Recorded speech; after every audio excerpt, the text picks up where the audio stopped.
HarperCollins presents Beren and Lúthien by J.R.R. Tolkien. Edited by Christopher Tolkien. Read by Timothy West and Samuel West. Preface.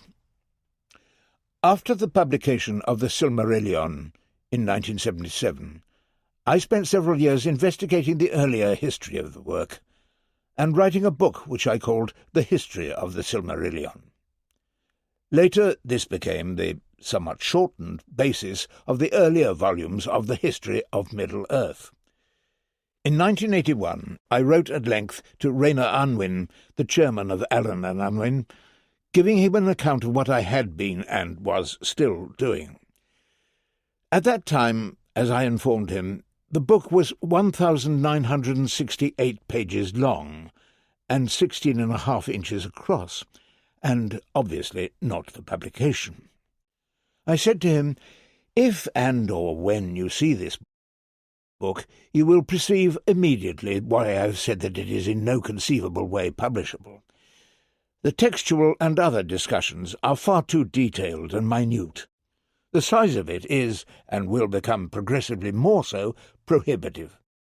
It is done partly for my own satisfaction in getting things right, and because I wanted to know how the whole conception did, in reality, evolve from the earliest origins. If there is a future for such inquiries, I want to make as sure as I can that any later research into J.R.R.'s literary history is not turned into a nonsense by mistaking the actual course of its evolution. The chaos and intrinsic difficulty of many of the papers, the layer upon layer of changes in a single manuscript page, the vital clues on scattered scraps found anywhere in the archive, the texts written on the backs of other works, the disordering and separation of manuscripts, the near or total illegibility in places, is simply inexaggerable. In theory, I could produce a lot of books out of the history, and there are many possibilities and combinations of possibilities. For example, I could do Beren with the original lost tale, The Lay of Lúthien, the Lost Tales being the name of the original versions of the legends of the Silmarillion, and an essay on the development of the legend. My preference, if it came to anything so positive, would probably be for the treating of one legend as a developing entity, rather than to give all the lost tales at one go. But the difficulties of exposition in detail would in such a case be great, because one would have to explain so often what was happening elsewhere in other unpublished writings. I said that I would enjoy writing a book called Beren on the lines I suggested, but the problem would be its organization, so that the matter was comprehensible without the editor becoming overpowering. When I wrote this, I meant what I said about publication. I had no thought of its possibility, other than my idea of selecting a single legend as a developing entity. I seem now to have done precisely that, though with no thought of what I had said in my letter to Rayner Unwin 35 years ago. I had altogether forgotten it, until I came on it by chance, when this book was all but completed.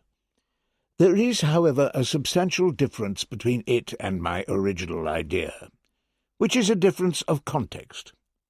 Since then, a large part of the immense store of manuscripts pertaining to the First Age, or elder days, has been published, in close and detailed editions, chiefly in volumes of The History of Middle-earth. The idea of a book devoted to the evolving story of Beren that I ventured to mention to Rayner Unwin as a possible publication would have brought to light much hitherto unknown and unavailable writing. But this book does not offer a single page of original and unpublished work. What, then, is the need now for such a book? I will attempt to provide an inevitably complex answer, or several answers. In the first place, an aspect of those editions was the presentation of the texts in a way that adequately displayed my father's apparently eccentric mode of composition, often in fact imposed by external pressures, and so to discover the sequence of stages in the development of a narrative and to justify my interpretation of the evidence. At the same time, the first age in the history of Middle-earth was in those books conceived as a history in two senses. It was indeed a history, a chronicle of lives and events in Middle-earth, but it was also a history of the changing literary conceptions in the passing years. And therefore the story of Beren and Lúthien is spread over many years and several books.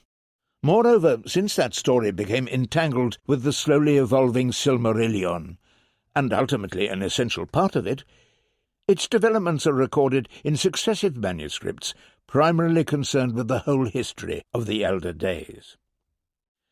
To follow the story of Beren and Lúthien as a single and well-defined narrative in the history of Middle-earth is therefore not easy.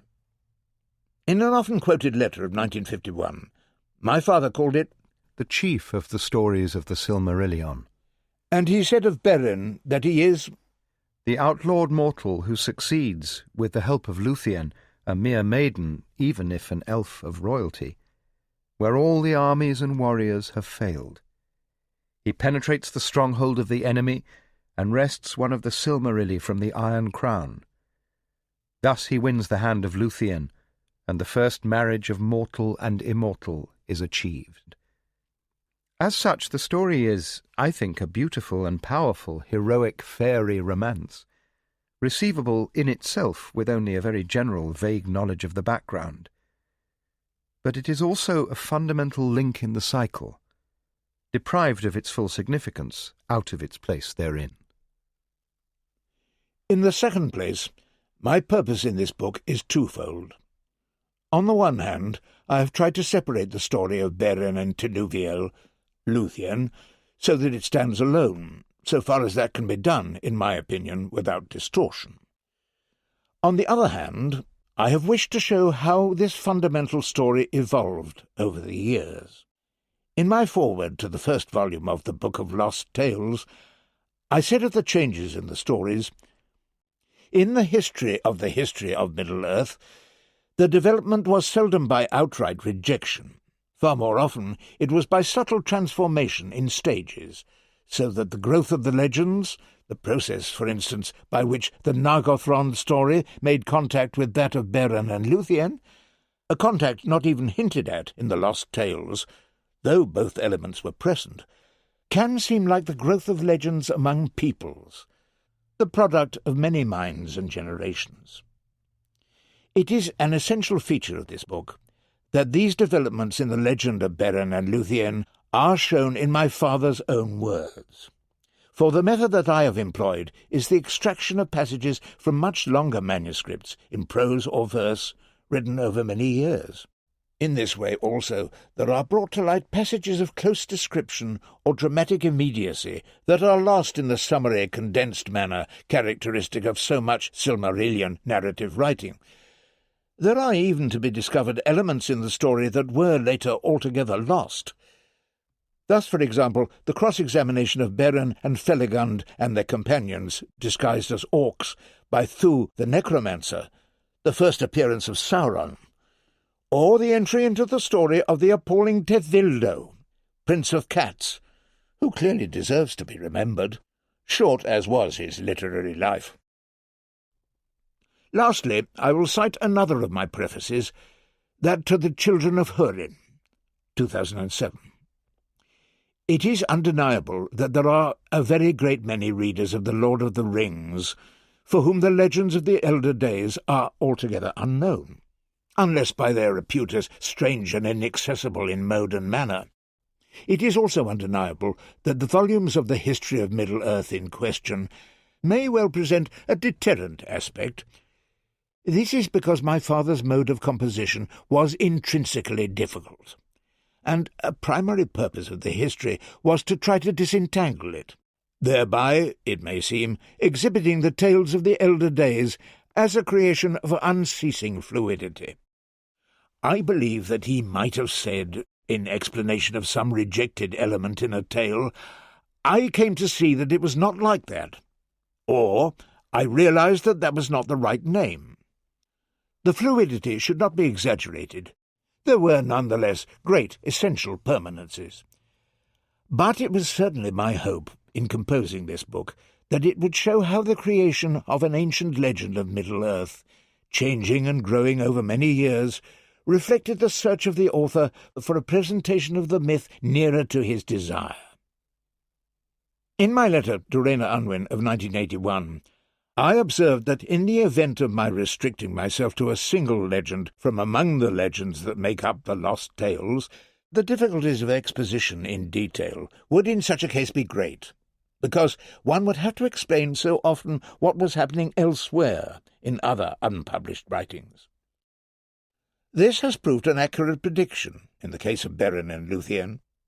A solution of some sort must be achieved, for Beren and Lúthien did not live, love, and die with their friends and foes on an empty stage, alone and with no past.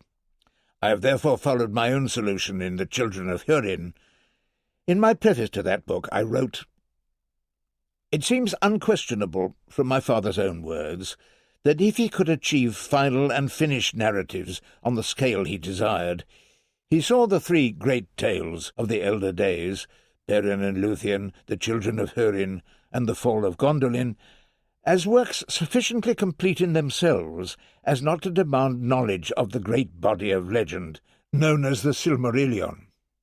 On the other hand, the tale of the Children of Huan is integral to the history of elves and men in the elder days, and there are necessarily a good many references to events and circumstances in that larger story.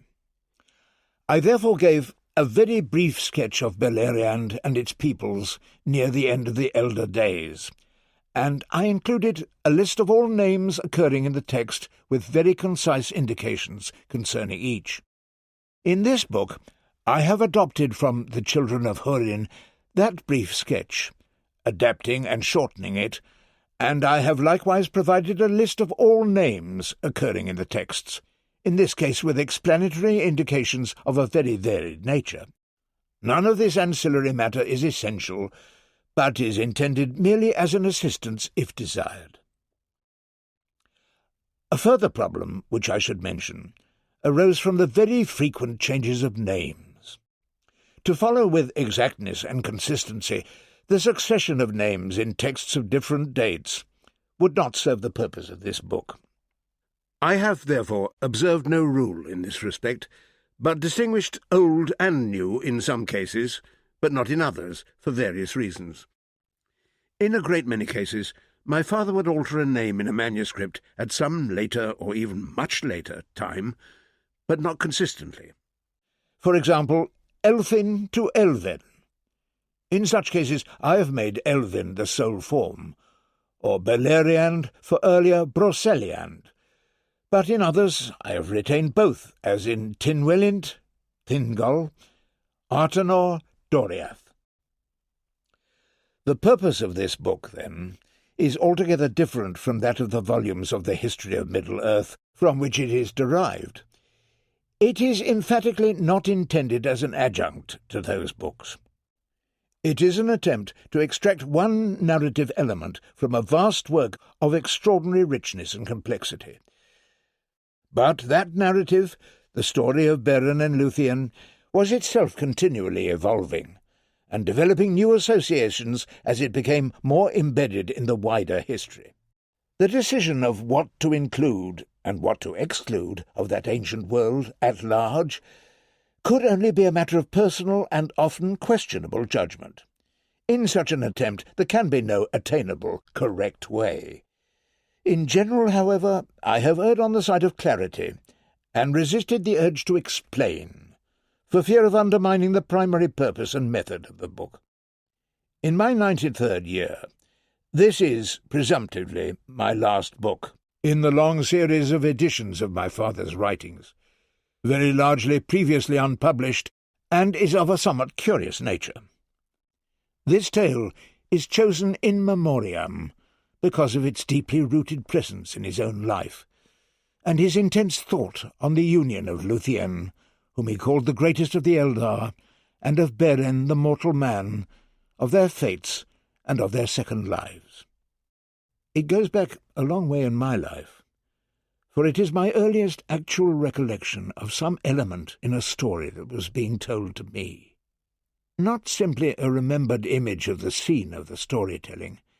My father told it to me, or parts of it, speaking it without any writing, in the early 1930s. The element in the story that I recall in my mind's eye is that of the eyes of the wolves as they appeared, one by one, in the darkness of the dungeon of Thu.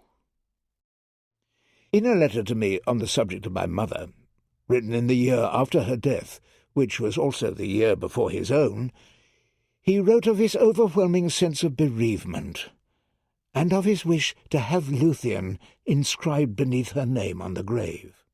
He returned in that letter, as in that cited in the introduction, to the origin of the tale of Beren and Lúthien in a small woodland glade filled with hemlock flowers, near Roos in Yorkshire, where she danced. And he said, "But the story has gone crooked, and I am left, and I cannot plead before the inexorable Mandos." Notes on the Elder Days. The depth in time to which this story reaches back was memorably conveyed in a passage in The Lord of the Rings. At the Great Council in Rivendell, Elrond spoke of the last alliance of elves and men, and the defeat of Sauron at the end of the Second Age, more than 3,000 years before. Thereupon Elrond paused a while and sighed. "I remember well the splendour of their banners," he said. "It recalled to me the glory of the elder days and the hosts of Beleriand. So many great princes and captains were assembled, and yet not so many nor so fair as when Thangorodrim was broken, and the elves deemed that evil was ended forever, and it was not so." "You remember?" said Frodo, speaking his thought aloud in his astonishment.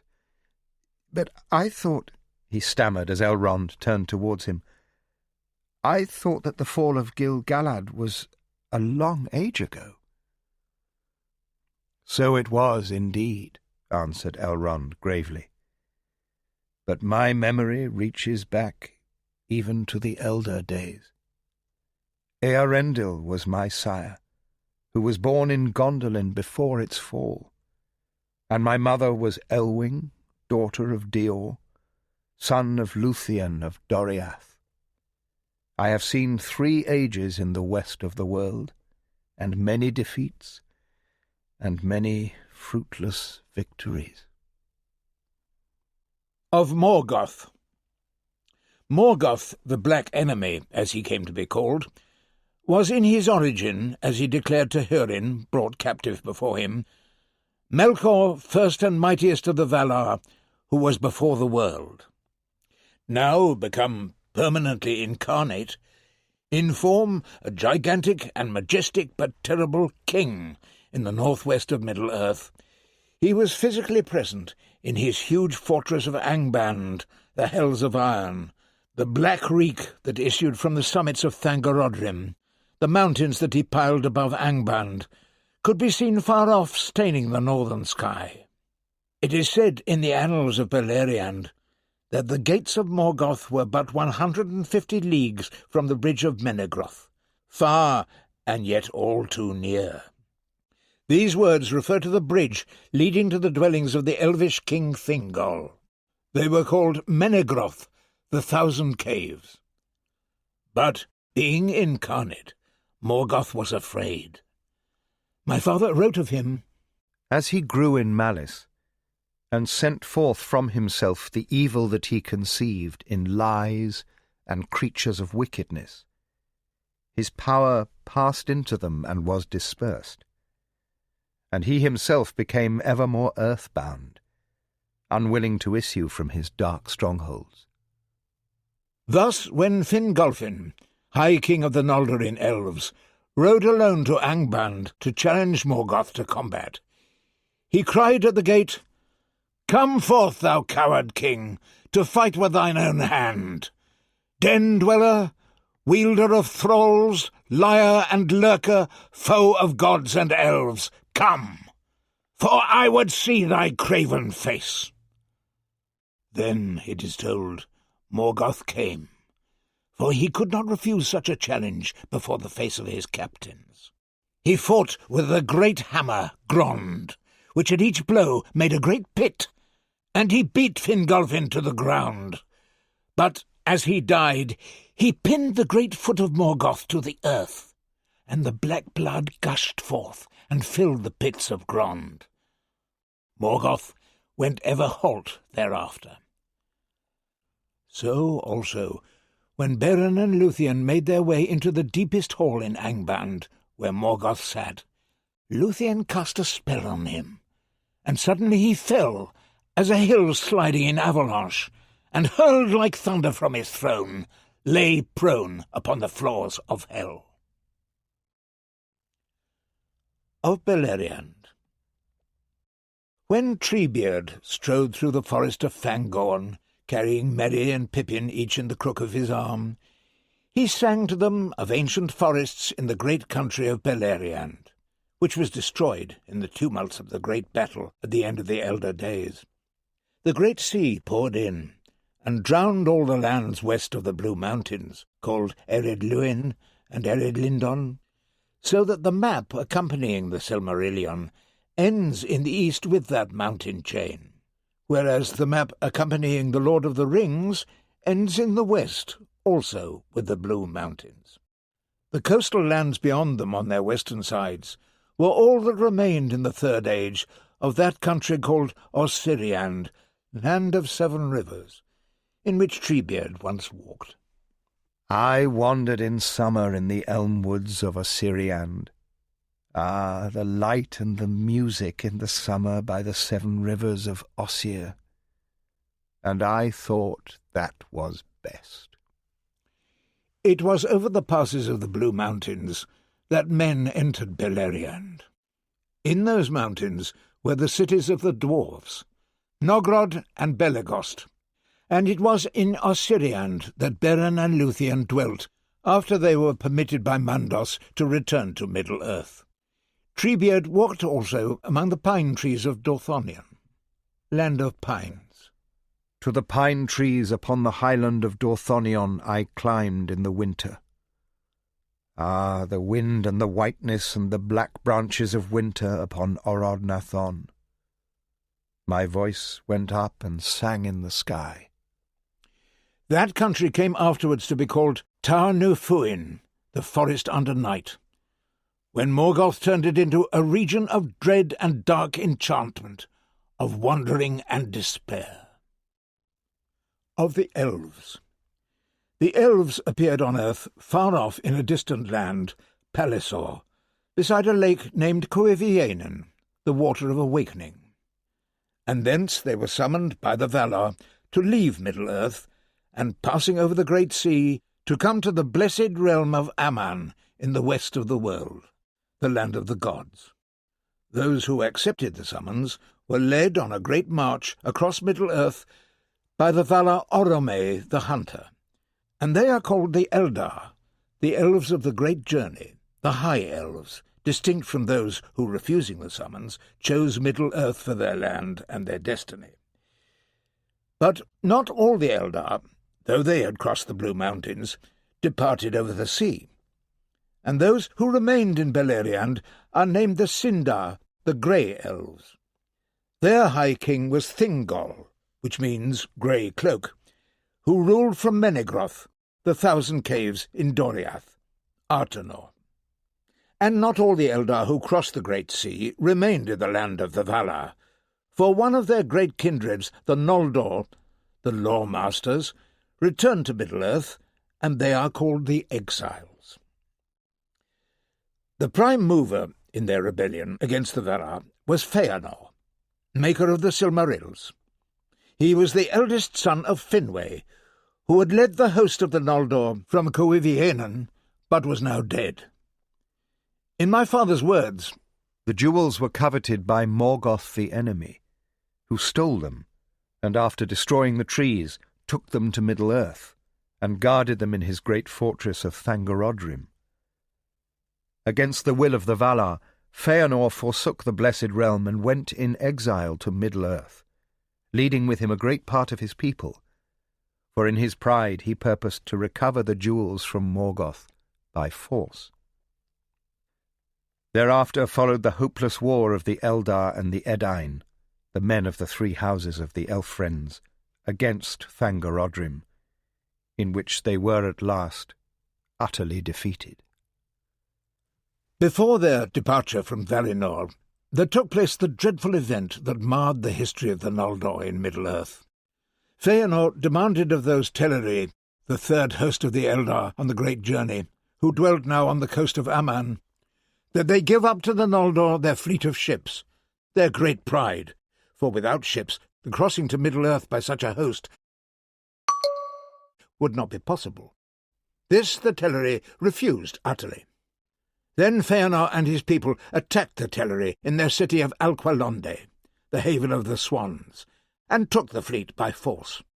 In that battle, which was known as the Kinslaying, many of the Teleri were slain. This is referred to in the tale of Tinuviel, the evil deeds of the gnomes at the haven of the swans, and in the second extract from the Lay of Lúthien, lines 514 to 19. Feanor was slain in battle soon after the return of the Noldor to Middle-earth, and his 7 sons held wide lands in the east of Beleriand, between Dorthonion, Tarannafuin, and the Blue Mountains.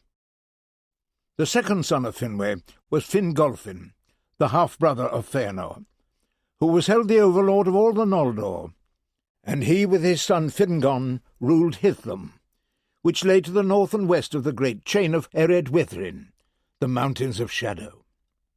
Fingolfin died in single combat with Morgoth. The second son of Fingolfin, the brother of Fingon, was Turgon, the founder and ruler of the hidden city of Gondolin. The third son of Finwë, the brother of Fingolfin and half-brother of Feanor, was in earlier texts Finrod, later Finarfin. See also the introduction to the first passage extracted from the Quenta Noldorinwa. The eldest son of Finrod, Finarfin, was in earlier texts Felagund, but later Finrod. He, inspired by the magnificence and beauty of Menegroth in Doriath, founded the underground fortress city of Nargothrond, for which he was named Felagund, Lord of Caves. Thus earlier Felagund equals later Finrod Felagund. The doors of Nargothrond opened onto the gorge of the river Narog in West Beleriand, but Felagund's realm extended far and wide, east to the river Sirion and west to the river Nenning that reached the sea at the haven of Eglarest. But Felagund was slain in the dungeons of Thu the Necromancer, later Sauron, and Orodreth, the second son of Finarfin, took the crown of Nargothrond, as told in the first passage extracted from the Quenta, and the second extract from the Lay of Lúthien. The other sons of Finarfin, Angrod and Egnor, vassals of their brother Finrod Felagund, dwelt on Dorthonion, looking northwards over the vast plain of Ardgalen. Galadriel, the sister of Finrod Felagund, dwelt long in Doriath with Melian the queen. Melian, in early texts Gwendoling and other forms, was a Maya, a spirit of great power who took human form and dwelt in the forests of Beleriand with King Thingol. She was the mother of Lúthien and the foremother of Elrond. In the 60th year after the return of the Noldor, ending many years of peace, a great host of orcs came down from Angband, but was utterly defeated and destroyed by the Noldor. This was called Dagor Aglareb, the Glorious Battle. But the elvish lords took warning from it, and set the siege of Angband, which lasted for almost 400 years. The siege of Angband ended with a terrible suddenness, though long prepared, on a night of midwinter. Morgoth released rivers of fire that ran down from Thangorodrim, and the great grassy plain of Ardgalen that lay to the north of Dorthonion was transformed into a parched and arid waste, known thereafter by a changed name, Anfauglith, the gasping dust. This catastrophic assault was called Dagor Bragolach, the Battle of Sudden Flame, recounted in the first extract from the Quenta. Glaurung, father of dragons, emerged from Angband now for the first time in his full might. Vast armies of orcs poured southwards. The elvish lords of Dorthonion were slain, and a great part of the warriors of Beor's people, as is related in the first extract from the Quenta. King Fingolfin and his son Fingon were driven back with the warriors of Hithlum to the fortress of Aithel Sirion, Sirion's Well, where the great river rose in the east face of the Mountains of Shadow. The torrents of fire were stopped by the Mountains of Shadow, and Hithlum and Dor Lomin remained unconquered. It was in the year after the Bragolach that Fingolfin, in a fury of despair, rode to Angband and challenged Morgoth. Beren and Lúthien. In a letter of my father's, written on the 16th of July, 1964, he said, "The germ of my attempt to write legends of my own to fit my private languages was the tragic tale of the hapless Kullervo in the Finnish Kalevala. It remains a major matter in the legends of the First Age, which I hope to publish as the Silmarillion, though as the Children of Hurin it is entirely changed except in the tragic ending. The second point was the writing, out of my head, of The Fall of Gondolin, the story of Idril and Eärendil, during sick leave from the army in 1917, and by the original version of the tale of Lúthien Tinuviel and Beren, later in the same year.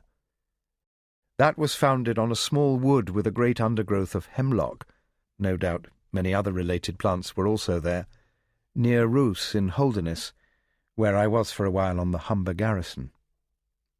My father and mother were married in March 1916, when he was 24 and she was 27. They lived at first in the village of Great Hayward in Staffordshire, but he embarked for France and the Battle of the Somme early in June of that year. Taken ill, he was sent back to England at the beginning of November 1916, and in the spring of 1917 he was posted to Yorkshire. This primary version of the tale of Tinuviel, as he called it, written in 1917, does not exist, or, more precisely, exists only in the ghostly form of a manuscript in pencil that he all but entirely erased for most of its length. Over this he wrote the text that is for us the earliest version.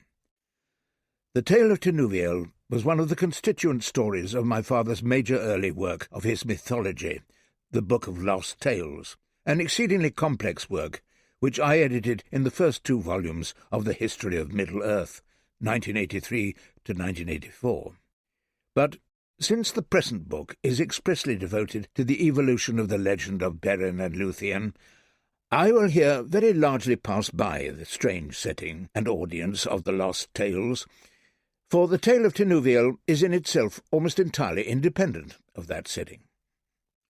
Central to the Book of Lost Tales was the story of an English mariner of the Anglo-Saxon period, named Eriol or Elfwin, who, sailing far westwards over the ocean, came at last to Tol Eressëa, the lonely isle, where dwelt elves who had departed from the great lands, afterwards Middle-earth, a term not used in the Lost Tales. During his sojourn in Tol Eressëa, he learned from them the true and ancient history of the creation, of the gods, of the elves, and of England. This history is the Lost Tales of Elfiness.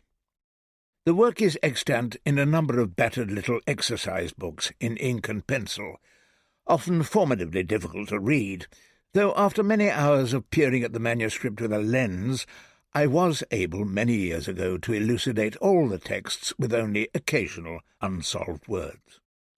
The tale of Tinuviel is one of the stories that was told to Eriol by the elves in the Lonely Isle, in this case by a maiden named Vianne. There were many children present at these storytellings.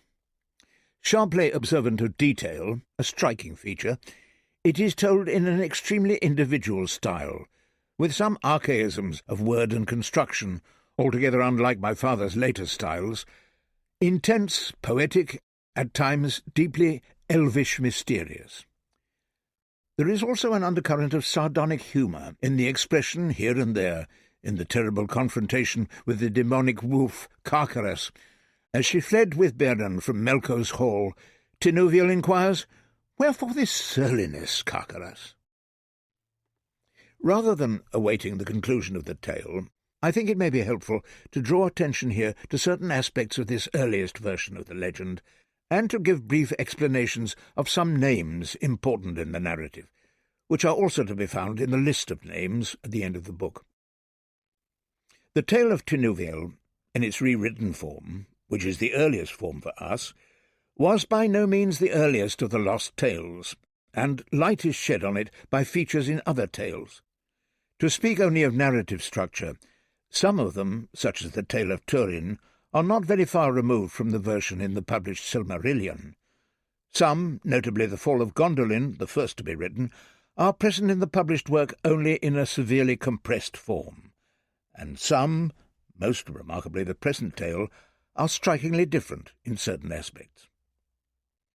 A fundamental change in the evolution of the legend of Beren and Lúthien, was the entry into it later of the story of Felagund of Nargothrond and the sons of Feanor.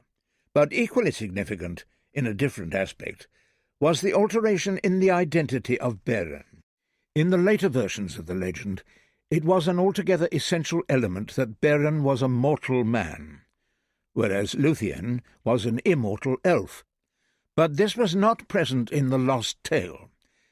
Beren also was an elf. It is seen, however, from my father's notes to other tales, that he was originally a man, and it is clear that this was true also in the erased manuscript of the tale of Tinuviel. Beren the elf was of the elvish people named the Noldori, later Noldor, which in the lost tales, and later, is translated gnomes. Beren was a gnome. This translation later became a problem for my father. He was using another word, gnome, wholly distinct in origin and meaning from those gnomes who nowadays are small figures specially associated with gardens. This other gnome was derived from a Greek word, nome, thought, intelligence. It barely survives in modern English, with the meaning aphorism, maxim, together with the adjective gnomic. In a draft for Appendix F of The Lord of the Rings, he wrote, I have sometimes, not in this book, used gnomes for Noldor and gnomish for Noldorin. This I did, for to some, gnome will still suggest knowledge. Now the High Elven name of this people, Noldor, signifies those who know. For of the three kindreds of the Eldar from their beginning, the Noldor were ever distinguished, both by their knowledge of the things that are and were in this world, and by their desire to know more. Yet they in no way resemble the gnomes either of learned theory or popular fancy, and I have now abandoned this rendering as too misleading.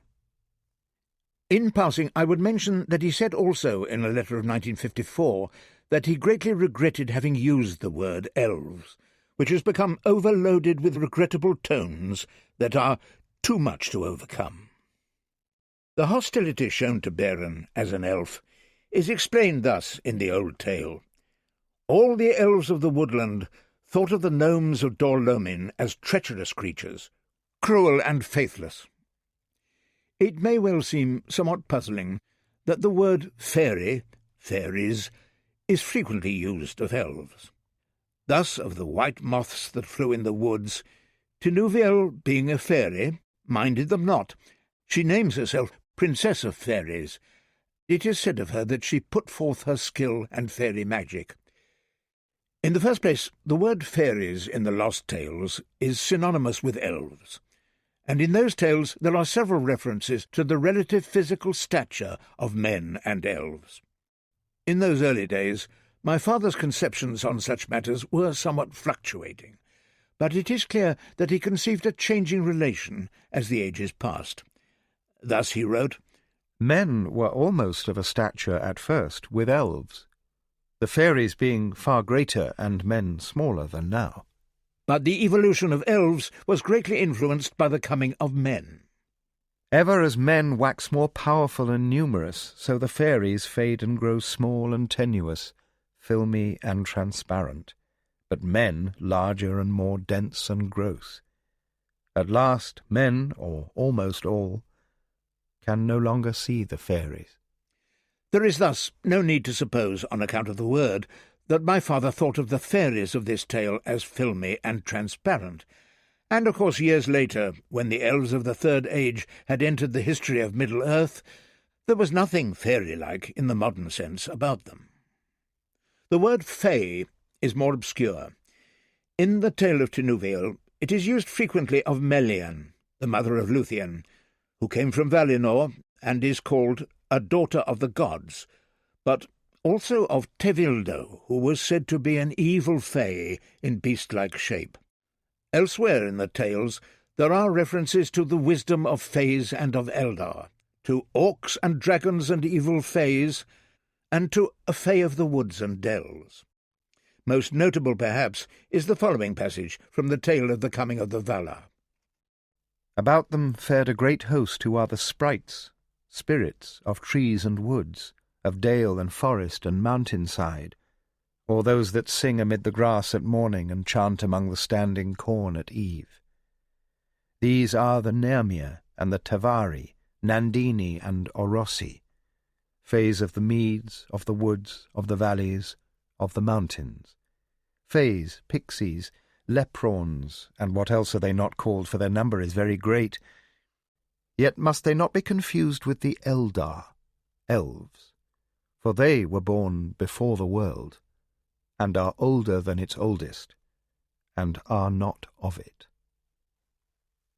Another puzzling feature, appearing not only in the tale of Tinuviel, of which I found no explanation nor any more general observation, concerns the power that the Valar possess over the affairs of men and elves, and indeed over their minds and hearts, in the far-distant great lands, Middle-earth.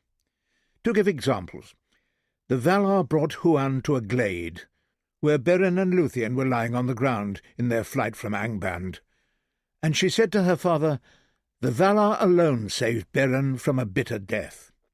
Or again, in the account of Lúthien's flight from Doriath, she entered not that dark region, and regaining heart, pressed on, was later changed to she entered not that dark region, and the Valar set a new hope in her heart, so that she pressed on once more. As regards the names that appear in the tale, I will note here that Artanor corresponds to later Doriath, and was also called the Land Beyond. To the north lay the barrier of the Iron Mountains, also called the Bitter Hills, over which Beren came. Afterwards they became Ered Wethrin, the Mountains of Shadow. Beyond the mountains lay Hisalome, Hithlum, the Land of Shadow, also called Dol Lomin. Palisor is the land where the elves awoke. The Valar are often referred to as the gods, and are called also the Ainur, singular Ainu. Melko, later Melkor, is the great evil Valar, called Morgoth the Black Foe after his theft of the Silmarils. Mandos is the name both of the Valar and the place of his abode. He is the keeper of the houses of the dead. Manwë is the lord of the Valar. Varda, maker of the stars, is the spouse of Manwë, and dwells with him on the summit of Tanequitil, the highest mountain of Arda. The two trees are the great trees whose flowers gave light to Valinor, destroyed by Morgoth and the monstrous spider Ungoliant. Lastly, this is a convenient place to say something of the Silmarils. Fundamental to the legend of Beren and Lúthien, they were the work of Feanor, greatest of the Noldor, the mightiest in skill of word and of hand. His name means Spirit of Fire. I will quote here a passage from the later 1930 Silmarillion text, entitled Quenta Noldorin, on which referred to the introduction to this chapter.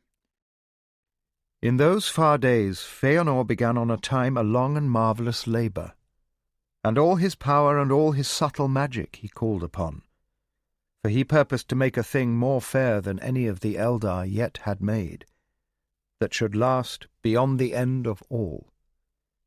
3 jewels he made, and named them Silmarils. A living fire burned within them that was blended of the light of the 2 trees. Of their own radiance they shone even in the dark. No mortal flesh impure could touch them, but was withered and was scorched. These jewels the elves prized beyond all the works of their hands, and Manwë hallowed them, and Vardar said, "The fate of the elves is locked herein, and the fate of many things beside." The heart of Fëanor was wound about the things he himself had made. A terrible and deeply destructive oath was sworn by Fëanor and his 7 sons, in assertion of their sole and inviolable right to the Silmarils, which were stolen by Morgoth. Vian's tale was expressly addressed to Eriol, Aelfwine, who had never heard of Tinuviel, but as she tells it there is no formal opening. She begins with an account of Tynwelint and Gwendoling, also known as Thingol and Melian. I will, however, turn again to the Quenta Noldorinwa for this essential element in the legend. In the tale, the formidable Tynwelint, Thingol, is a central figure. The king of the elves, who dwelt in the deep woodlands of Artenor, ruling from his vast cavern in the heart of the forest. But the queen was also a personage of great significance, although seldom seen, and I give here the account of her given in the Quenta Noldorinwa. In this it is told that on the great journey of the elves from far-off Pelissor, the place of their awakening, with the ultimate goal of reaching Valinor in the far west, beyond the great ocean, many elves were lost upon the long dark roads, and they wandered in the woods and mountains of the world, and never came to Valinor, nor saw the light of the 2 trees. Therefore they are called Il-Corindi, the elves that dwelt never in Kor, the city of the Eldar, or elves, in the land of the gods. The dark elves are they, and many are their scattered tribes, and many are their tongues. Of the dark elves the chief in renown was Thingol. For this reason he came never to Valinor. Melian was a fay. In the gardens of the Vala Lorien she dwelt, and among all his fair folk none were there that surpassed her beauty, nor none more wise, nor none more skilled in magical and enchanting song. It is told that the gods would leave their business and the birds of Valinor their mirth, that Valmar's bells were silent, and the fountains ceased to flow, when at the mingling of the light Melian sang in the gardens of the god of dreams. Nightingales went always with her, and their song she taught them. But she loved deep shadow, and often strayed on long journeys into the outer lands, or Middle-earth, and there filled the silence of the dawning world with her voice and the voices of her birds. The nightingales of Melian Thingol heard, and was enchanted, and left his folk. Melian he found beneath the trees, and was cast into a dream and a great slumber, so that his people sought him in vain. In Vian's account, when Tynwelint awoke from his mythically long sleep, he thought no more of his people. And indeed it had been vain, for long now had those reached Valinor, but desired only to see the Lady of the Twilight. She was not far off, for she had watched over him as he slept. But more of their story I know not, O Eriol, save that in the end she became his wife.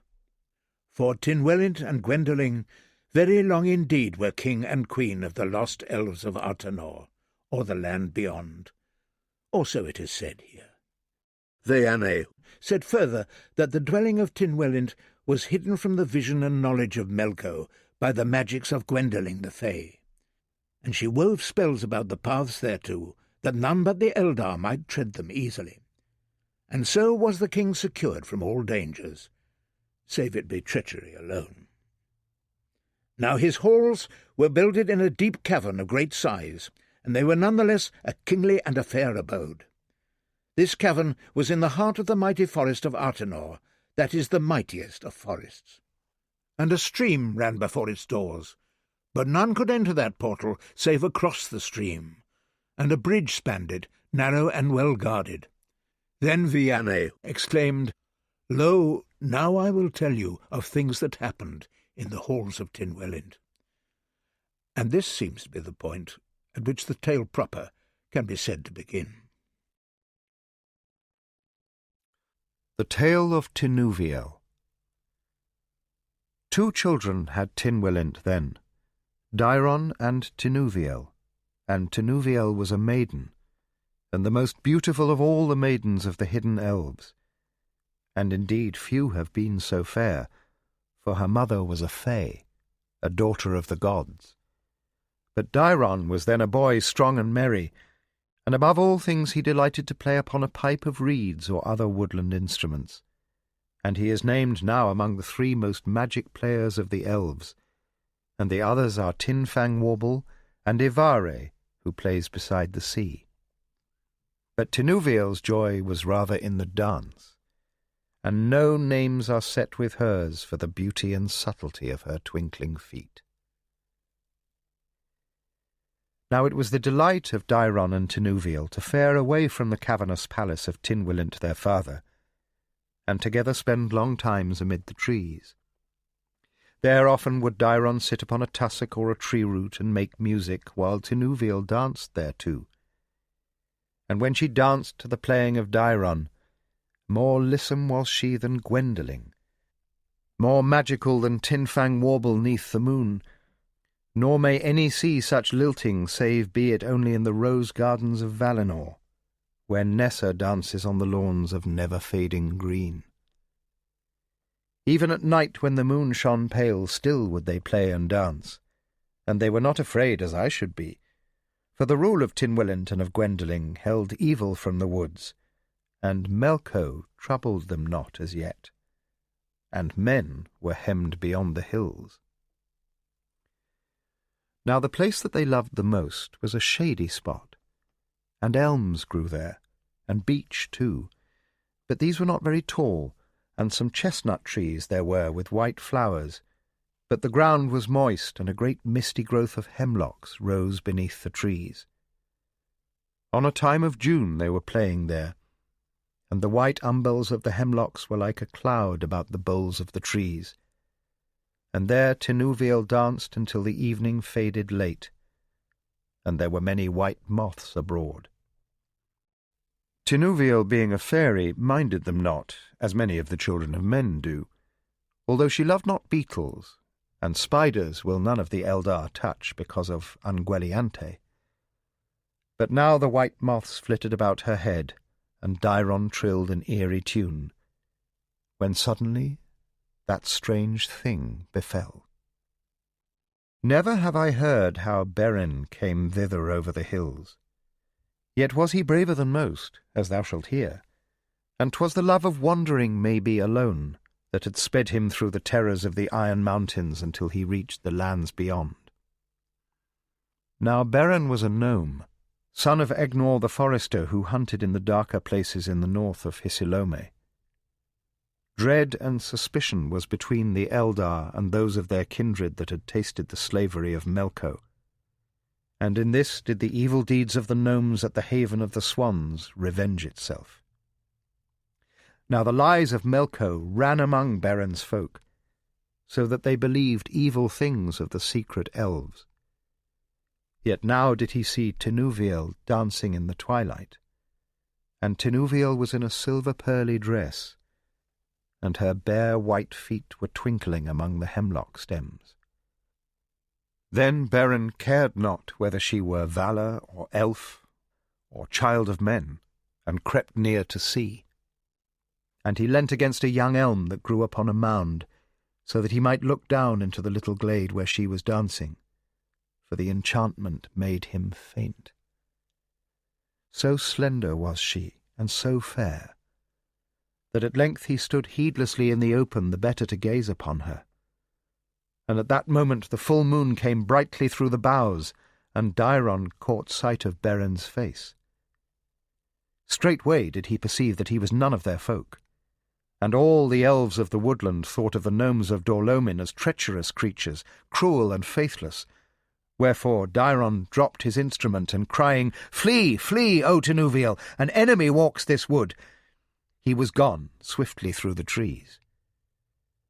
Then Tinuviel in her amaze followed not straightway, for she understood not his words at once, and knowing she could not run or leap so hardily as her brother, she slipped suddenly down among the white hemlocks, and hid herself beneath a very tall flower with many spreading leaves. And here she looked in her white raiment, like a spatter of moonlight shimmering through the leaves upon the floor. Then Beren was sad, for he was lonely and was grieved at their fright, and he looked for Tinuviel everywhere about, thinking her not fled. Thus suddenly did he lay his hand upon her slender arm beneath the leaves, and with a cry she started away from him and flitted as fast as she could in the wan light, darting and wavering in the moonbeams as only the Eldar can, in and about the tree trunks and the hemlock stalks. The tender touch of her arm made Beren yet more eager than before to find her, and he followed swiftly, and yet not swiftly enough. For in the end she escaped him, and reached the dwellings of her father in fear, nor did she dance alone in the woods for many a day after. This was a great sorrow to Beren, who would not leave those places, hoping to see that fair elven maiden dance yet again. And he wandered in the wood, growing wild and lonely for many a day, and searching for Tinuviel. By dawn and dusk he sought her, but ever more hopefully when the moon shone bright. At last one night he caught a sparkle afar off, and lo, there she was, dancing alone on a little treeless knoll, and Dairon was not there. Often and often she came thereafter, and danced and sang to herself, and sometimes Dairon would be nigh, and then Beren watched from the wood's edge afar, and sometimes he was away, and Beren crept then closer. Indeed, for long Tinuviel knew of his coming, and feigned otherwise, and for long her fear had departed by reason of the wistful hunger of his face, lit by the moonlight, and she saw that he was kind, and in love with her beautiful dancing. Then Beren took to following Tinuviel secretly through the woods, even to the entrance of the cave and the bridge's head, and when she was gone in, he would cry across the stream, softly saying, "Tinuviel," for he had caught the name from Dairon's lips, and although he knew it not, Tinuviel often hearkened from within the shadows of the cavernous doors, and laughed softly or smiled. At length, one day as she danced alone, he stepped out more boldly and said to her, "Tinuviel, teach me to dance." "Who art thou?" said she. "Beren. I am from across the bitter hills." "Then if thou wouldst dance, follow me," said the maiden. And she danced before Beren away and away into the woods, nimbly and yet not so fast that he could not follow. And ever and anon she would look back and laugh at him, stumbling after, saying, "Dance, Beren, dance as they dance beyond the bitter hills." In this way they came by winding paths to the abode of Tinwillint, and Tinuviel beckoned Beren beyond the stream, and he followed her wondering down into the cave and the deep halls of her home. When, however, Beren found himself before the king, he was abashed, and of the stateliness of Queen Gwendolen he was in great awe. And behold, when the king said, "Who art thou that stumbleth into my halls unbidden?" he had naught to say. Tinuviel answered therefore for him, saying, "This, my father, is Beren, a wanderer from beyond the hills, and he would learn to dance as the elves of Artenor can dance. And she laughed. But the king frowned when he heard whence Beren came, and he said, "Put away thy light words, my child, and say, has this wild elf of the shadows sought to do thee any harm?" "Nay, father," said she, "and I think there is not evil in his heart at all. And be thou not harsh with him, unless thou desirest to see thy daughter Tinuviel weep, for more wonder has he at my dancing than any that I have known." Therefore said Tynwylint now, "O Beren, son of the Nolderly, what dost thou desire of the elves of the wood ere thou returnest whence thou camest?" So great was the amazed joy of Beren's heart when Tinuviel spake thus for him to her father, that his courage rose within him, and his adventurous spirit that had brought him out of Hisilome and over the mountains of iron awoke again, and looking boldly upon Tynwylint, he said, "Why, O king, I desire thy daughter Tinuviel, for she is the fairest and most sweet of all maidens I have seen or dreamed of." Then was there a silence in the hall, save that Daeron laughed, and all who heard were astounded. But Tinuviel cast down her eyes, and the king, glancing at the wild and rugged aspect of Beren, burst also into laughter, whereat Beren flushed for shame, and Tinuviel's heart was sore for him. "Why, wed my Tinuviel, fairest of the maidens of the world, and become a prince of the woodland elves? 'Tis but a little boon for a stranger to ask," quoth Tynwylint. "Haply I may with right ask somewhat in return. Nothing great shall it be, a token only of thy esteem. Bring me a Silmaril from the crown of Melko, and that day Tinuviel weds thee, and she will." Then all in that place knew that the king treated the matter as an uncouth jest, having pity on the gnome, and they smiled, for the fame of the Silmarils of Feanor was now great throughout the world, and the Nolderly had told tales of them, and many that had escaped from Angamandi had seen them now blazing lustrous in the iron crown of Melko. Never did this crown leave his head, and he treasured those jewels as his eyes, and no one in the world, or fey, or elf, or man, could hope ever to set finger even on them and live. This indeed did Beren know, and he guessed the meaning of their mocking smiles, and aflame with anger he cried, "Nay, but 'tis too small a gift to the father of so sweet a bride. Strange none the less seem to me the customs of the woodland elves, like to the rude laws of the folk of men, that thou shouldst name the gift unoffered. Yet lo, I, Beren, a huntsman of the Nolderly, will fulfil thy small desire." And with that he burst from the hall, while all stood astonished. But Tinuviel wept suddenly. "'Twas ill done, O my father," she cried, "to send one to his death with thy sorry jesting.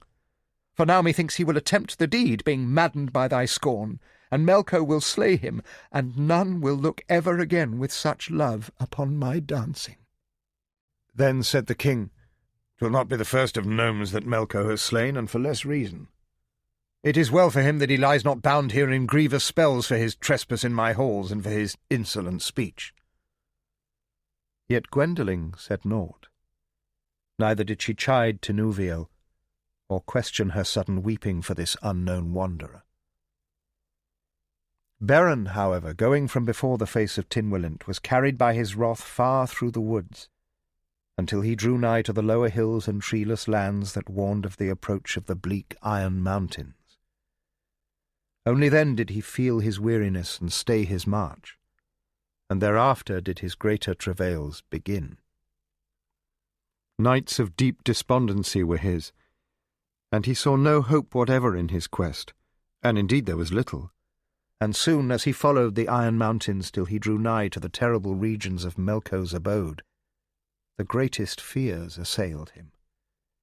Many poisonous snakes were in those places, and wolves roamed about, and more fearsome still were the wandering bands of the goblins and the orcs, foul broodlings of Melko who fared abroad doing his evil work, snaring and capturing beasts and men and elves, and dragging them to their lord. Many times was Beren near to capture by the orcs, and once he escaped the jaws of a great wolf, only after a combat wherein he was armed but with an ashen club, and other perils and adventures did he know each day of his wandering to Angamandi. Hunger and thirst, too, tortured him often, and often he would have turned back had not that been well nigh as perilous as going on. But the voice of Tinuviel pleading with Tynwylint echoed in his heart, and at night time it seemed to him that his heart heard her sometimes weeping softly for him, far away in the woodlands of her home. And this was indeed true. One day he was driven by great hunger to search amid a deserted camping of some orcs for scraps of food. But some of these returned unawares and took him prisoner, and they tormented him but did not slay him, for their captain, seeing his strength, worn though he was with hardships, thought that Melko might perchance be pleasured if he was brought before him, and might set him to some heavy thrall work in his mines or in his smithies. So came it that Beren was dragged before Melko, and he bore a stout heart within him none the less, for it was a belief among his father's kindred that the power of Melko would not abide forever, but the Valar would hearken at last to the tears of the Nolderly, and would arise and bind Melko, and open Valinor once more to the weary elves, and great joy should come back upon earth. Melko, however, looking upon him, was wroth, asking how a gnome, a thrall by birth of his, had dared to fare away into the woods unbidden. But Beren answered that he was no runagate, but came of a kindred of gnomes that dwelt in Ariador, and mingled much there among the folk of men. Then was Melko yet more angry, for he sought ever to destroy the friendship and intercourse of elves and men, and said that evidently here was a plotter of deep treacheries against Melko's lordship, and one worthy of the tortures of the Balrogs. But Beren, seeing his peril, answered, "Think not, O most mighty Ainu Melko, lord of the world, that this can be true, for if it were, then should I not be here unaided and alone. No friendship has Beren son of Egnor for the kindred of men. Nay, indeed, wearying utterly of the lands infested by that folk, he has wandered out of Ariador. Many a great tale has my father made to me aforetime of thy splendour and glory, wherefore, albeit I am no renegade thrall, I do desire nothing so much as to serve thee in what small manner I may." And Beren said therewith that he was a great trapper of small animals and a snarer of birds, and had become lost in the hills in these pursuits, until after much wandering he had come into strange lands, and even had not the orc seized him, he would indeed have had no other rede of safety but to approach the majesty of Ainu Melko, and beg him to grant him some humble office, as a winner of meats for his table, perchance. Now the Valar must have inspired that speech, or perchance it was a spell of cunning words cast on him in compassion by Gwendoling, for indeed it saved his life, and Melko, marking his hardy frame, believed him, and was willing to accept him as a thrall of his kitchens. Flattery savoured ever sweet in the nostrils of that Ainu, and for all his unfathomed wisdom, many a lie of those whom he despised deceived him, were they clothed sweetly in words of praise. Therefore now he gave orders for Beren to be made a thrall of Tevildo, Prince of Cats. Now Tevildo was a mighty cat, the mightiest of all, and possessed of an evil sprite, as some say, and he was in Melko's constant following. And that cat had all cats subject to him, and he and his subjects were the chasers and getters of meat for Melko's table and for his frequent feasts. Wherefore is it that there is hatred still between the elves and all cats, even now when Melko rules no more, and his beasts are become of little account? When, therefore, Beren was led away to the halls of Tevildo, and these were not utterly distant from the place of Melko's throne, he was much afraid, for he had not looked for such a turn in things, and those halls were ill-lighted, and were full of growling and of monstrous purrings in the dark. All about shone cats' eyes glowing like green lamps, or red or yellow, where Tevildo's thanes sat waving and lashing their beautiful tails. But Tevildo himself sat at their head, and he was a mighty cat, and coal-black, and evil to look upon. His eyes were long and very narrow and slanted, and gleamed both red and green, but his great grey whiskers were as stout and as sharp as needles. His purr was like the roll of drums, and his growl like thunder. But when he yelled in wrath, it turned the blood cold. And indeed small beasts and birds were frozen as to stone, or dropped lifeless often at the very sound. Now Tevildo, seeing Beren, narrowed his eyes until they seemed to shut, and said, "I smell dog." And he took dislike to Beren from that moment. Now Beren had been a lover of hounds in his own wild home. "Why," said Tevildo, "do ye dare to bring such a creature before me, unless perchance it is to make meat of him?" But those who led Beren said, "Nay, 'twas the word of Melko that this unhappy elf wear out his life as a catcher of beasts and birds in Tevildo's employ." Then indeed did Tevildo screech in scorn, and said, "Then in sooth was my lord asleep, or his thoughts were settled elsewhere. For what use, think ye, is a child of the Eldar to aid the Prince of Cats and his thanes in the catching of birds or of beasts? As well had ye brought some clumsy-footed man, for none are there either of elves or men that can vie with us in our pursuit." None the less he set Beren to a test, and he bade him go catch 3 mice. "For my hall is infested with them," said he. This indeed was not true, as might be imagined, yet a certain few there were, a very wild, evil, and magic kind that dared to dwell there in dark holes, but they were larger than rats and very fierce, and Tevildo harboured them for his own private sport, and suffered not their numbers to dwindle. 3 days did Beren hunt them, but having nothing wherewith to devise a trap, and indeed he did not lie to Melko, saying that he had cunning in such contrivances, he hunted in vain, getting nothing better than a bitten finger for all his labour. Then was Tevildo scornful and in great anger. But Beren got no harm of him or his thanes at that time, because of Melko's bidding, other than a few scratches. Evil, however, were his days thereafter in the dwellings of Tevildo. They made him a scullion, and his days passed miserably in the washing of floors and vessels, in the scrubbing of tables and the hewing of wood and the drawing of water. Often, too, he would be set to the turning of spits whereon birds and fat mice were daintily roasted for the cats.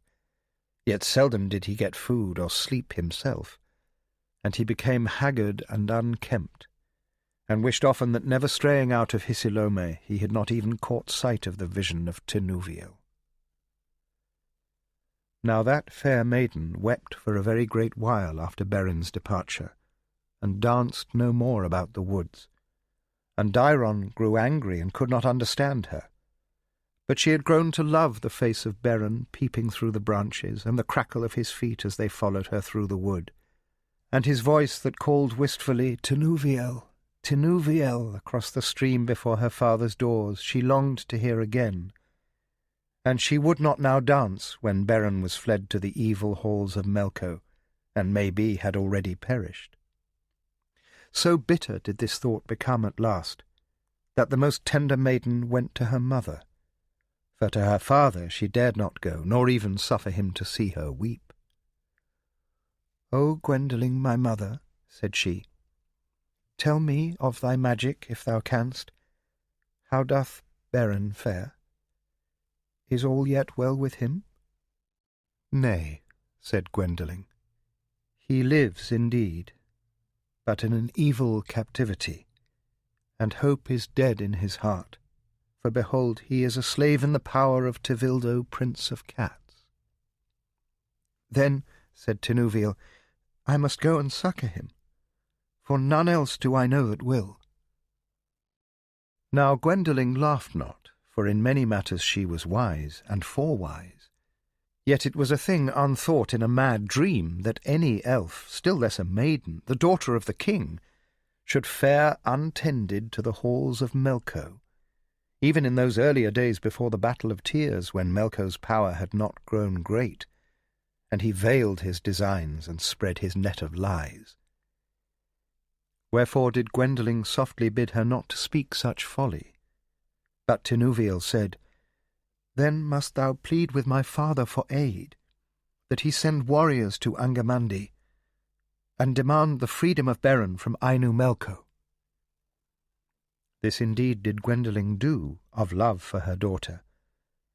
And so wroth was Tynwylint, that Tinuviel wished that never had her desire been made known, and Tynwylint bade her nor speak nor think of Beren more, and swore he would slay him an he trod those halls again.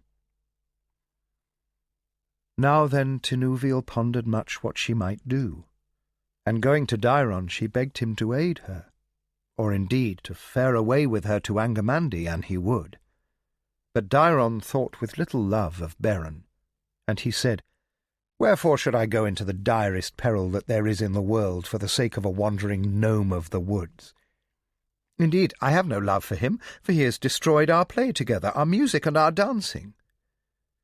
But Dairon, moreover, told the king of what Tinuviel had desired of him, and this he did not of ill intent, but fearing lest Tinuviel fare away to her death in the madness of her heart.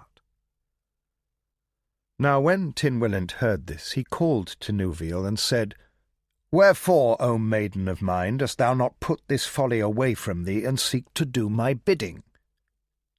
But Tinuviel would not answer, and the king bade her promise him that neither would she think more on Beren, nor would she seek in her folly to follow after him to the evil lands, whether alone or tempting any of his folk with her. But Tinuviel said that the first she would not promise, and the second only in part, for she would not tempt any of the folk of the woodlands to go with her. Then was her father mightily angry, and beneath his anger not a little amazed and afraid, for he loved Tinuviel. But this was the plan he devised, for he might not shut his daughter forever in the caverns where only a dim and flickering light ever came. Now above the portals of his cavernous hall was a steep slope falling to the river, and there grew mighty beeches, and one there was that was named Hirilorn, the queen of trees, for she was very mighty, and so deeply cloven was her bole that it seemed as if 3 shafts sprang from the ground together, and they were of like size, round and straight, and their grey rind was smooth as silk, unbroken by branch or twig for a very great height above men's heads. Now Tynwylint let build high up in that strange tree, as high as men could fashion their longest ladders to reach, a little house of wood, and it was above the first branches, and was sweetly veiled in leaves. Now that house had 3 corners and 3 windows in each wall, and at each corner was one of the shafts of Hirilorn. There then did Tynwylint bid Tinuviel dwell, until she would consent to be wise. And when she fared up the ladders of tall pine, these were taken from beneath, and no way had she to get down again. All that she required was brought to her, and folk would scale the ladders and give her food or whatever else she wished for, and then descending again take away the ladders. And the king promised death to any who left one leaning against the tree, or who should try by stealth to place one there at night. A guard, therefore, was set nigh the tree's foot, and yet came Dairon often thither in sorrow at what he had brought to pass, for he was lonely without Tinuviel.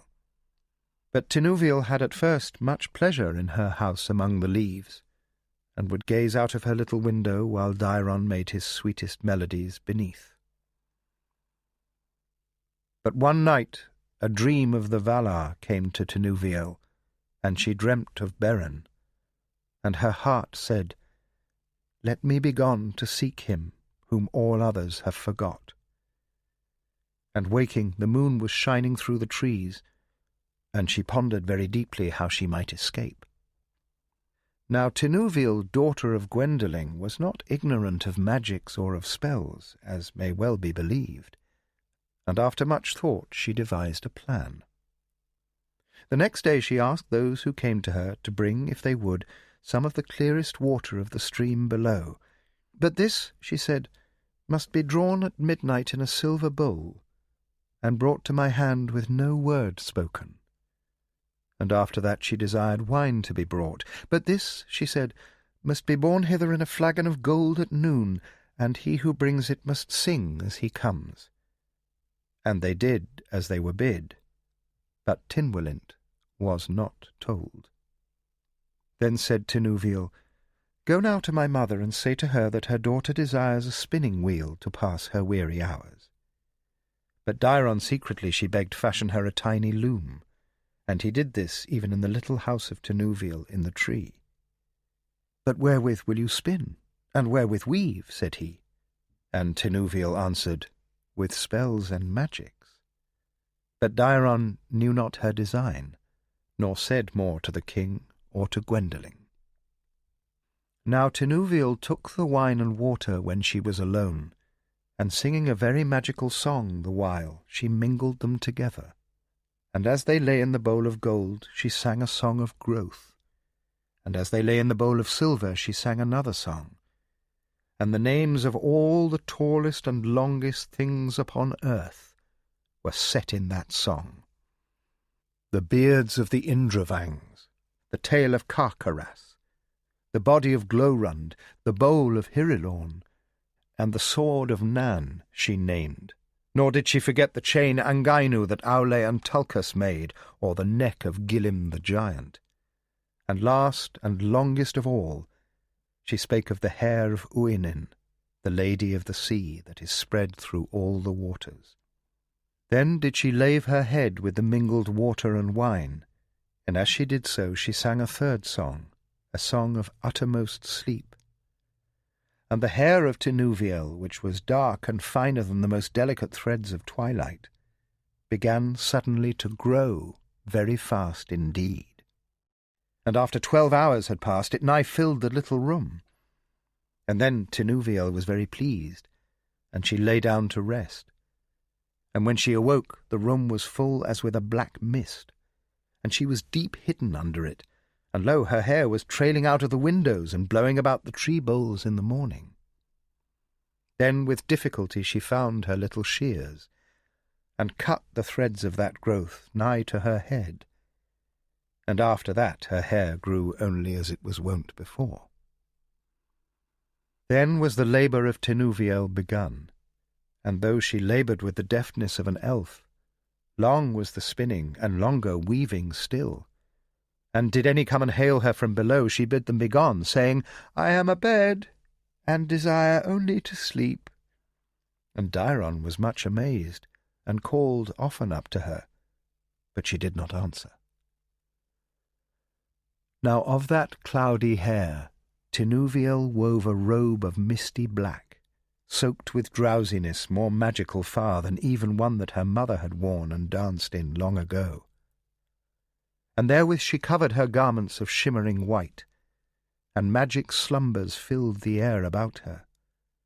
But of what remained she twisted a mighty strand, and this she fastened to the bole of the tree within her house. And then was her labour ended, and she looked out of her window westward to the river. Already the sunlight was fading in the trees, and as dusk filled the woods, she began a song very soft and low, and as she sang she cast out her long hair from the window, so that its slumberous mist touched the heads and faces of the guards below, and they, listening to her voice, fell suddenly into a fathomless sleep. Then did Tinuvil, clad in her garments of darkness, slip down that rope of hair light as a squirrel, and away she danced to the bridge, and before the bridge wards could cry out, she was among them dancing, and as the hem of her black robe touched them, they fell asleep. And Tinuvil fled very far away, as fast as her dancing feet would flit. Now when the escape of Tinuviel reached the ears of Tynwylint, great was his mingled grief and wrath, and all his court was in uproar, and all the woods ringing with the search. But Tinuviel was already far away, drawing nigh to the gloomy foothills where the mountains of night begin. And 'tis said that Daeron, following after her, became utterly lost, and came never back to Elfiness, but turned towards Pallisor, and there plays subtle magic music still, wistful and lonely in the woods and forests of the south. Yet ere long, as Tinuviel went forward, a sudden dread overtook her at the thought of what she had dared to do and what lay before. Then did she turn back for a while, and she wept, wishing Daeron were with her. And it is said that he indeed was not far off, but was wandering lost in the great pines, the forest of night, where afterward Turin slew Beleg by mishap. Nigh was Tinuviel now to those places, but she entered not that dark region, and regaining heart pressed on, and by reason of the greater magic of her being, and because of the spell of wonder and of sleep that fared about her, no such dangers assailed her as did Beren before. Yet was it a long and evil and weary journey for a maiden to tread. Now is it to be told that in those days Tevildo had but one trouble in the world, and that was the kindred of the dogs. Many, indeed, of these were neither friends nor foes of the cats, for they had become subject to Melko, and were as savage and cruel as any of his animals. Indeed, from the most cruel and most savage he bred the race of wolves, and they were very dear indeed to him. Was it not the great grey wolf Karkaras Knifefang, father of wolves, who guarded the gates of Angamandi in those days, and long had done so?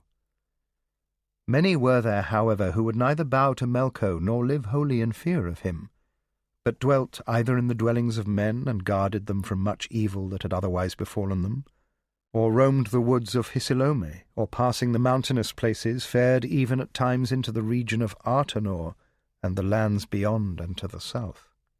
Did ever any of these view Tevildo or any of his thanes or subjects, then there was a great baying and a mighty chase, and albeit seldom was any cat slain by reason of their skill in climbing and in hiding, and because of the protecting might of Melko, yet was great enmity between them, and some of those hounds were held in dread among the cats. None, however, did Tevildo fear, for he was as strong as any among them, and more agile and more swift, save only than Huan, captain of dogs. So swift was Huan that on a time he had tasted the fur of Tevildo, and though Tevildo had paid him for that with a gash from his great claws, yet was the pride of the Prince of Cats unappeased, and he lusted to do a great harm to Huan of the dogs. Great, therefore, was the good fortune that befell Tinuviel in meeting with Huan in the woods, although at first she was mortally afraid and fled. But Huan overtook her in 2 leaps, and speaking soft and deep the tongue of the lost elves, he bid her be not afraid, and, "Wherefore," said he, "do I see an elven maiden, and one most fair, wandering alone so nigh to the abodes of the Ainu of evil? Knowest thou not that these are very evil places to be in, little one, even with a companion, and they are death to the lonely?" "That know I," said she, "and I am not here for the love of wayfaring, but I seek only Beren." "What knowest thou then," said Huan, "of Beren? Or indeed, meanest thou Beren, son of the huntsman of the elves, Egnor Bo-Rimion, a friend of mine since very ancient days?" "Nay, I know not even whether my Beren be thy friend, for I seek only Beren from beyond the bitter hills, whom I knew in the woods near to my father's home. Now is he gone, and my mother Gwendoling says of her wisdom that he is a thrall in the cruel house of Tevildo, Prince of Cats. And whether this be true or yet worse be now befallen him, I do not know. And I go to discover him, though plan I have none." "Then will I make thee one," said Huan. "But do thou trust in me, for I am Huan of the Dogs, chief foe of Tevildo. Rest thee now with me a while within the shadows of the wood, and I will think deeply." Then Tinuviel did as he said, and indeed she slept long while Huan watched, for she was very weary. But after a while awakening, she said, "Lo, I have tarried over long. Come, what is thy thought, O Huan?" And Huan said, "A dark and difficult matter is this, and no other rede can I devise but this. Creep now, if thou hast the heart, to the abiding place of that prince while the sun is high, and Tevildo and the most of his household drowse upon the terraces before his gates. There discover in what manner thou mayst whether Beren be indeed within, as thy mother said to thee. Now I will lie not far hence in the woods, and thou wilt do me a pleasure and aid thy own desires, if going before Tevildo, be Beren there or be he not, thou tellest him how thou hast stumbled upon Huan of the Dogs, lying sick in the woods at this place. Do not indeed direct him hither, for thou must guide him, if it may be, thyself. Then wilt thou see what I contrive for thee and for Tevildo. Methinks that bearing such tidings Tevildo will not entreat thee ill within his halls, nor seek to hold thee there." In this way did Huan design both to do Tevildo a hurt, or perchance, if it might so be, to slay him, and to aid Beren, whom he guessed in truth to be that Beren son of Egnor whom the hounds of Hisilome loved. Indeed, hearing the name of Gwendoling, and knowing thereby that this maiden was a princess of the woodland fairies, he was eager to aid her, and his heart warmed to her sweetness. Now Tinuviel, taking heart, stole near to the halls of Tevildo, and Huan wondered much at her courage, following, unknown to her, as far as he might for the success of his design. At length, however, she passed beyond his sight, and leaving the shelter of the trees, came to a region of long grass dotted with bushes, that sloped ever upward toward a shoulder of the hills. Now upon that rocky spur the sun shone, but over all the hills and mountains at its back a black cloud brooded, for there was Angamandi. And Tinuviel fared on, not daring to look up at that gloom, for fear oppressed her.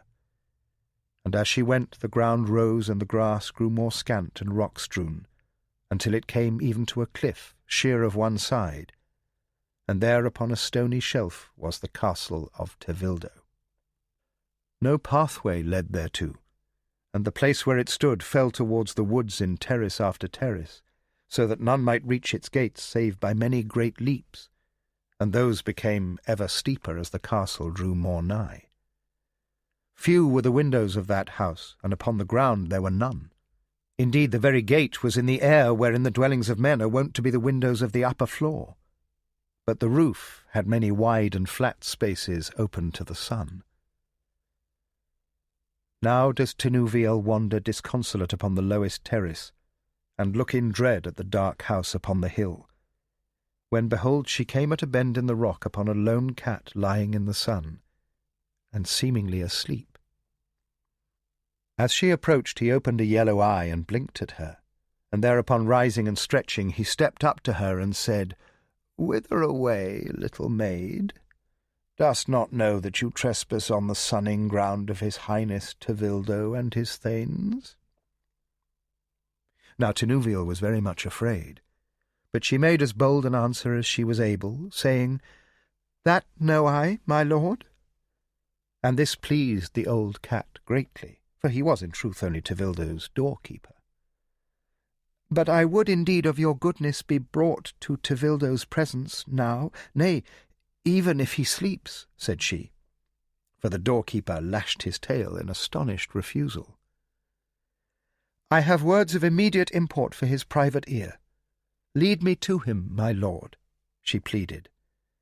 And thereat the cat purred so loudly that she dared to stroke his ugly head, and this was much larger than her own, being greater than that of any dog that is now on earth. Thus entreated, Umuian, for such was his name, said, "Come then with me." and seizing Tinuvil suddenly by her garments at the shoulder, to her great terror he tossed her upon his back, and leapt upon the second terrace. There he stopped, and as Tinuvil scrambled from his back, he said, "Well is it for thee that this afternoon my lord Tevildo lieth upon this lowly terrace far from his house, for a great weariness and a desire for sleep has come upon me, so that I fear me I should not be willing to carry thee much farther." Now Tinuvil was robed in her robe of sable mist.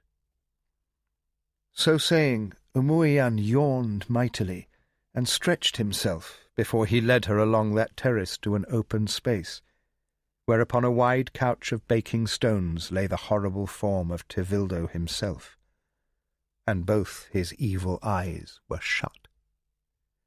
Going up to him, the door-cat Umuian spoke in his ear softly, saying, "A maiden awaits thy pleasure, my lord, who hath news of importance to deliver to thee, nor would she take my refusal." Then did Tevildo angrily lash his tail, half opening an eye. "What is it? Be swift," said he, "for this is no hour to come desiring audience of Tevildo, Prince of Cats." "Nay, lord," said Tinuvil, trembling, "be not angry, nor do I think that thou wilt when thou hearest. Yet is the matter such that it were better not even whispered here where the breezes blow." And Tinuvil cast a glance as it were of apprehension toward the woods. "Nay, get thee gone," said Tevildo, "thou smellest of dog. And what news of good came ever to a cat from a fairy that had had dealings with the dogs?" "Why, sir, that I smell of dogs is no matter of wonder, for I have just escaped from one, and it is indeed of a certain very mighty dog whose name thou knowest that I would speak." Then up sat Tevildo and opened his eyes, and he looked all about him, and stretched 3 times, and at last bade the door-cat lead Tinuvil within, and Umuian caught her upon his back as before. Now was Tinuvil in the sorest dread, for having gained what she desired, a chance of entering Tevildo's stronghold, and maybe of discovering whether Beren were there, she had no plan more, and knew not what would become of her. Indeed, had she been able, she would have fled. Yet now do those cats begin to ascend the terraces towards the castle, and one leap does Umuian make, bearing Tinuvil upwards, and then another, and at the third he stumbled so that Tinuvil cried out in fear, and Tevildo said, "What ails thee, Umuian, thou clumsy foot? It is time that thou left my employ, if age creeps on thee so swiftly." But Umuian said, "Nay, lord, I know not what it is, but a mist is before my eyes, and my head is heavy." And he staggered as one drunk, so that Tinuvil slid from his back, and thereupon he laid him down as if in a dead sleep. But Tevildo was wroth, and seized Tinuvil, and none too gently, and himself bore her to the gates. Then with a mighty leap he sprang within, and bidding that maiden alight, he set up a yell that echoed fearsomely in the dark ways and passages. Forthwith they hastened to him from within, and some he bid descend to Umuian, and bind him, and cast him from the rocks, on the northern side, where they fall most sheer, for he is of no use more to me, he said, for age has robbed him of his sureness of foot. And Tinuvil quaked to hear the ruthlessness of this beast. But even as he spoke, he himself yawned and stumbled as with a sudden drowsiness, and he bid others to lead Tinuvil away to a certain chamber within, and that was the one where Tevildo was accustomed to sit at meat with his greatest thanes. It was full of bones and smelt evilly. No windows were there, and but one door, but a hatchway gave from it upon the great kitchens, and a red light crept thence, and dimly lit the place. Now so adread was Tinuvil when those catfolk left her there, that she stood a moment unable to stir. But soon becoming used to the darkness, she looked about, and espying the hatchway that had a wide sill, she sprang thereto, for it was not over high, and she was a nimble elf. Now gazing therethrough, for it was ajar, she saw the wide vaulted kitchens and the great fires that burnt there, and those that toiled always within, and the most were cats. But behold, there by a great fire stooped Beren, and he was grimed with labour, and Tinuviel sat and wept, but as yet dared nothing. Indeed, even as she sat, the harsh voice of Tevildo sounded suddenly within that chamber. "Nay, where then in Melko's name has that mad elf fled?" And Tinuviel, hearing, shrank against the wall. But Tevildo caught sight of her where she was perched, and cried, "Then the little bird sings not any more. Come down, or I must fetch thee, for behold, I will not encourage the elves to seek audience of me in mockery." Then, partly in fear, and part in hope that her clear voice might carry even to Beren, Tinuviel began suddenly to speak very loud, and to tell her tale so that the chambers rang. "But hush, dear maiden," said Tevildo. "If the matter were secret without, it is not one for bawling within." Then said Tinuviel, "Speak not thus to me, O cat, mighty lord of cats though thou be, for am I not Tinuviel, princess of fairies, that have stepped out of my way to do thee a pleasure?" Now at these words, and she had shouted them even louder than before, a great crash was heard in the kitchens, as a number of vessels of metal and earthenware let suddenly fall. But Tevildo snarled, "There trippeth that fool Beren the elf. Melko rid me of such folk."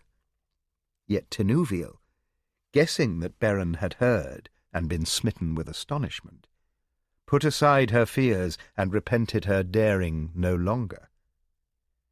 Tevildo nonetheless was very wroth at her haughty words, and had he not been minded first to discover what good he might get from her tale, it had fared ill with Tinuviel straightway. Indeed, from that moment she was in great peril, for Melko and all his vassals held Tynwylint and his folk as outlaws, and great was their joy to ensnare them and cruelly entreat them, so that much favour would Tevildo have gained had he taken Tinuviel before his lord. Indeed, so soon as she named herself, this did he purpose to do when his own business had been done. But of a truth his wits were drowsed that day, and he forgot to marvel more why Tinuviel sat perched upon the sill of the hatchway. Nor did he think more of Beren, for his mind was bent only to the tale Tinuviel bore to him. Wherefore said he, dissembling his evil mood, "Nay, lady, be not angry, but come. Delay whetteth my desire. What is it that thou hast for my ears, for they twitch already?" But Tinuviel said, "There is a great beast, rude and violent, and his name is Huan." And at that name Tevildo's back curved, and his hair bristled and crackled, and the light of his eyes was red. "And," she went on, "it seems to me a shame that such a brute be suffered to infest the wood so nigh, even to the abode of the powerful prince of cats, my lord Tevildo." But Tevildo said, "Nor is he suffered, and cometh never there save it be by stealth." "How so that may be," said Tinuviel, "there he is now. Yet methinks that at last may his life be brought utterly to an end. For lo, as I was going through the woods, I saw where a great animal lay upon the ground moaning as in sickness, and behold, it was Huan. And some evil spell or malady has him in its grip, and still he lies helpless in a dale not a mile westward in the woods from this hall. Now, with this perhaps I would not have troubled your ears, had not the brute, when I approached to succour him, snarled upon me and essayed to bite me, and meseems that such a creature deserves whatever come to him." Now all this that Tinuviel spake was a great lie, in whose devising Huan had guided her, and maidens of the Eldar are not wont to fashion lies. Yet have I never heard that any of the Eldar blamed her therein, nor Beren afterward, and neither do I, for Tevildo was an evil cat, and Melko the wickedest of all beings, and Tinuviel was in dire peril at their hands. Tevildo, however, himself a great and skilled liar, was so deeply versed in the lies and subtleties of all the beasts and creatures that he seldom knew whether to believe what was said to him or not, and was wont to disbelieve all things save those he wished to believe true, and so was he often deceived by the more honest. Now the story of Huan and his helplessness so pleased him that he was fain to believe it true, and determined at least to test it. Yet at first he feigned indifference, saying this was a small matter for such secrecy, and might have been spoken outside without further ado. But Tinuvil said she had not thought that Tevildo, Prince of Cats, needed to learn that the ears of Huan heard the slightest sounds a league away, and the voice of a cat further than any sound else. Now therefore Tevildo sought to discover from Tinuvil, under pretence of mistrusting her tale, where exactly Huan might be found. But she made only vague answers, seeing in this her only hope of escaping from the castle. And at length Tevildo, overcome by curiosity and threatening evil things if she should prove false, summoned 2 of his thanes to him, and one was J.R.R, a fierce and warlike cat. Then did the 3 set out with Tinuvil from that place, but Tinuvil took off her magical garment of black and folded it, so that for all its size and density it appeared no more than the smallest kerchief, for so was she able. And thus was she borne down the terraces upon the back of J.R.R without mishap, and no drowsiness assailed her bearer. Now crept they through the woods in the direction she had named, and soon does Tevildo smell dog, and bristles and lashes his great tail, but after he climbs a lofty tree and looks down from thence into that dale that Tinuvil had shown to them. There he does indeed see the great form of Huan lying prostrate, groaning and moaning, and he comes down in much glee and haste, and indeed in his eagerness he forgets Tinuvil, who now in great fear for Huan lies hidden in a bank of fern. The design of Tevildo and his 2 companions was to enter that dale silently from different quarters, and so come all suddenly upon Huan unawares and slay him, or, if he were too stricken to make fight, to make sport of him and torment him. This did they now, but even as they leapt out upon him, Huan sprang up into the air with a mighty baying, and his jaws closed in the back close to the neck of that cat J.R.R, and J.R.R died. But the other thane fled howling up a great tree, and so was Tevildo left alone face to face with Huan, and such an encounter was not much to his mind. Yet was Huan upon him too swiftly for flight, and they fought fiercely in that glade, and the noise that Tevildo made was very hideous. But at length Huan had him by the throat, and that cat might well have perished had not his claws, as he struck out blindly, pierced Huan's eye. Then did Huan give tongue, and Tevildo, screeching fearsomely, got himself loose with a great wrench, and leapt up a tall and smooth tree that stood by, even as his companion had done. Despite his grievous hurt, Huan now leaps beneath that tree, baying mightily, and Tevildo curses him and casts evil words upon him from above.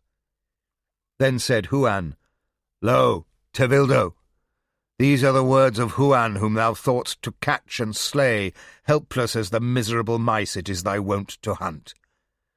Stay forever up thy lonely tree, and bleed to death of thy wounds, or come down and feel again my teeth. But if neither are to thy liking, then tell me where is Tinuvil, Princess of Fairies, and Beren, son of Egnor, for these are my friends. Now these shall be set as ransom against thee, though it be valuing thee far over thy worth. As for that cursed elf, she lies whimpering in the ferns yonder, and my ears mistake not," said Tevildo. "And Beren, methinks, is being soundly scratched by Miaule, my cook, in the kitchens of my castle, for his clumsiness there an hour ago." "Then let them be given to me in safety," said Huan, "and thou mayst return thyself to thy halls, and lick thyself unharmed." "Of a surety my thane who is here with me shall fetch them for thee," said Tevildo. But growled Huan, Ay, and fetch also all thy tribe and the hosts of the orcs and the plagues of Melko? Nay, I am no fool. Rather shalt thou give Tinuviel a token, and she shall fetch Beren, or thou shalt stay here, if thou likest not the other way. Then was Tevildo forced to cast down his golden collar, a token no cat dare dishonour. But Huan said, Nay, more yet is needed, for this will arouse all thy folk to seek thee. And this Tevildo knew, and had hoped. So was it that in the end weariness and hunger and fear prevailed upon that proud cat, a prince of the service of Melko, to reveal the secret of the cats, and the spell that Melko had entrusted to him. And those were words of magic, whereby the stones of his evil house were held together, and whereby he held all beasts of the catfolk under his sway, filling them with an evil power beyond their nature. For long has it been said that Tevildo was an evil fay in beast-like shape. When therefore he had told it, Huan laughed till the woods rang, for he knew that the days of the power of the cats were over. Now sped Tinuviel with the golden collar of Tevildo back to the lowest terrace before the gates, and standing she spake the spell in her clear voice. Then, behold, the air was filled with the voices of cats, and the house of Tevildo shook. And there came therefrom a host of indwellers, and they were shrunk to puny size, and were afeard of Tinuviel, who, waving the collar of Tevildo, spake before them certain of the words that Tevildo had said in her hearing to Huan, and they cowered before her. But she said, Lo, let all those of the folk of the elves or of the children of men that are bound within these halls be brought forth. And behold, Beren was brought forth. But of other thralls there were none, save only Gimli, an aged gnome, bent in thraldom and grown blind, but whose hearing was the keenest that has been in the world, as all songs say. Gimli came leaning upon a stick, and Beren aided him. But Beren was clad in rags and haggard, and he had in his hand a great knife he had caught up in the kitchen, fearing some new ill when the house shook and all the voices of the cats were heard. But when he beheld Tinuviel standing amid the host of cats that shrank from her, and saw the great collar of Tevildo, then was he amazed utterly, and knew not what to think. But Tinuviel was very glad, and spoke, saying, O Beren from beyond the bitter hills, wilt thou now dance with me? But let it not be here. And she led Beren far away, and all those cats set up a howling and wailing, so that Huan and Tevildo heard it in the woods, but none followed or molested them, for they were afraid, and the magic of Melko was fallen from them. This indeed they rued afterward, when Tevildo returned home followed by his trembling comrade. For Tevildo's wrath was terrible, and he lashed his tail and dealt blows at all who stood nigh.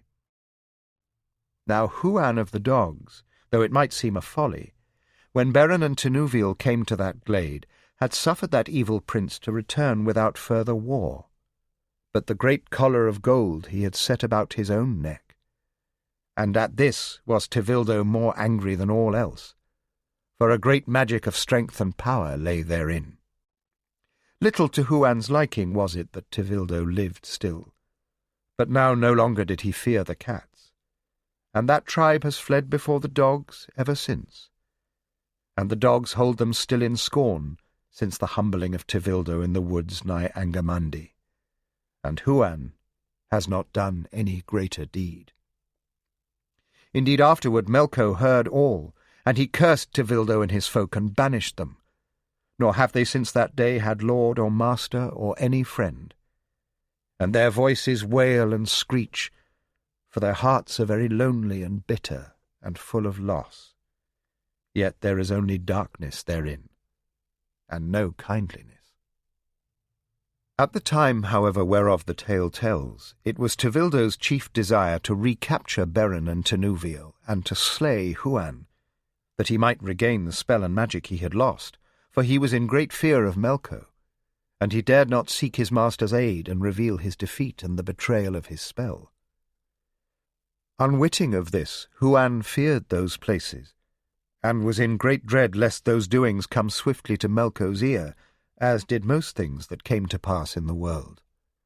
Wherefore now Tinuviel and Beren wandered far away with Huan, and they became great in friendship with him. And in that life Beren grew strong again, and his thraldom fell from him, and Tinuviel loved him. Yet wild and rugged and very lonely were those days, for never a face of elf or of man did they see. And Tinuviel grew at last to long sorely for Gwendoling her mother, and the songs of sweet magic she was used to sing to her children as twilight fell in the woodlands by their ancient halls. Often she half fancied she heard the flute of Dairon her brother in pleasant glades wherein they sojourned, and her heart grew heavy. At length she said to Beren and to Huan, "I must return home." And now is it Beren's heart that is overcast with sorrow, for he loved that life in the woods with the dogs. For by now many others had become joined to Huan, yet not if Tinuviel were not there. Nonetheless said he, "Never may I go back with thee to the land of Artenor, nor come there ever after to seek thee, sweet Tinuviel, save only bearing a Silmaril. Nor may that ever now be achieved, for am I not a fugitive from the very halls of Melko, and in danger of the most evil pains do any of his servants spy me?" Now this he said in the grief of his heart at parting with Tinuviel, and she was torn in mind, abiding not the thought of leaving Beren, nor yet of living ever thus in exile. So sat she a great while in sad thought, and she spoke not. But Beren sat nigh, and at length said, "Tinuviel, one thing only can we do. Go get a Silmaril." And she sought thereupon Huan, asking his aid and advice, but he was very grave and saw nothing but folly in the matter. Yet in the end Tinuviel begged of him the fell of Oikeroi that he slew in the affray of the glade. Now Oikeroi was a very mighty cat, and Huan carried that fell with him as a trophy. Now doth Tinuviel put forth her skill and fairy magic, and she sews Beren into this fell, and makes him to the likeness of a great cat. And she teaches him how to sit and sprawl, to step and bound and trot in the semblance of a cat, till Huan's very whiskers bristled at the sight, and thereat Beren and Tinuviel laughed. Never, however, could Beren learn to screech or wail or to purr like any cat that ever walked, nor could Tinuviel awaken a glow in the dead eyes of the catskin. "But we must put up with that," said she, "and thou hast the air of a very noble cat, if thou but hold thy tongue."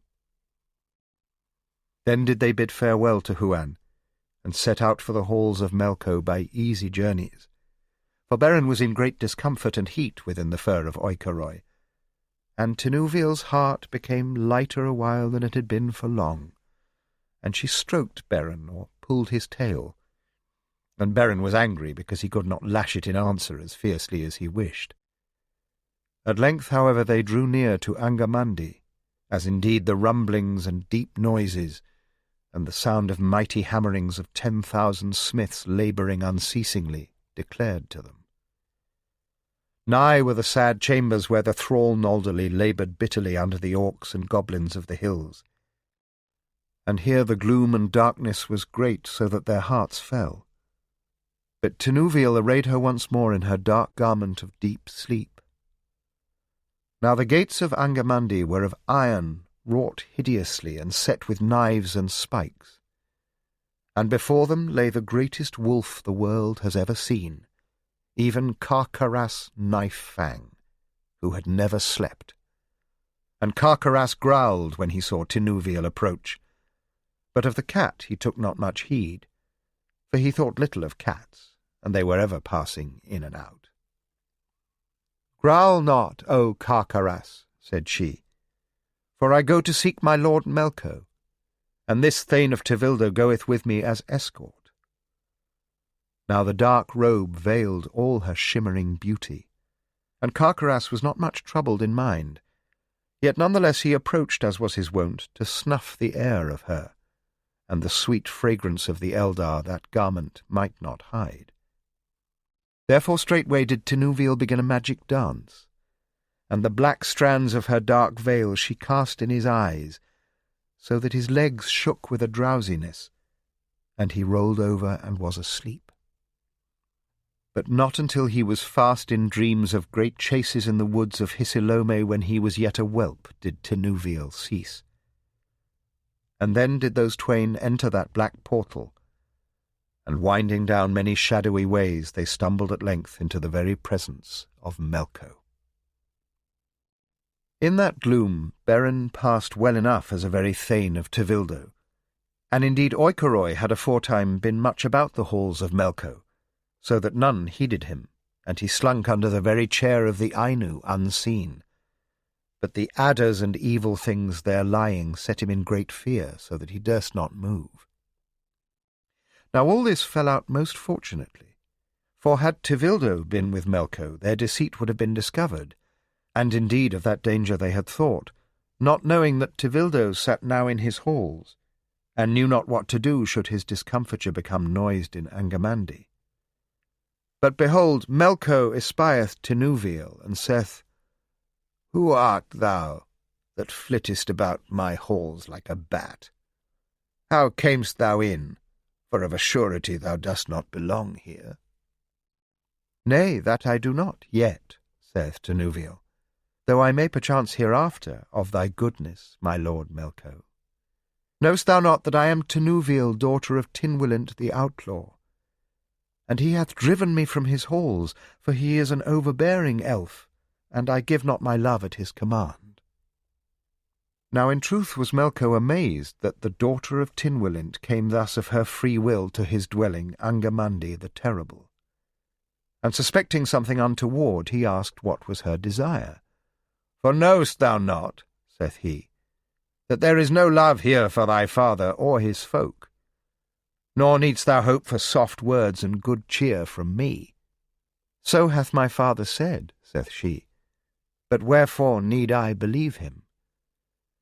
Behold, I have a skill of subtle dances, and I would dance now before you, my lord, for then methinks I might readily be granted some humble corner of your halls wherein to dwell, until such times as you should call for the little dancer Tinuviel to lighten your cares." "Nay," saith Melko, "such things are little to my mind.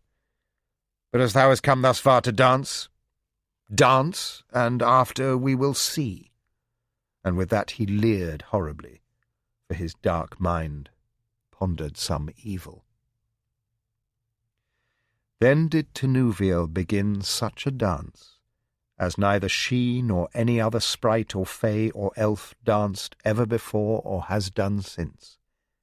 And after a while even Melko's gaze was held in wonder. Round the hall she fared, swift as a swallow, noiseless as a bat, magically beautiful as only Tinuviel ever was, and now she was at Melko's side, now before him, now behind, and her misty draperies touched his face and waved before his eyes, and the folk that sat about the walls or stood in that place were whelmed one by one in sleep, falling down into deep dreams of all that their ill hearts desired. Beneath his chair the adders lay like stones, and the wolves before his feet yawned and slumbered, and Melko gazed on enchanted, but he did not sleep. Then began Tinuviel to dance a yet swifter dance before his eyes. And even as she danced she sang in a voice very low and wonderful, a song which Gwendolen had taught her long ago, a song that the youths and maidens sang beneath the cypresses of the gardens of Lorien, when the tree of gold had waned and Silpion was gleaming.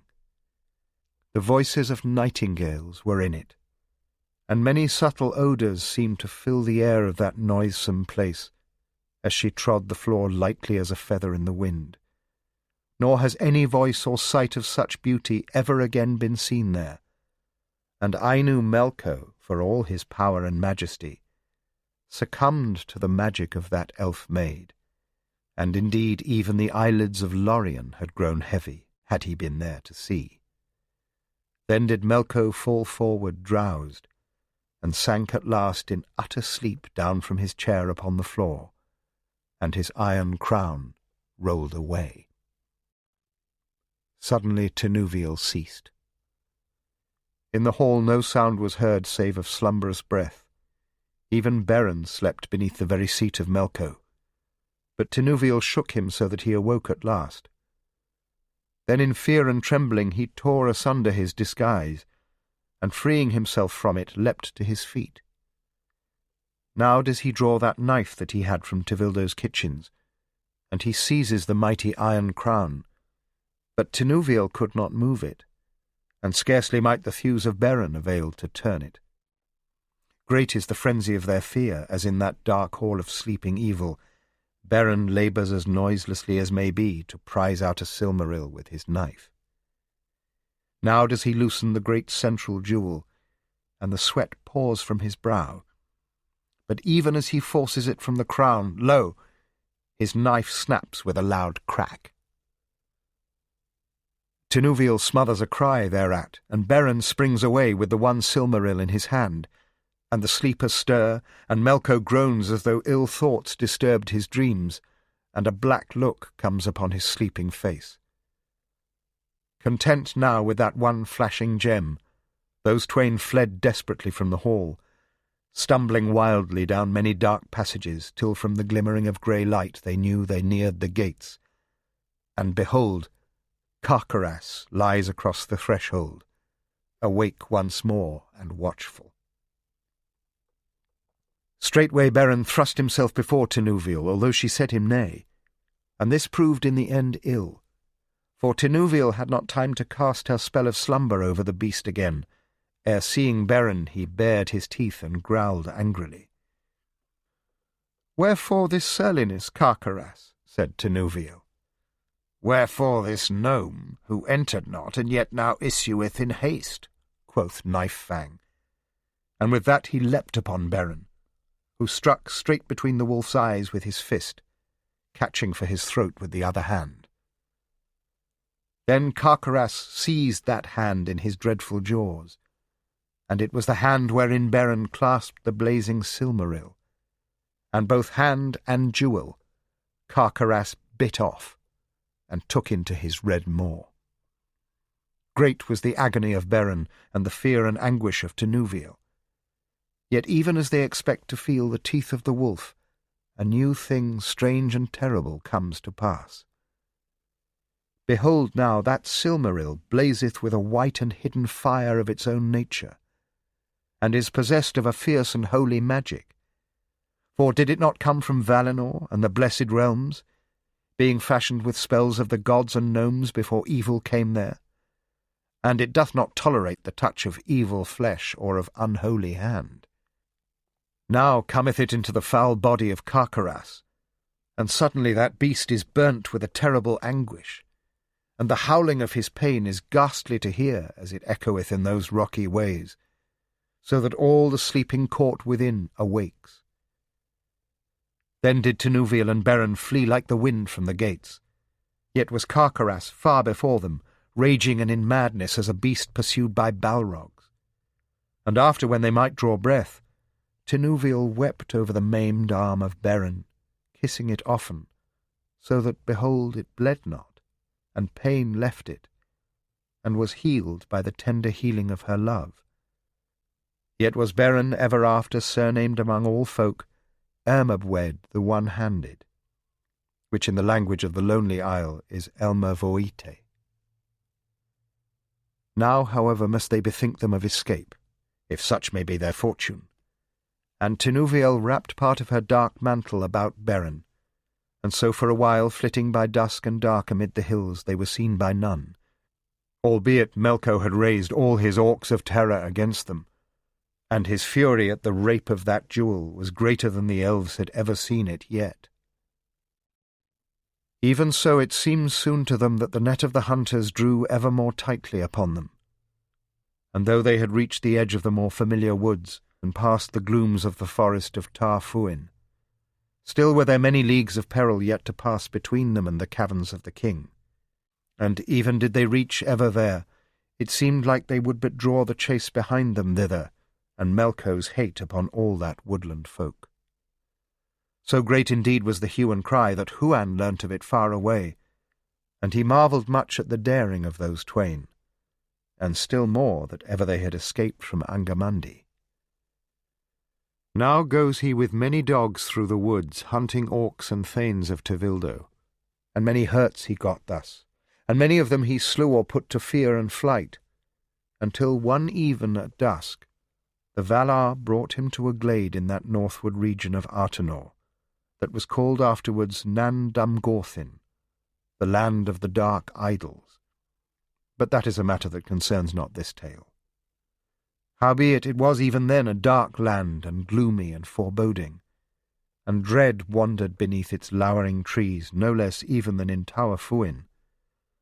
And those two elves, Tinuviel and Beren, were lying therein weary and without hope, and Tinuviel wept, but Beren was fingering his knife. Now when Huan saw them, he would not suffer them to speak or to tell any of their tale, but straightway took Tinuviel upon his mighty back, and bade Beren run as best he could beside him. For, said he, a great company of the orcs are drawing swiftly hither, and wolves are their trackers and their scouts. Now doth Huan's pack run about them, and they go very swiftly along quick and secret paths towards the homes of the folk of Tinwillant far away. Thus was it that they eluded the host of their enemies, but had none the less many an encounter afterward with wandering things of evil. And Beren slew an orc that came nigh to dragging off Tinuviel, and that was a good deed. Seeing then that the hunt still pressed them close, once more did Huan lead them by winding ways, and dared not straightly to bring them to the land of the woodland fairies. So cunning, however, was his leading, that at last after many days the chase fell far away, and no longer did they see or hear anything of the bands of orcs.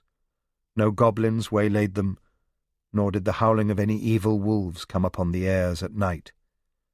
And belike that was because already they had stepped within the circle of Gwendoling's magic, that hid the paths from evil things, and kept harm from the regions of the wood-elves. Then did Tinuviel breathe freely once more, as she had not done since she fled from her father's halls.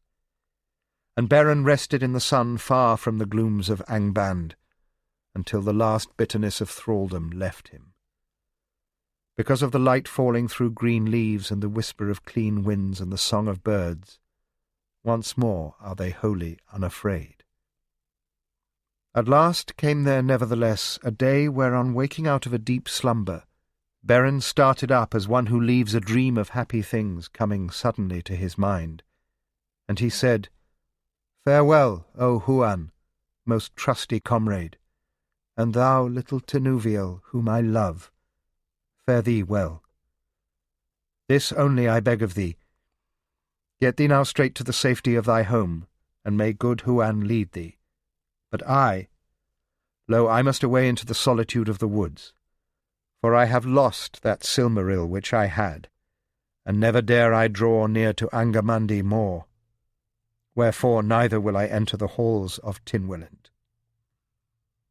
Then he wept to himself. But Tinuviel, who was nigh and had hearkened to his musing, came beside him and said, Nay, now is my heart changed. And if thou dwellest in the woods, O Beren Mabwed, then so will I. And if thou wilt wander in the wild places, there will I wander also, or with thee or after thee.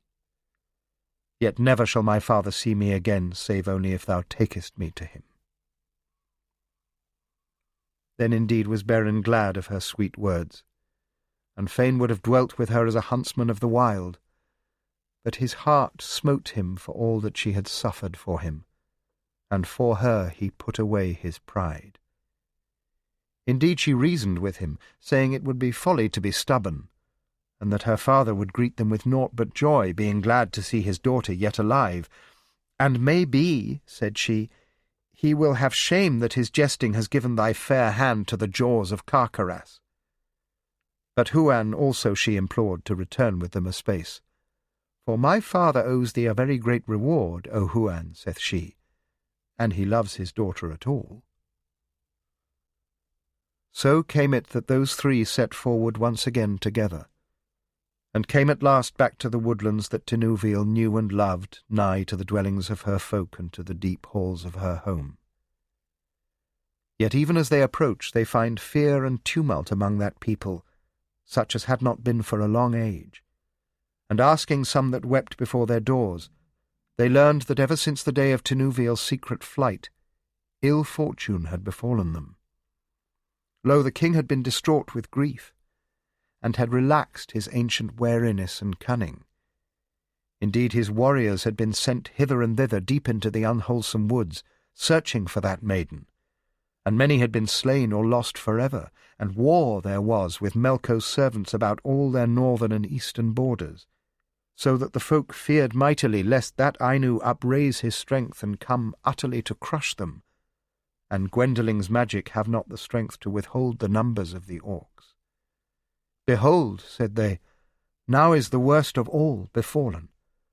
For long has Queen Gwendolen sat aloof and smiled not, nor spoken, looking as it were to a great distance with haggard eyes, and the web of her magic has blown thin about the woods, and the woods are dreary, for Dairon comes not back, neither is his music heard ever in the glades. Behold now the crown of all our evil tidings, for know that there has broken upon us, raging from the halls of evil, a great grey wolf filled with an evil spirit, and he fares as though lashed by some hidden madness, and none are safe. Already has he slain many as he runs wildly snapping and yelling through the woods, so that the very banks of the stream that flows before the king's halls has become a lurking place of danger.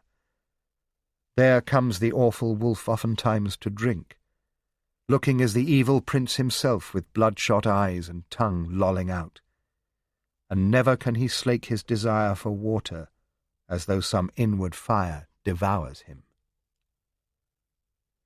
Then was Tinuvil sad at the thought of the unhappiness that had come upon her folk, and most of all was her heart bitter at the story of Dairon, for of this she had not heard any murmur before. Yet could she not wish Beren had come never to the lands of Artenor.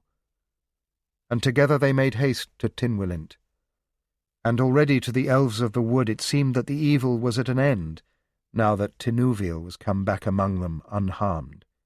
Indeed, they scarce had hoped for that. In great gloom do they find King Tynwylint.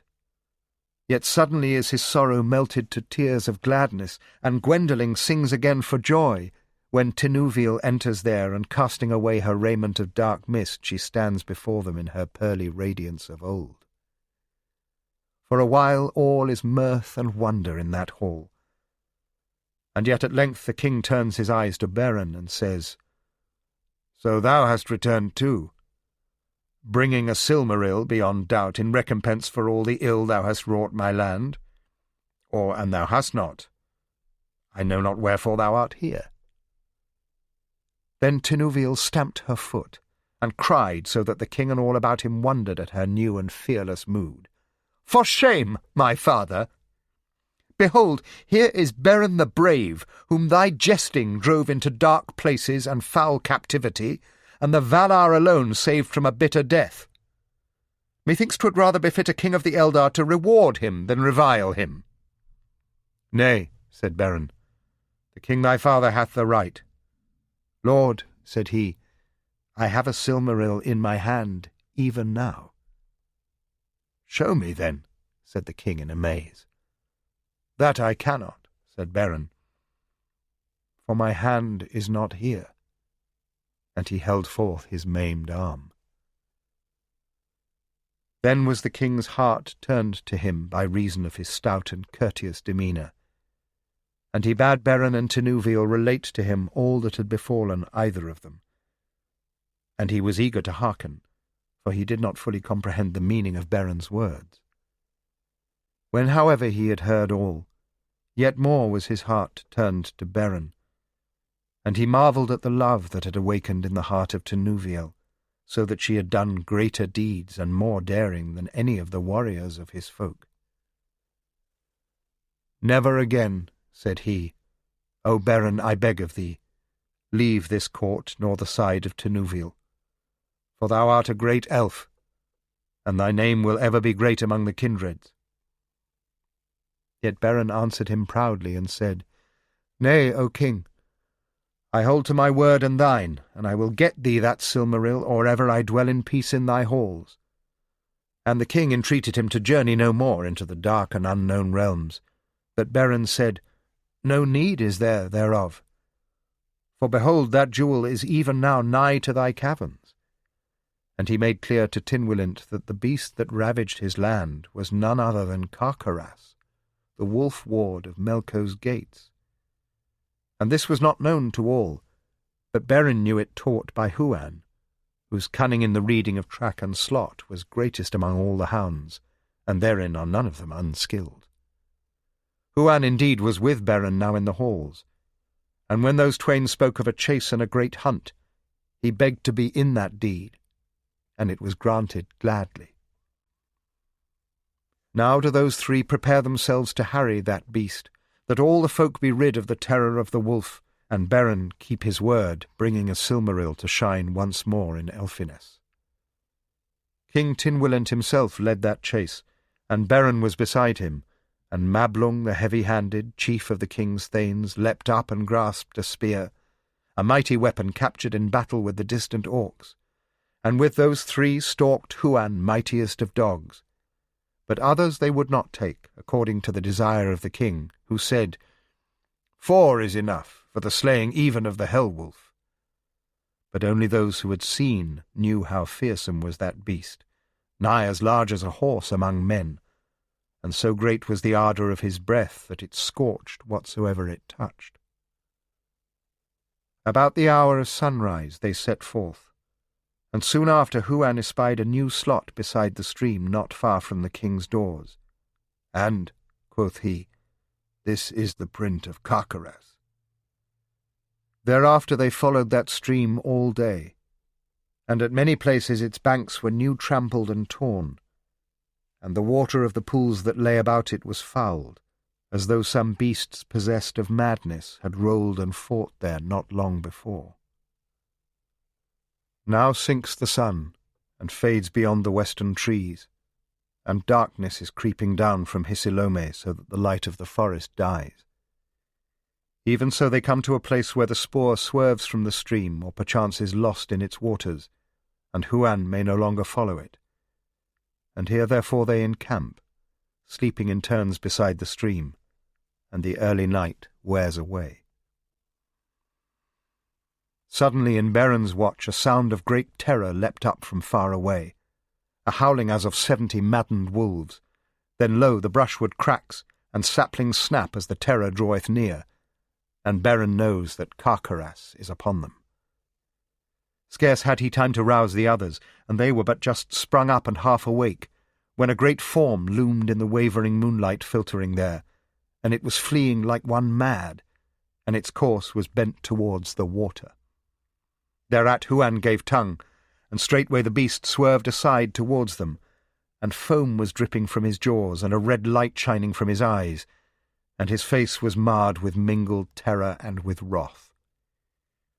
No sooner did he leave the trees than Huan rushed upon him fearless of heart, but he with a mighty leap sprang right over that great dog, for all his fury was kindled suddenly against Beren, whom he recognized as he stood behind, and to his dark mind it seemed that there was the cause of all his agony. Then Beren thrust swiftly upward with a spear into his throat, and Huan leapt again and had him by a hind leg, and Car-Carras fell like a stone, for at that same moment the king's spear found his heart, and his evil spirit gushed forth and sped, howling faintly as it fared over the dark hills to Mandos. But Beren lay under him, crushed beneath his weight. Now they roll back that carcass and fall to cutting it open, but Huan licks Beren's face whence blood is flowing.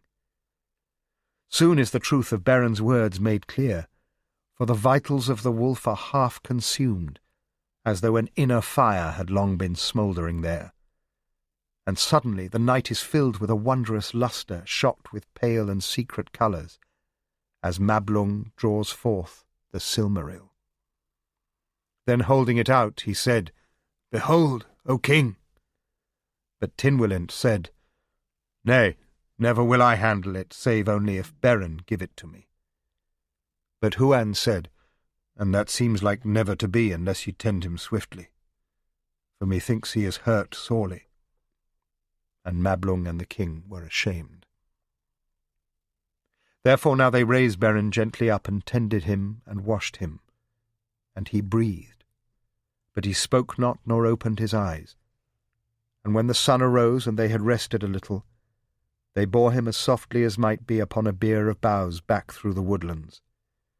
And nigh midday they drew near the homes of the folk again, and then were they deadly weary, and Beren had not moved nor spoken, but groaned thrice. There did all the people flock to meet them when their approach was noised among them, and some bore them meat and cool drinks and salves and healing things for their hurts. And but for the harm that Beren had met, great indeed had been their joy.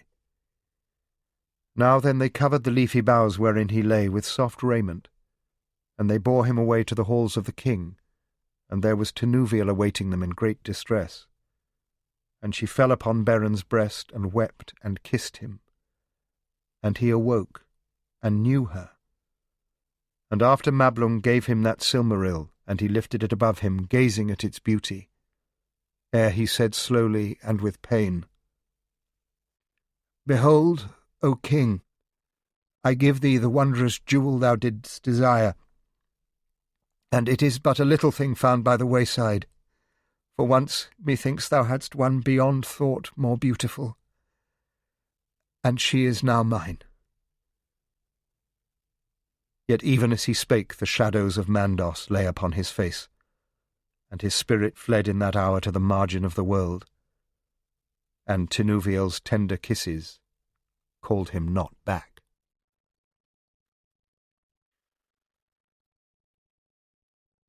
Here Veane suddenly ceased speaking, but she wept, and after a while she said, "Nay, that is not all the tale, but here endeth all that I rightly know."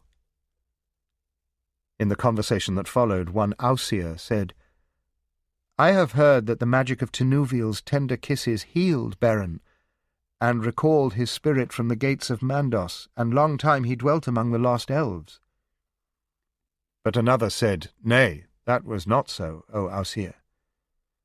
And if thou wilt listen, I will tell the true and wondrous tale, for Beren died there, in Tinuviel's arms, even as Veane had said, and Tinuviel, crushed with sorrow and finding no comfort or light in all the world, followed him swiftly down those dark ways that all must tread alone.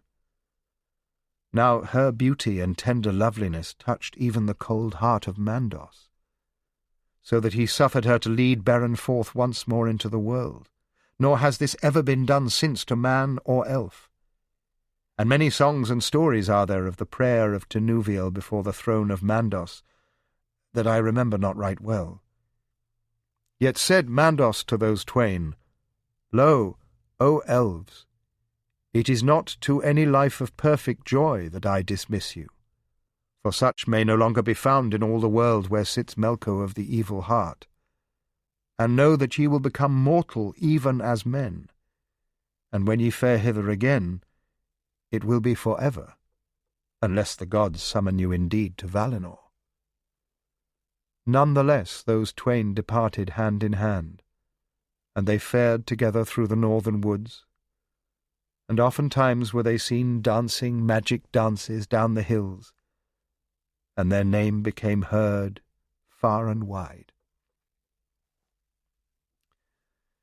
Then Veane said, "Aye, and they did more than dance, for their deeds afterwards were very great, and many tales are there thereof that thou must hear, O Eriol Melinon, upon another time of tale-telling.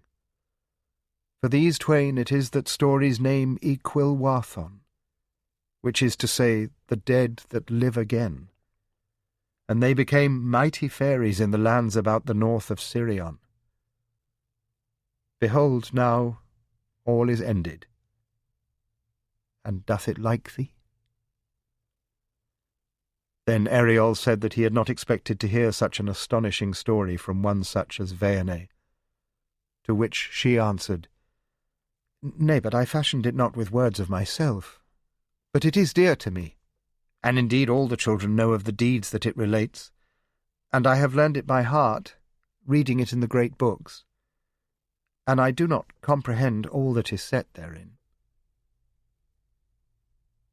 During the 1920s, my father was engaged in the casting of the lost tales of Turambar and Tinuviel into verse.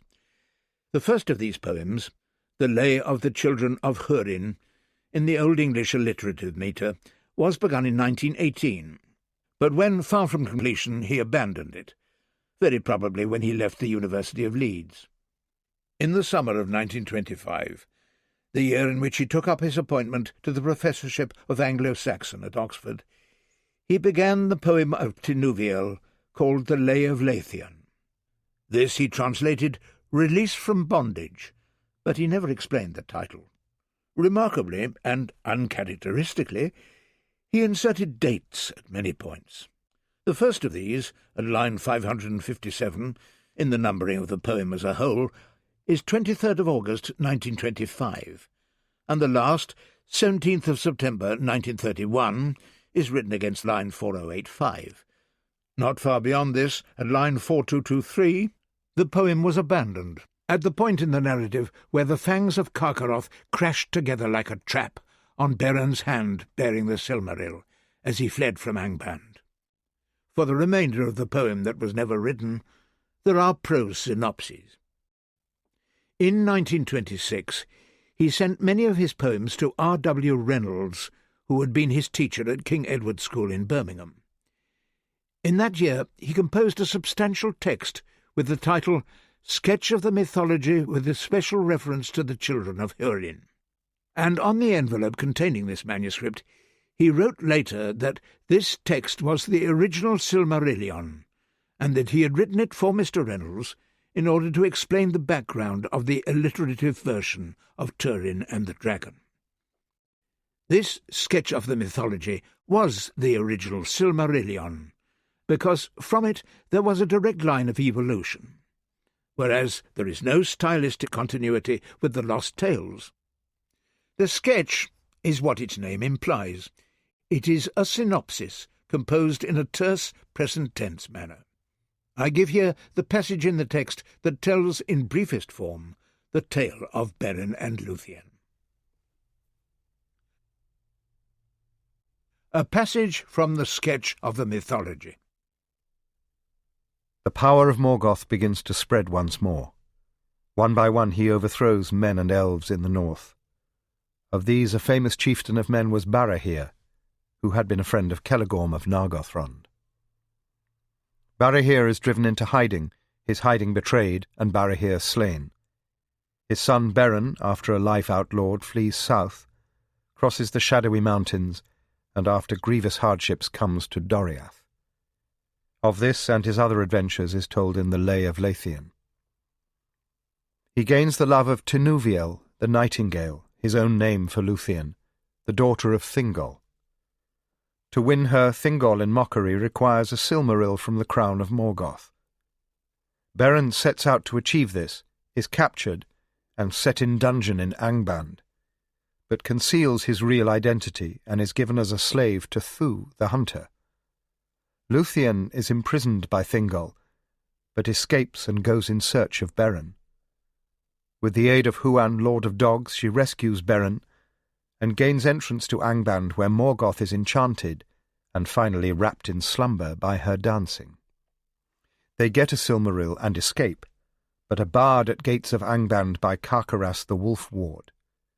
He bites off Beren's hand which holds the Silmaril, and goes mad with the anguish of its burning within him. They escape, and after many wanderings get back to Doriath. Carcharas, ravening through the woods, bursts into Doriath. There follows the wolf hunt of Doriath, in which Carcharas is slain, and Huan is killed in defence of Beren. Beren is, however, mortally wounded, and dies in Lúthien's arms. Some songs say that Lúthien went even over the grinding ice, aided by the power of her divine mother Melian, to Mandos' halls and won him back. Others that Mandos, hearing his tale, released him. Certain it is that he alone of mortals came back from Mandos and dwelt with Lúthien, and never spoke to men again, living in the woods of Doriath and in the Hunter's Wold, west of Nargothrond. It will be seen that there have been great changes in the legend, the most immediately evident being that of Beren's captor. Here we meet Thu, the hunter. At the end of the sketch it is said of Thu that he was the great chief of Morgoth, and that he escaped the last battle, and dwells still in dark places and perverts men to his dreadful worship. In the Lay of Lúthien, Thu emerges as the fearful necromancer, lord of wolves, who dwelt in Tol-Sirion, the island in the river Sirion with an elvish watchtower, which came to be Tol-in-Gaurhof, the Isle of Werewolves. He is, or will be, Sauron. Tevildo and his realm of cats have disappeared.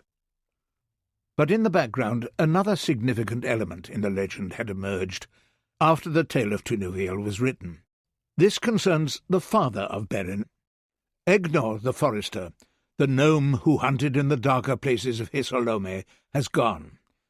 Now, in the passage from the sketch just given, his father is Barahir, a famous chieftain of men. Driven into hiding by the growing hostile power of Morgoth, his hiding was betrayed, and he was slain. His son Beren, after a life outlawed, flees south, crosses the shadowy mountains, and after grievous hardships comes to Doriath. Of this and his other adventures is told in the Lay of Lúthien.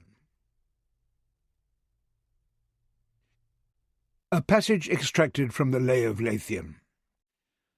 I give here the passage in the lay, written in 1925, that describes the treachery of Gorlim, known as Gorlim the Unhappy, who betrayed to Morgoth the hiding place of Barahir and his companions, and the aftermath.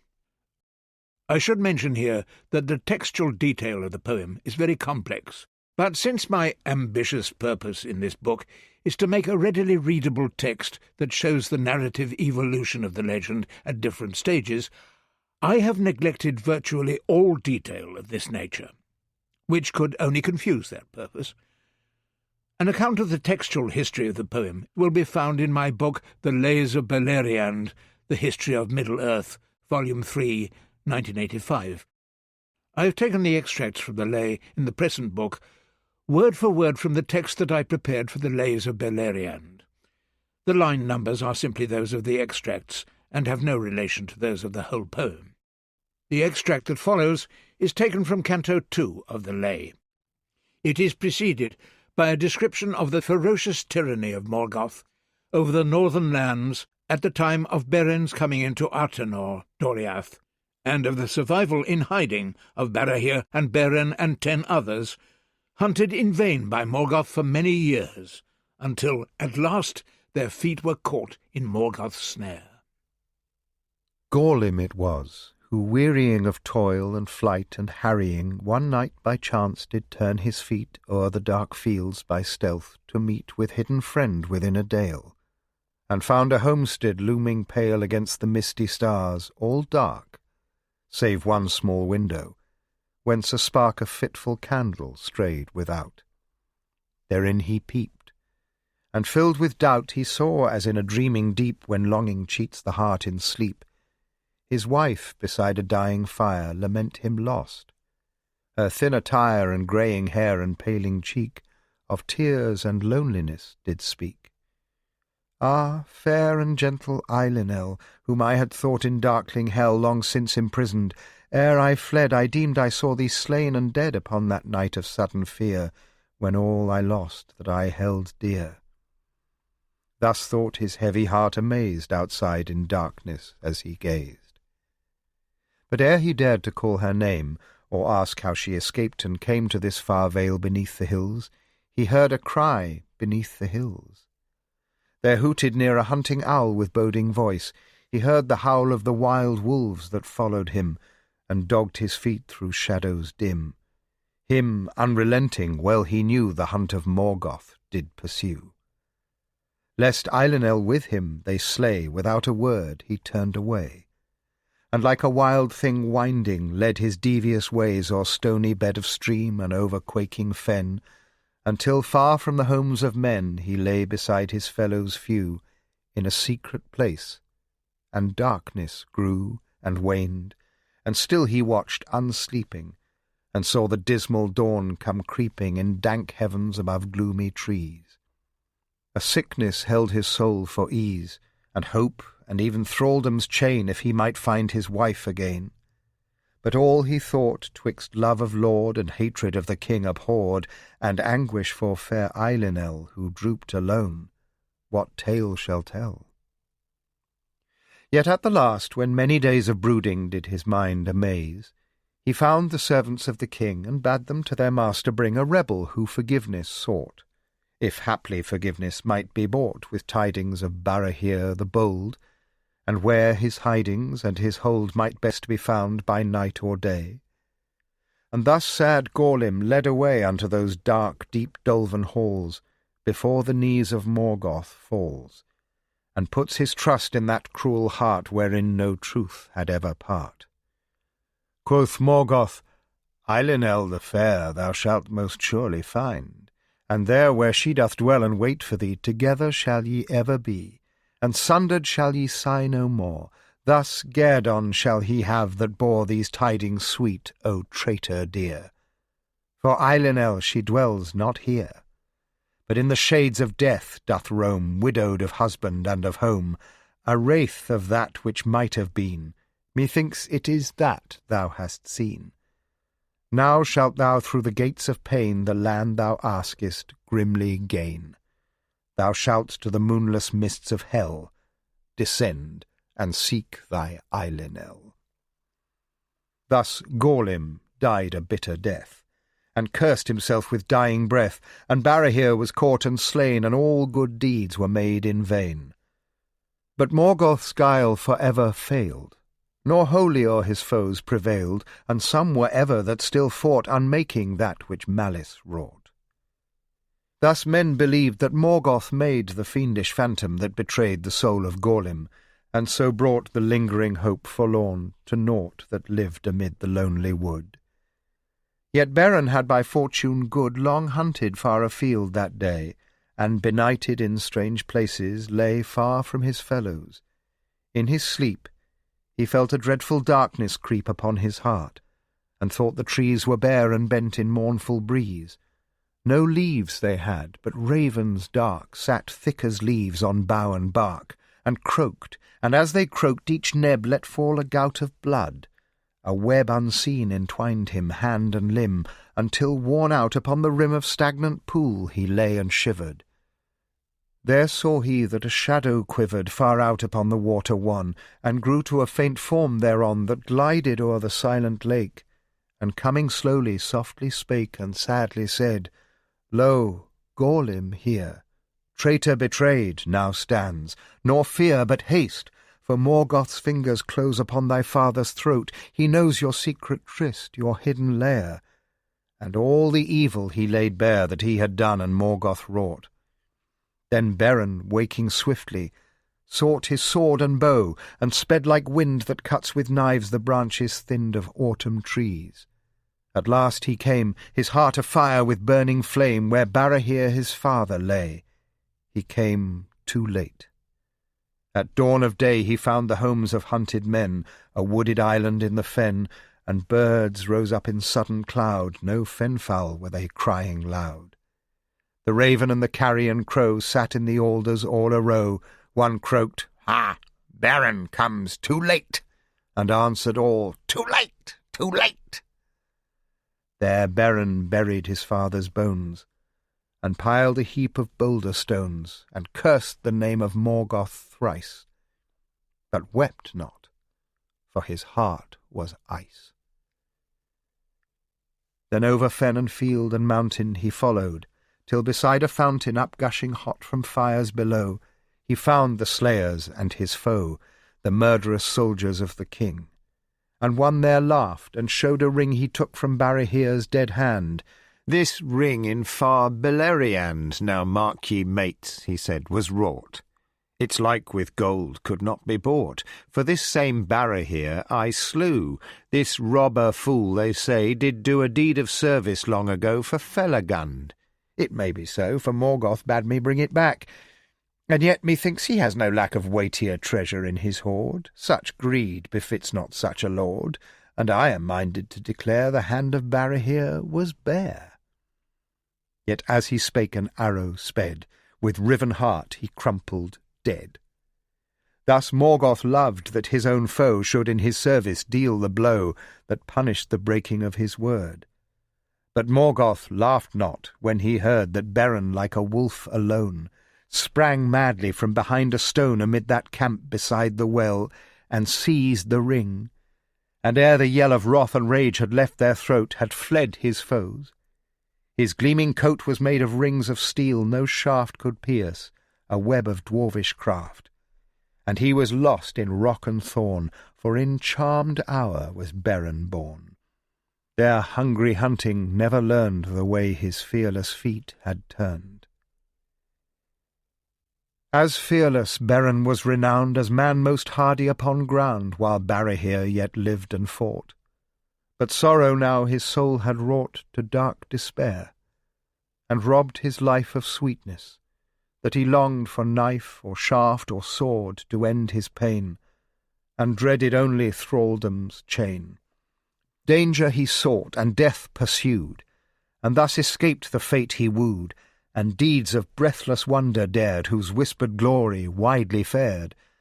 And softly songs were sung at eve of marvels he did once achieve, alone, beleaguered, lost at night by mist or moon, or 'neath the light of the broad eye of day. The woods that northward looked with bitter feuds he filled, and death for Morgoth's folk. His comrades were the beech and oak, who failed him not, and many things with fur and fell and feathered wings, and many spirits that in stone in mountains old and wastes alone do dwell and wander, were his friends. Yet seldom well an outlaw ends. And Morgoth was a king more strong than all the world has since in song recorded, and his wisdom wide, slow and surely, who him defied did hem and hedge. Thus at the last must Beren flee the forest fast, and lands he loved where lay his sire by reeds bewailed beneath the mire. Beneath a heap of mossy stones now crumble those once mighty bones. But Beren flees the friendless north one autumn night, and creeps him forth. The leaguer of his watchful foes he passes, silently he goes. No more his hidden bowstring sings, no more his shaven arrow wings, no more his hunted head doth lie upon the heath beneath the sky. The moon that looked amid the mist upon the pines, the wind that hissed among the heather and the fern, found him no more. The stars that burn about the north with silver fire in frosty airs, the burning briar that men did name in days long gone, were set behind his back, and shone o'er land and lake and darkened hill, forsaken fen and mountain rill. His face was south from the land of dread, whence only evil pathways led, and only the feet of men most bold might cross the shadowy mountains cold. Their northern slopes were filled with woe, with evil and with mortal foe, their southern faces mounted sheer in rocky pinnacle and pier, whose roots were woven with deceit and washed with waters bitter sweet. There magic lurked in gulf and glen, for far away beyond the ken of searching eyes, unless it were from dizzy tower that pricked the air, where only eagles lived and cried, might grey and gleaming be descried Beleriand, Beleriand, the borders of the fairy land. The Quenta Noldorinwa, After the sketch of the mythology, this text, which I will refer to as the Quenta, was the only complete and finished version of the Silmarillion that my father achieved. A typescript that he made in, as seems certain, 1930. No preliminary drafts or outlines, if there were any, survive, but it is plain that for a good part of its length he had the sketch before him. It is longer than the sketch, and the Silmarillion style has clearly appeared, but it remains a compression, a compendious account. In the subtitle it is said that it is the brief history of the Noldorli or gnomes, drawn from the Book of Lost Tales, which Ariel or Aelfwin wrote. The long poems were of course now in being, substantial but massively unfinished, and my father was still working on the Lay of Lúthien. In the Quenta there emerges the major transformation of the legend of Beren and Lúthien by the entry of the Noldorin prince Felagund, son of Finrod. To explain how this could come about, I will give here a passage from this text, but a note on names is needed. The leader of the Noldor in the great journey of the elves from Cuivianen, the water of awakening in the furthest east, was Finwë. His 3 sons were Fëanor, Fingolfin, and Finrod, who was the father of Felagund. Later the names were changed. The 3rd son of Finwë became Finarfin, and Finrod the name of his son, but Finrod was also Felagund. This name meant Lord of Caves, or Cave Hewer, in the language of the dwarfs, for he was the founder of Nargothrond. The sister of Finrod Felagund was Galadriel. A passage extracted from the Quenta. This was the time that songs call the Siege of Angband. The swords of the gnomes then fenced the earth from the ruin of Morgoth, and his power was shut behind the walls of Angband. The gnomes boasted that never could he break their leaguer, and that none of his folk could ever pass to work evil in the ways of the world.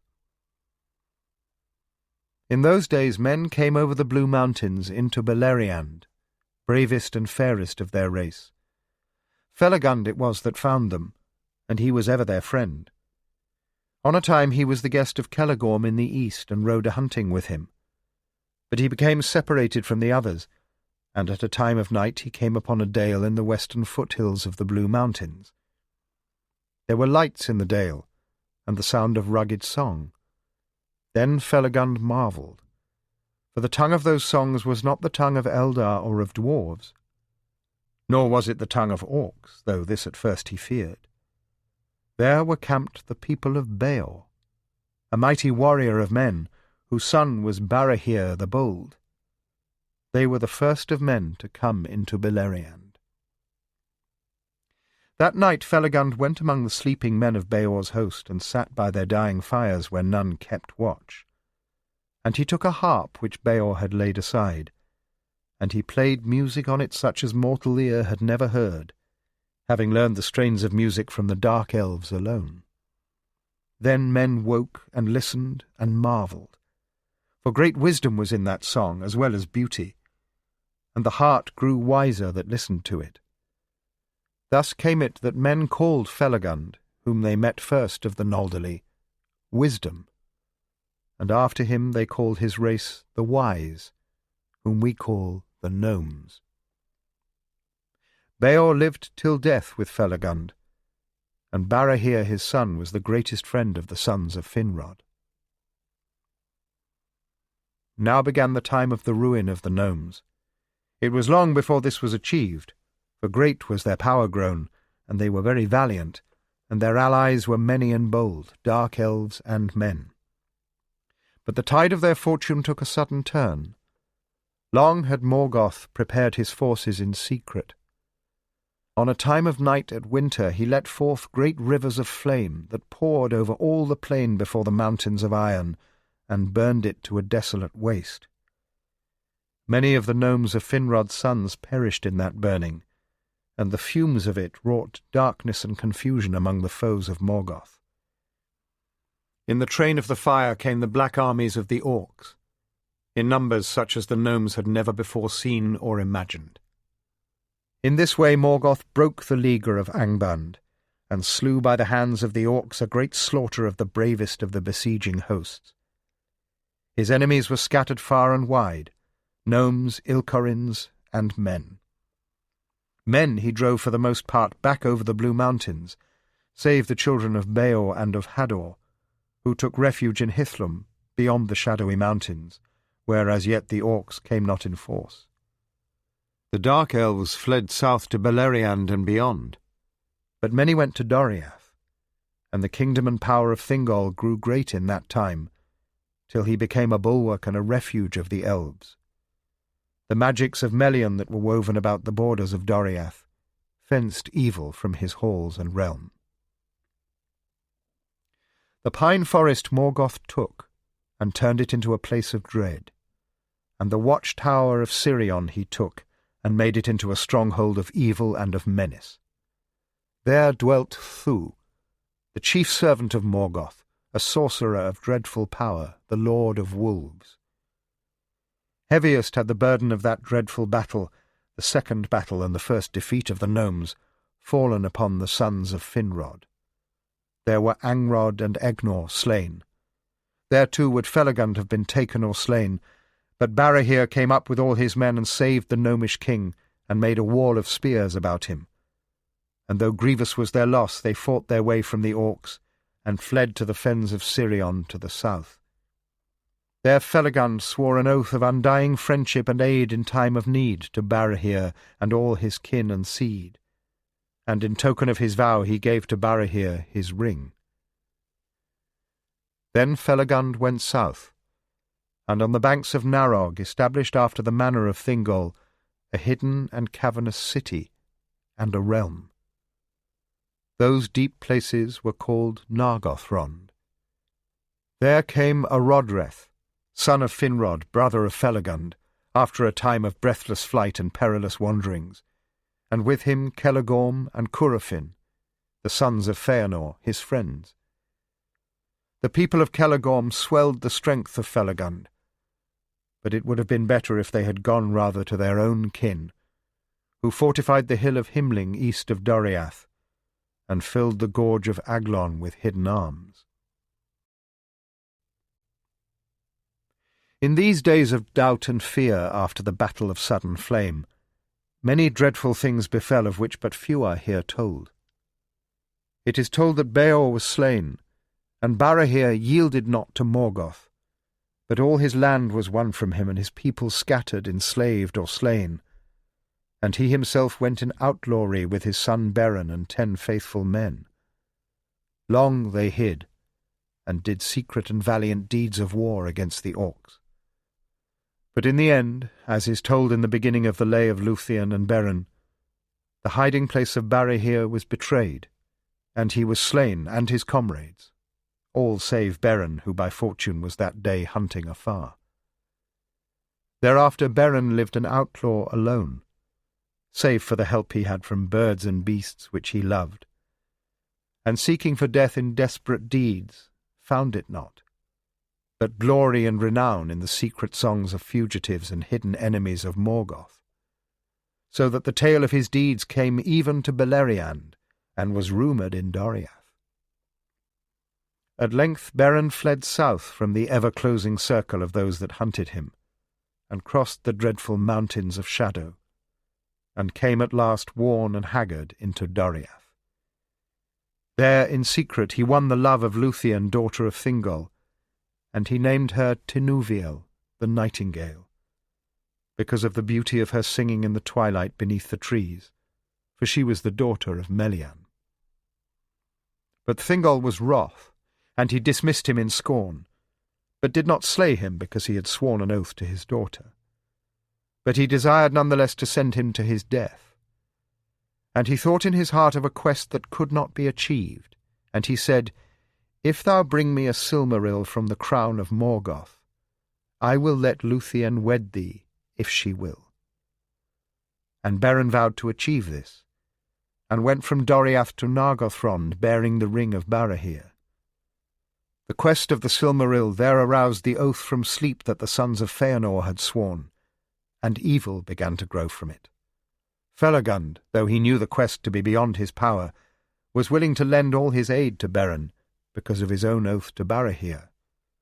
But Celegorm and Curufin dissuaded his people and roused up rebellion against him. And evil thoughts awoke in their hearts, and they thought to usurp the throne of Nargothrond, because they were sons of the eldest line. Rather than a Silmaril should be won and given to Thingol, they would ruin the power of Doriath and Nargothrond. So Felagund gave his crown to Orodreth and departed from his people with Beren and 10 faithful men of his own board. They waylaid an orc band and slew them, and disguised themselves by the aid of Felagund's magic as orcs. But they were seen by Thu from his watchtower, which once had been Felagund's own, and were questioned by him, and their magic was overthrown in a contest between Thu and Felagund. Thus they were revealed as elves, but the spells of Felagund concealed their names and quest. Long were they tortured in the dungeons of Thu, but none betrayed the other. The oath referred to at the end of this passage was sworn by Feanor and his 7 sons, in the words of the Quenta, to pursue with hate and vengeance to the ends of the world, Valar, demon, elf or man, or orc who hold or take or keep a Silmaril against their will. Refer to the second extract from the Lay of Lúthien, lines 171 to 180, commencing with, "Be he friend or foe or demon wild." A second extract from the Lay of Lúthien.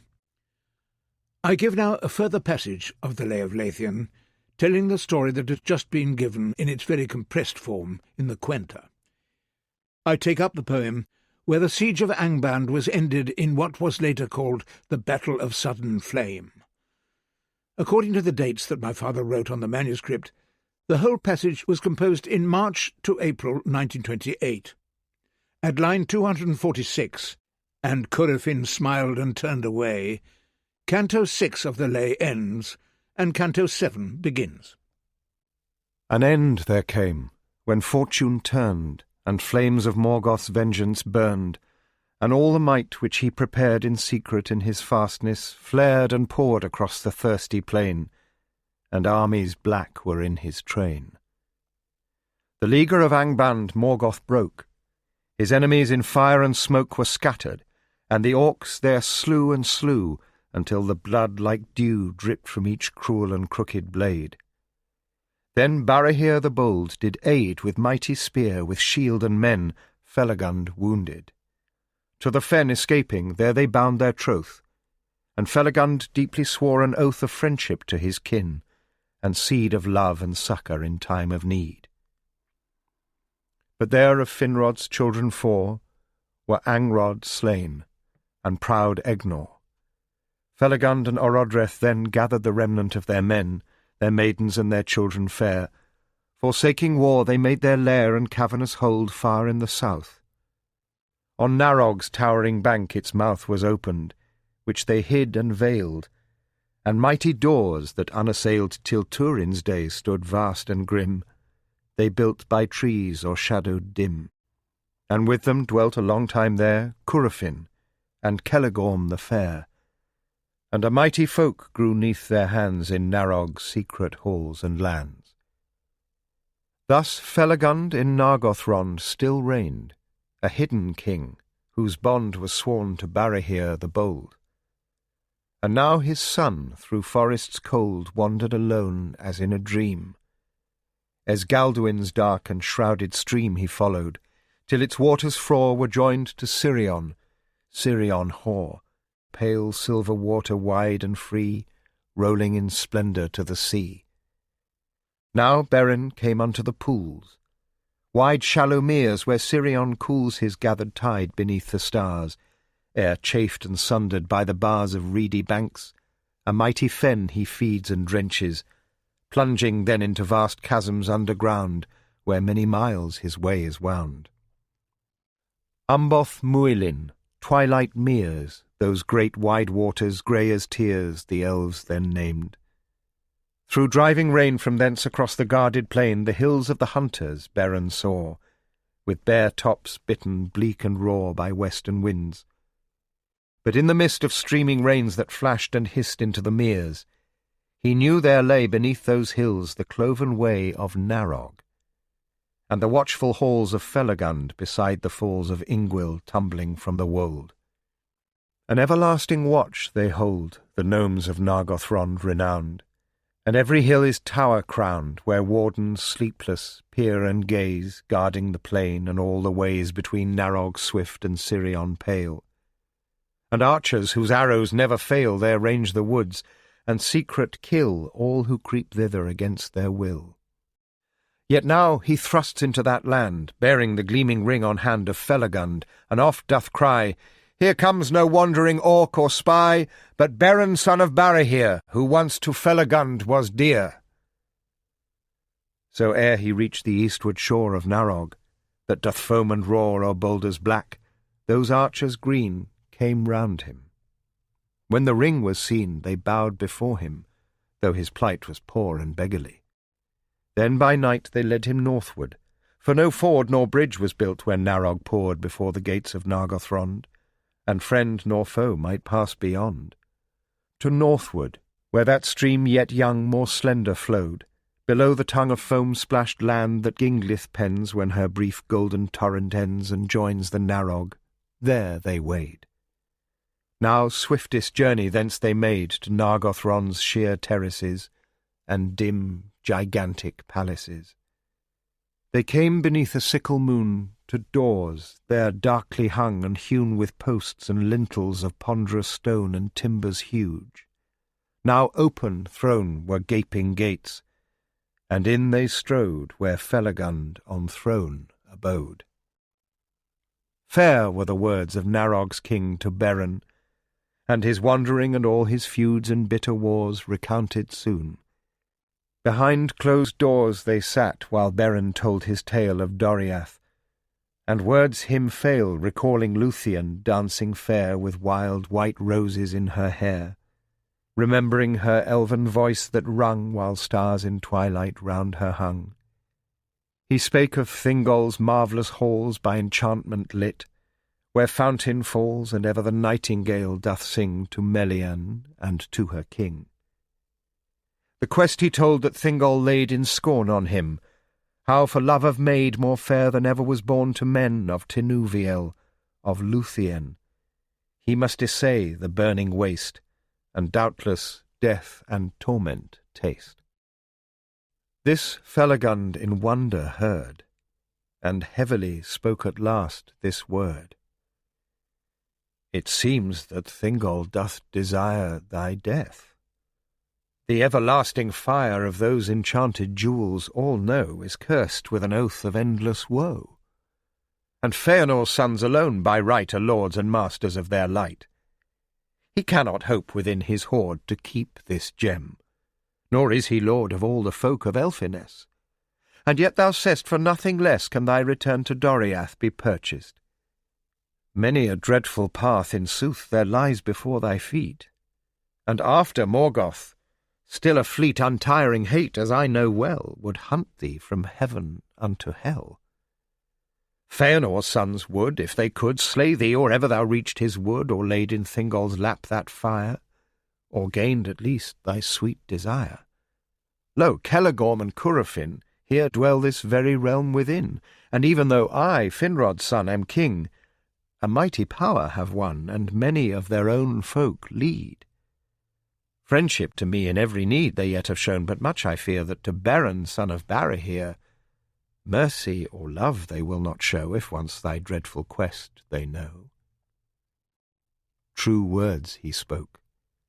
For when the king to all his people told this thing, and spake of the oath to Barahir, and how that mortal shield and spear had saved them from Morgoth and from woe on northern battlefields long ago, then many were kindled in their hearts once more to battle. But up there starts amid the throng, and loudly cries for hearing, one with flaming eyes, proud Celegorm, with gleaming hair and shining sword. Then all men stare upon his stern, unyielding face, and a great hush falls upon that place.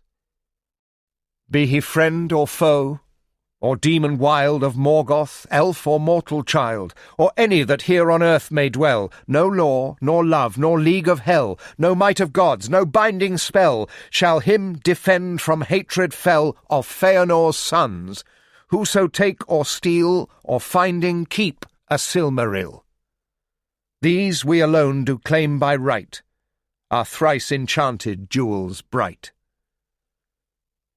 Many wild and potent words he spoke, and as before in tune awoke his father's voice their hearts to fire, so now dark fear and brooding ire he cast on them, foreboding war of friend with friend, and pools of gore their minds imagined lying red in Nargothrond about the dead, did Narog's host with Beren go. Or haply battle, ruin and woe, in Doriath where great Thingol reigned, if Feanor's fatal jewel he gained. And even such as were most true to Felagund his oath did rue, and thought with terror and despair of seeking Morgoth in his lair with force and guile. This Curufin, when his brother ceased, did then begin more to impress upon their minds, and such a spell he on them binds, that never again till Turin's day would nome of Narog in array of open battle go to war. With secrecy, ambush, spies and lore of wizardry, with silent leaguer of wild things wary, watchful, eager, of phantom hunters, venomed darts, and unseen, stealthy, creeping arts, with padding hatred that its prey with feet of velvet all the day followed remorseless out of sight, and slew it unawares at night. Thus they defended Nargothrond, and forgot their kin, and solemn bond, for dread of Morgoth that the art of Curufin set within their heart. So would they not that angry day King Felagund their lord obey, but sullen murmured that Finrod nor yet his son were as a god. Then Felagund took off his crown, and at his feet he cast it down, the silver helm of Nargothrond. Yours ye may break, but I my bond must keep, and kingdom here forsake. If hearts here were that did not quake, or that to Finrod's son were true, then I at least should find a few to go with me, not like a poor rejected beggar scorn endure, turn from my gates to leave my town, my people, and my realm and crown. Hearing these words, there swiftly stood beside him 10 tried warriors good, men of his house who had ever fought wherever his banners had been brought. One stooped and lifted up his crown, and said, O King, to leave this town is now our fate, but not to lose thy rightful lordship. Thou shalt choose one to be steward in thy stead. Then Felagund upon the head of Arodreth set it. Brother mine, till I return this crown is thine. Then Celegorm no more would stay, and Curufin smiled and turned away. Thus 12 alone there ventured forth from Nargothrond, and to the north they turned their silent secret way, and vanished in the fading day. No trumpet sounds, no voice there sings, as robed in mail of cunning rings, now black and dark with helmets grey and sombre cloaks, they steal away. Far journeying Narog's leaping course they followed, till they found his source, the flickering falls, whose freshets sheer a glimmering goblet, glassy clear with crystal waters fill, that shake and quiver down from Ivrin's lake. From Ivrin's mere that mirrors dim the pallid faces bare and grim of shadowy mountains neath the moon. Now far beyond the realm immune from orc and demon and the dread of Morgoth's might their ways had led. In woods o'ershadowed by the heights they watched and waited many nights, till on a time when hurrying cloud did moon and constellation shroud, and winds of autumn's wild beginning soughed in the boughs, and leaves went spinning down the dark eddies rustling soft, they heard a murmur hoarsely waft from far, a croaking laughter coming, now louder. Now they heard the drumming of hideous stamping feet that tramped the weary earth. Then many a lamp of sullen red they saw draw near, swinging and glistening on spear and scimitar. There hidden nigh they saw a band of orcs go by, with goblin faces swart and foul. Bats were about them, and the owl, the ghostly forsaken night-bird, cried from trees above. The voices died. The laughter, like clash of stone and steel, passed and faded. At their heel the elves and Beren crept more soft than foxes stealing through a croft in search of prey. Thus to the camp, lit by flickering fire and lamp, they stole, and counted sitting there full 30 orcs in the red flare of burning wood. Without a sound they one by one stood silent round, each in the shadow of a tree, each slowly, grimly, secretly, bent then his bow and drew the string. Hark, how they sudden twang and sing, when Felagund lets forth a cry, and 12 orcs sudden fall and die. Then forth they leap, casting their bows, out their bright swords, and swift their blows. The stricken orcs now shriek and yell as lost things deep in lightless hell. Battle there is beneath the trees, bitter and swift, but no orc flees. There left their lives that wandering band, and stained no more the sorrowing land with rape and murder. Yet no song of joy or triumph over wrong the elves there sang. In peril sore they were, for never alone to war so small an orc band went, they knew. Swiftly the raiment off they drew, and cast the corpses in a pit. This desperate counsel had the wit of Felagund for them devised. As orcs his comrades he disguised. The poisoned spears, the bows of horn, the crooked swords their foes had borne, they took, and loathing each him clad in Angband's raiment foul and sad. They smeared their hands and faces fair with pigment dark, the matted hair all lank and black from goblin head they shore, and joined it thread by thread with gnomish skill, as each one leers at each dismayed. About his ears he hangs it noisome, shuddering. Then Felagund a spell did sing, of changing, and of shifting shape.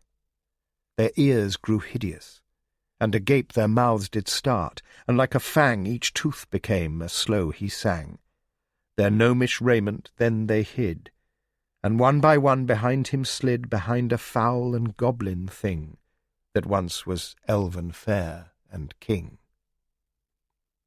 Northward they went, and orcs they met who passed, nor did their going let, but hailed them in greeting, and more bold they grew as past the long miles rolled. At length they came with weary feet beyond Beleriand. They found the fleet young waters, rippling silver pale, of Sirion, hurrying through that vale, where Tower Nafuin, deadly night, the trackless forest's pine-clad height, falls dark forbidding slowly down upon the east, while westward frown the northward bending mountains grey, and bar the westering light of day. An eyelid hill there stood alone amid the valley, like a stone rolled from the mountains vast when giants in tumult hurtled past. Around its feet the river looped a stream divided, that had scooped the hanging edges into caves. There briefly shuddered Sirion's waves, and ran to other shores more clean. An elven watchtower had it been, and strong it was, and still was fair. But now did grim with menace stare one way to pale Beleriand, the other to that mournful land beyond the valley's northern mouth. Thence could be glimpsed the fields of drouth, the dusty dunes, the desert wide, and further far could be descried the brooding cloud that hangs and lowers on Thangorodrim's thunderous towers. Now in that hill was the abode of one most evil, and the road that from Beleriand thither came he watched with sleepless eyes of flame. Men called him Thu, and as a god in after days beneath his rod bewildered bowed to him, and made his ghastly temples in the shade. Not yet by men enthralled adored, Now was he Morgoth's mightiest lord, master of wolves, whose shivering howl for ever echoed in the hills, and foul enchantments and dark sigildry did weave and wield. In Glamory that necromancer held his hosts of phantoms and of wandering ghosts, of misbegotten or spell-wronged monsters that about him thronged, working his bidding dark and vile, the werewolves of the Wizard's Isle. From Thu their coming was not hid, and though beneath the eaves they slid of the forest's gloomy hanging boughs, he saw them afar, and wolves did rouse. "Go, fetch me those sneaking orcs," he said, "that fare thus strangely, as if in dread, and do not come, as all orcs use and are commanded, to bring me news of all their deeds, to me, to Thu." From his tower he gazed, and in him grew suspicion, and a brooding thought, waiting, leering, till they were brought.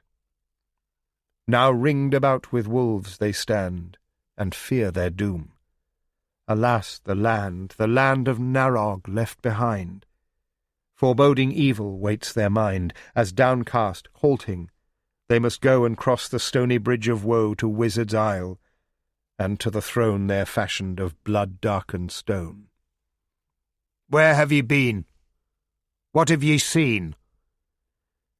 "In Elfiness, and tears and distress, the fire blowing and the blood flowing, these have we seen. There have we been.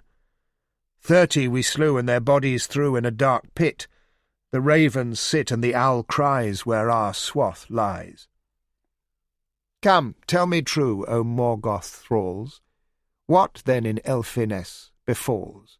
What of Nargothrond? Who reigneth there? Into that realm did your feet dare?" "Only its borders did we dare. There reigns King Felagund the Fair." "Then heard ye not that he is gone, that Celegorm sits his throne upon?" "That is not true. If he is gone, then Orodreth sits his throne upon." "Sharp are your ears. Swift have they got tidings of realms ye entered not. What are your names, O spearmen bold? Who your captain ye have not told?"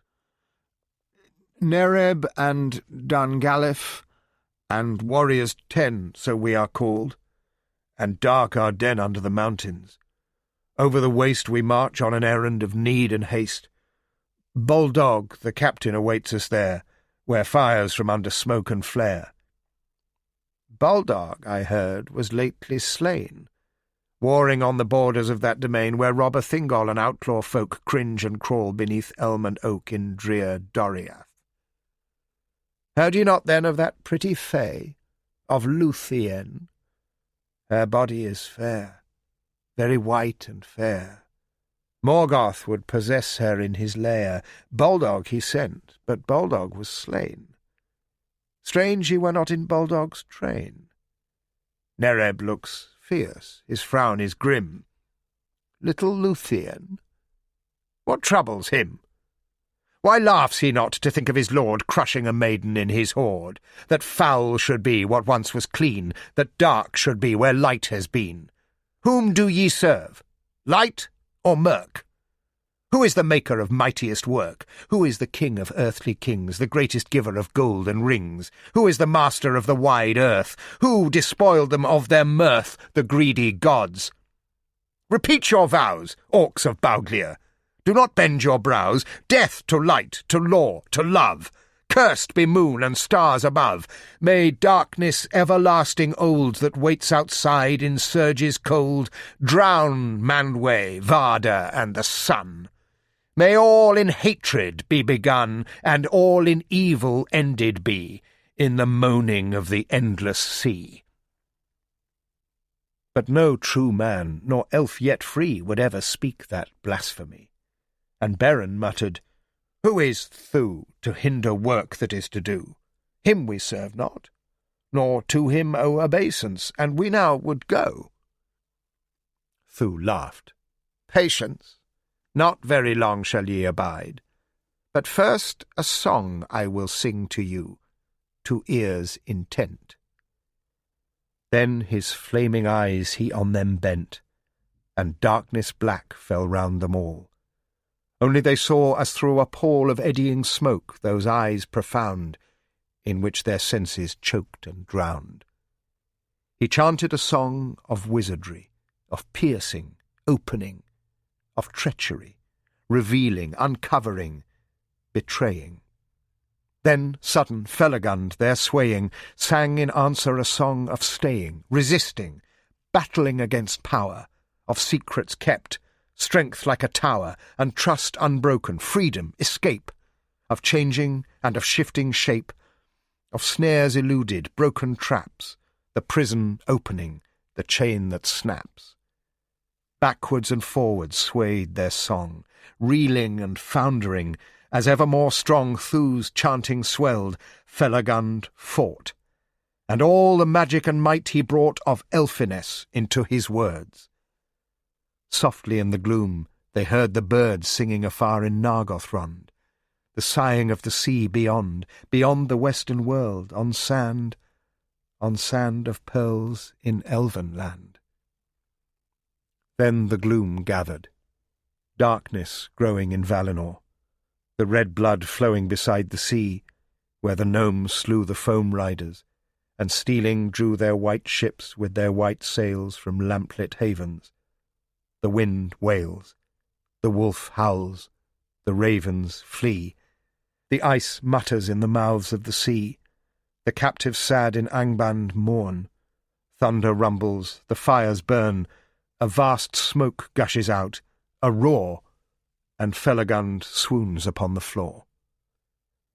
Behold, they are in their own fair shape, fair-skinned, bright-eyed. No longer gape orc-like their mouths, and now they stand betrayed into the wizard's hand. Thus came they unhappy into woe, to dungeons no hope nor glimmer know, where chained in chains that eat the flesh, and woven in webs of strangling mesh they lay forgotten, in despair. Yet not all unavailing were the spells of Felagund, for Thu neither their names nor purpose knew. These much he pondered and bethought, and in their woeful chains them sought, and threatened all with dreadful death, if one would not with traitor's breath reveal this knowledge. Wolves should come and slow devour them one by one before the other's eyes, and last should one alone be left aghast. Then in a place of horror hung with anguish should his limbs be wrung, in the bowels of the earth be slow, endlessly, cruelly, put to woe and torment, till he all declared. Even as he threatened, so it fared. From time to time in the eyeless dark 2 eyes would grow, and they would hark to frightful cries, and then a sound of rending, a slavering on the ground, and blood flowing they would smell. But none would yield, and none would tell. Here Canto 7 ends. I return now to the Quenta, and take it up from the words, "Long were they tortured in the dungeons of Thu, but none betrayed the other," with which the previous Quenta extract ends. And, as previously, I follow the Quenta account with the vastly different passage in the lay. A further extract from the Quenta. In the meanwhile Lúthien, learning by the far sight of Melian that Beren had fallen into the power of Thu, sought in her despair to fly from Doriath.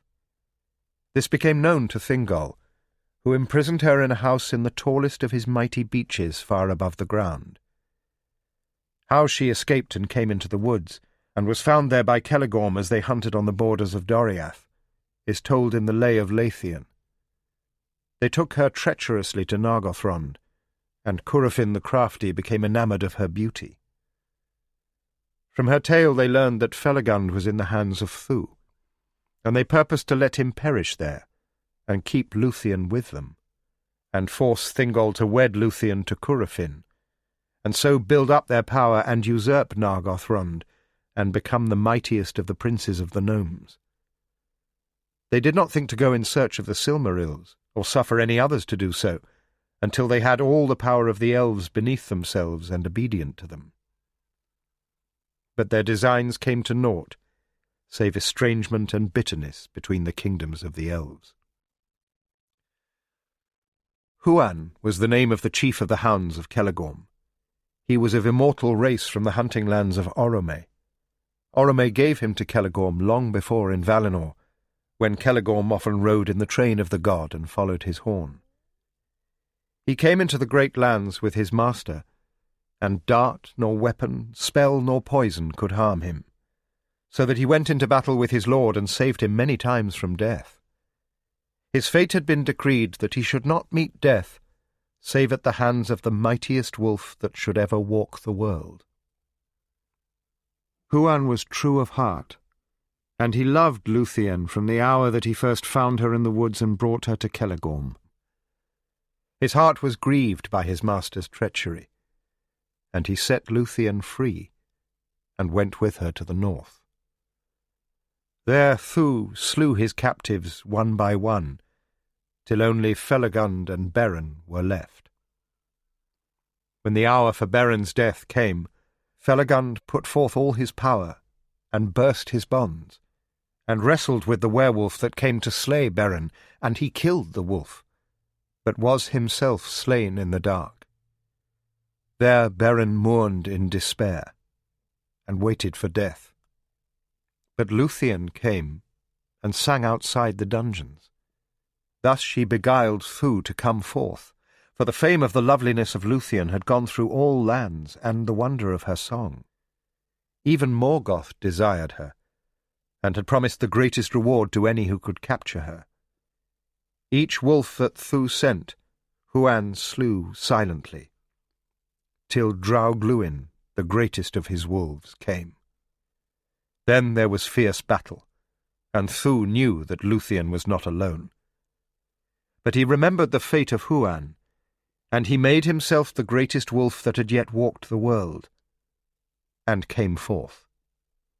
But Huan overthrew him, and won from him the keys and the spells that held together his enchanted walls and towers. So the stronghold was broken, and the towers thrown down, and the dungeons opened. Many captives were released, but Thu flew in bat's form to Tower Nafuin. There Lúthien found Beren mourning beside Felagund. She healed his sorrow and the wasting of his imprisonment, but Felagund they buried on the top of his own island hill, and Thu came there no more. Then Huan returned to his master, and less was the love between them after. Beren and Lúthien wandered careless in happiness until they came nigh to the borders of Doriath once more. There Beren remembered his vow and bade Lúthien farewell, but she would not be sundered from him. In Nargothrond there was tumult, for Huan and many of the captives of Thu brought back the tidings of the deeds of Lúthien, and the death of Felagund, and the treachery of Celegorm and Curufin was laid bare. It is said they had sent a secret embassy to Thingol ere Lúthien escaped. But Thingol in wrath had sent their letters back by his own servants to Orodreth. Wherefore now the hearts of the people of Narog turned back to the house of Finrod, and they mourned their king Felagund whom they had forsaken, and they did the bidding of Orodreth. But he would not suffer them to slay the sons of Feanor as they wished. Instead he banished them from Nargothrond, and swore that little love should there be between Narog and any of the sons of Feanor thereafter. And so it was. Celegorm and Curufin were riding in haste and wrath through the woods to find their way to Himling, when they came upon Beren and Lúthien, even as Beren sought to part from his love. They rode down on them, and recognizing them, tried to trample Beren under their hooves. But Curufin lifted Lúthien to his saddle. Then befell the leap of Beren, the greatest leap of mortal men. For he sprang like a lion right upon the speeding horse of Curufin, and grasped him about the throat, and horse and rider fell in confusion upon the earth. But Lúthien was flung far off, and lay dazed upon the ground. There Beren choked Curufin, but his death was very nigh from Celegorm, who rode back with his spear. In that hour Huan forsook the service of Celegorm, and sprang upon him so that his horse swerved aside, and no man for fear of the terror of the great Hound dared go nigh. Lúthien forbade the death of Curufin, but Beren despoiled him of his horse and weapons, chief of which was his famous knife made by the dwarves. It would cut iron like wood. Then the brothers rode off, but shot back at Huan treacherously, and at Lúthien. Huan they did not hurt, but Beren sprang before Lúthien and was wounded. And men remembered that wound against the sons of Feanor when it became known. Huan stayed with Lúthien, and hearing of their perplexity and the purpose Beren had still to go to Angband, he went and fetched them from the ruined halls of Thu a werewolf's coat and a bat's. 3 times only did Huan speak with the tongue of elves or men. The first was when he came to Lúthien in Nargothrond. This was the second, when he devised the desperate counsel for their quest. So they rode north, till they could no longer go on horse in safety. Then they put on the garments as of wolf and bat, and Lúthien, in guise of evil fay, rode upon the werewolf. In the Lay of Lúthien is all told how they came to Angband's gate and found it newly guarded, for rumour of he knew not what design abroad among the elves had come to Morgoth.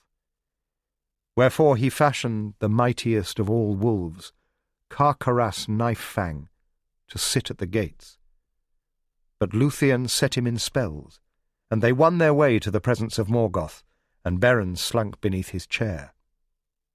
Then Lúthien dared the most dreadful and most valiant deed that any of the women of the elves have ever dared. No less than the challenge of Fingolfin is it accounted, and maybe greater, save that she was half divine.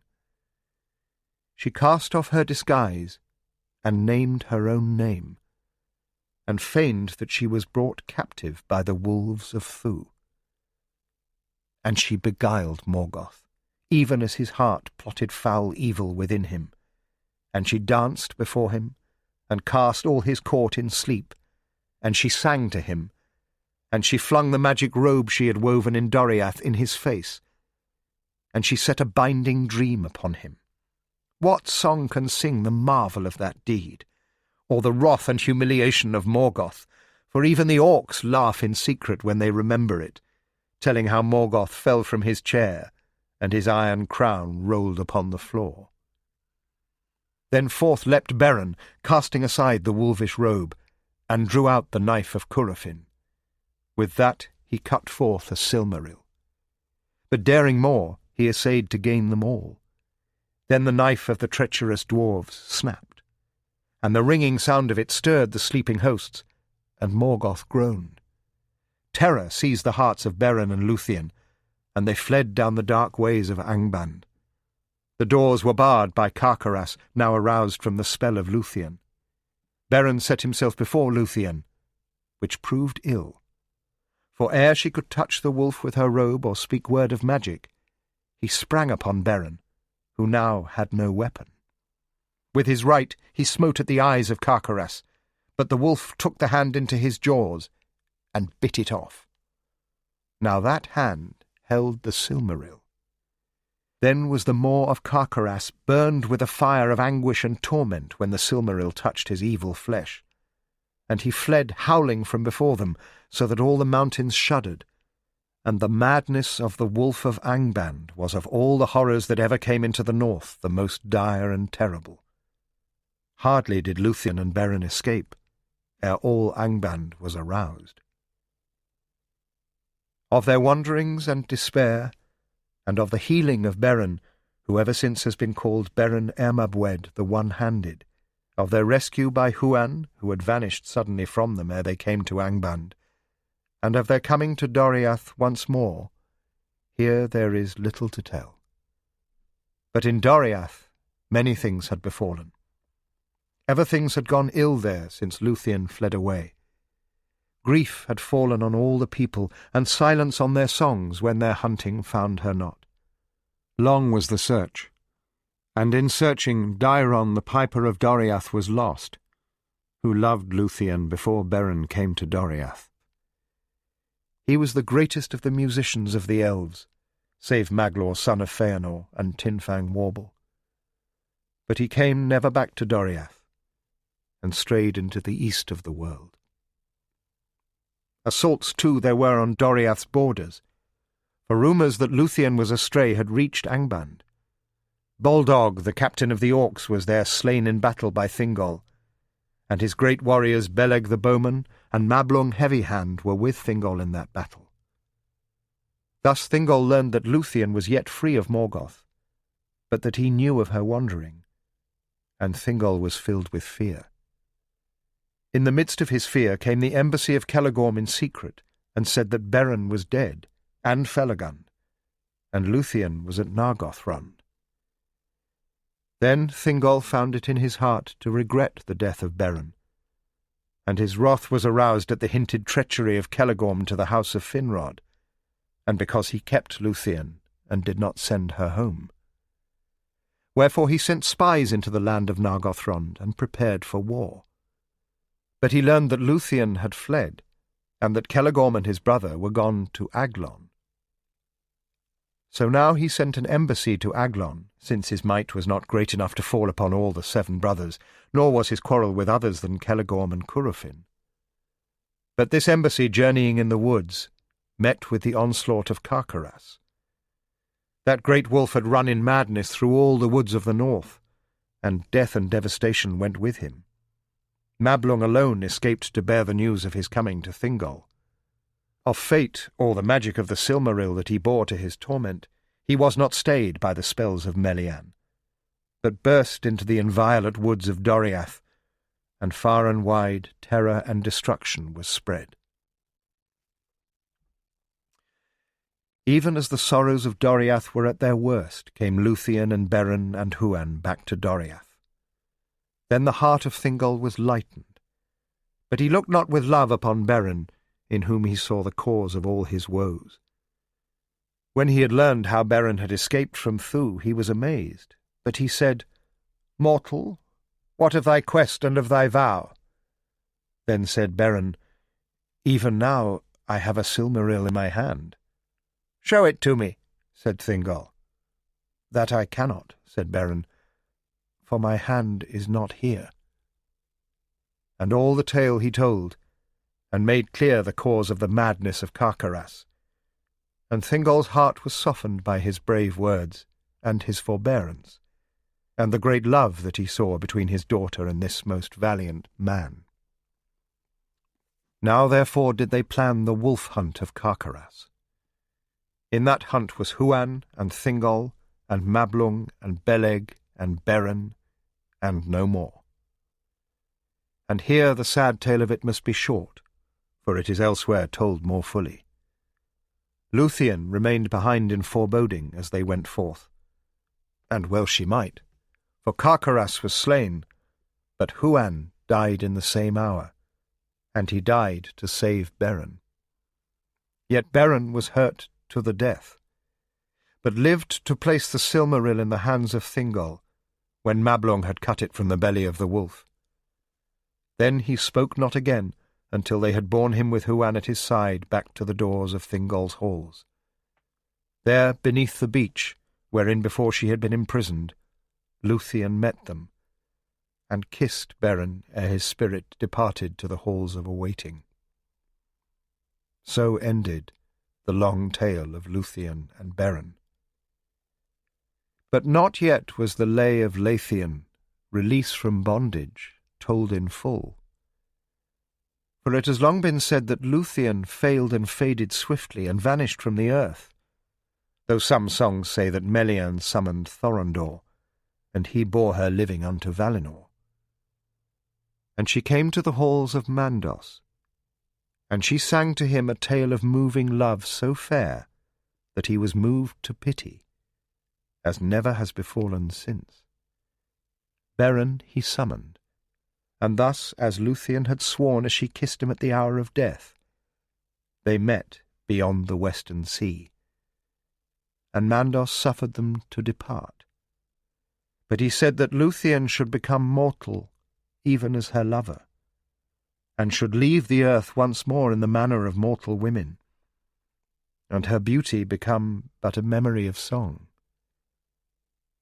So it was. But it is said that in recompense Mandos gave to Beren and to Lúthien thereafter a long span of life and joy, and they wandered, knowing thirst nor cold, in the fair land of Beleriand. And no mortal man thereafter spoke to Beren or his spouse. The narrative in the Lay of Lúthien to its termination. This substantial portion of the poem takes up from the last line of Canto 7 in the Lay of Lúthien, "But none would yield and none would tell," and the opening of Canto 8 corresponds to the very compressed account in the Quenta of the confinement of Lúthien in Nargothrond, imposed on her by Celegorm and Curufin, and from which she was rescued by Huan, whose origin is told. Further cantos of the lay start at the following points. Canto 9 at line 329, "In Wizard's Isle still lay forgot." Canto 10 at line 619, "Songs have recalled the elves have sung." Canto 11 at line 1009, "Once wide and smooth the plain was spread." Canto 12 at line 1301, "In that vast shadow once of yore." Canto 13 at line 1603, "Into the vast and echoing gloom." And Canto 14, the last, at line 1939, "Up through the dark and echoing gloom." Hounds there were in Valinor with silver collars. Hart and boar, the fox and hare and nimble roe, there in the forest's green did go. Orome was the lord divine of all those woods. The potent wine went in his halls and hunting song. The gnomes anew have named him long Tavros, the god whose horns did blow over the mountains long ago, who alone of gods had loved the world before the banners were unfurled of moon and sun, and shod with gold were his great horses. Hounds untold, baying in woods beyond the west, of race immortal he possessed. Grey and limber, black and strong, white with silken coats and long, brown and brindled, swift and true as arrow from a bow of yew. Their voices like the deep-toned bells that ring in Valmar's citadels. Their eyes like living jewels, their teeth like rule bone. As sword from sheath they flashed and fled from leash to scent, for Tavros joy and merriment. In Tavros friths and pastures green had Huan once a young whelp been. He grew the swiftest of the swift, and Orome gave him as a gift to Celegorm, who loved to follow the great god's horn o'er hill and hollow. Alone of hounds of the land of light, when sons of Feanor took to flight and came into the north, he stayed beside his master. Every raid and every foray wild he shared, and into mortal battle dared. Often he saved his gnomish lord from orc and wolf and leaping sword. A wolf-hound, tireless, grey and fierce, he grew. His gleaming eyes would pierce all shadows and all mist. The scent moons old he found through fen and bent, through rustling leaves and dusty sand. All paths of wide Beleriand he knew, but wolves he loved them best. He loved to find their throats and wrest their snarling lives and evil breath. The packs of Thu him feared as death. No wizardry, nor spell, nor dart, no fang, nor venom devil's art could brew had harmed him, for his weird was woven. Yet he little feared that fate decreed and known to all. Before the mightiest he should fall, before the mightiest wolf alone that ever was whelped in cave of stone. Hark! Afar in Nargothrond, far over Sirion and beyond, there are dim cries and horns blowing, and barking hounds through the trees going. The hunt is up, the woods are stirred. Who rides today? Ye have not heard that Celegorm and Curufin have loosed their dogs? With merry din they mounted ere the sun arose, and took their spears and took their bows. The wolves of Thu of late have dared both far and wide. Their eyes have glared by night across the roaring stream of Narog. Doth their master dream perchance of plots and counsels deep, of secrets that the elf lords keep, of movements in the gnomish realm and errands under beech and elm? Curufin spake. Good brother mine, I like it not. What dark design doth this portend? These evil things we swift must end their wanderings. And more, 'twould please my heart full well to hunt a while, and wolves to fell. And then he leaned and whispered low that Orodreth was a dullard slow. Long time it was since the king had gone, and rumour or tidings came there none. At least thy profit it would be to know whether dead he is or free, to gather thy men and thy array. I go to hunt, then thou wilt say, and men will think that Narog's good ever thou heedest. But in the wood things may be learned. And if by grace, by some blind fortune he retrace his footsteps mad, and if he bear a Silmaril, I need declare no more in words, but one by right is thine and ours, the jewel of light. Another may be won, a throne.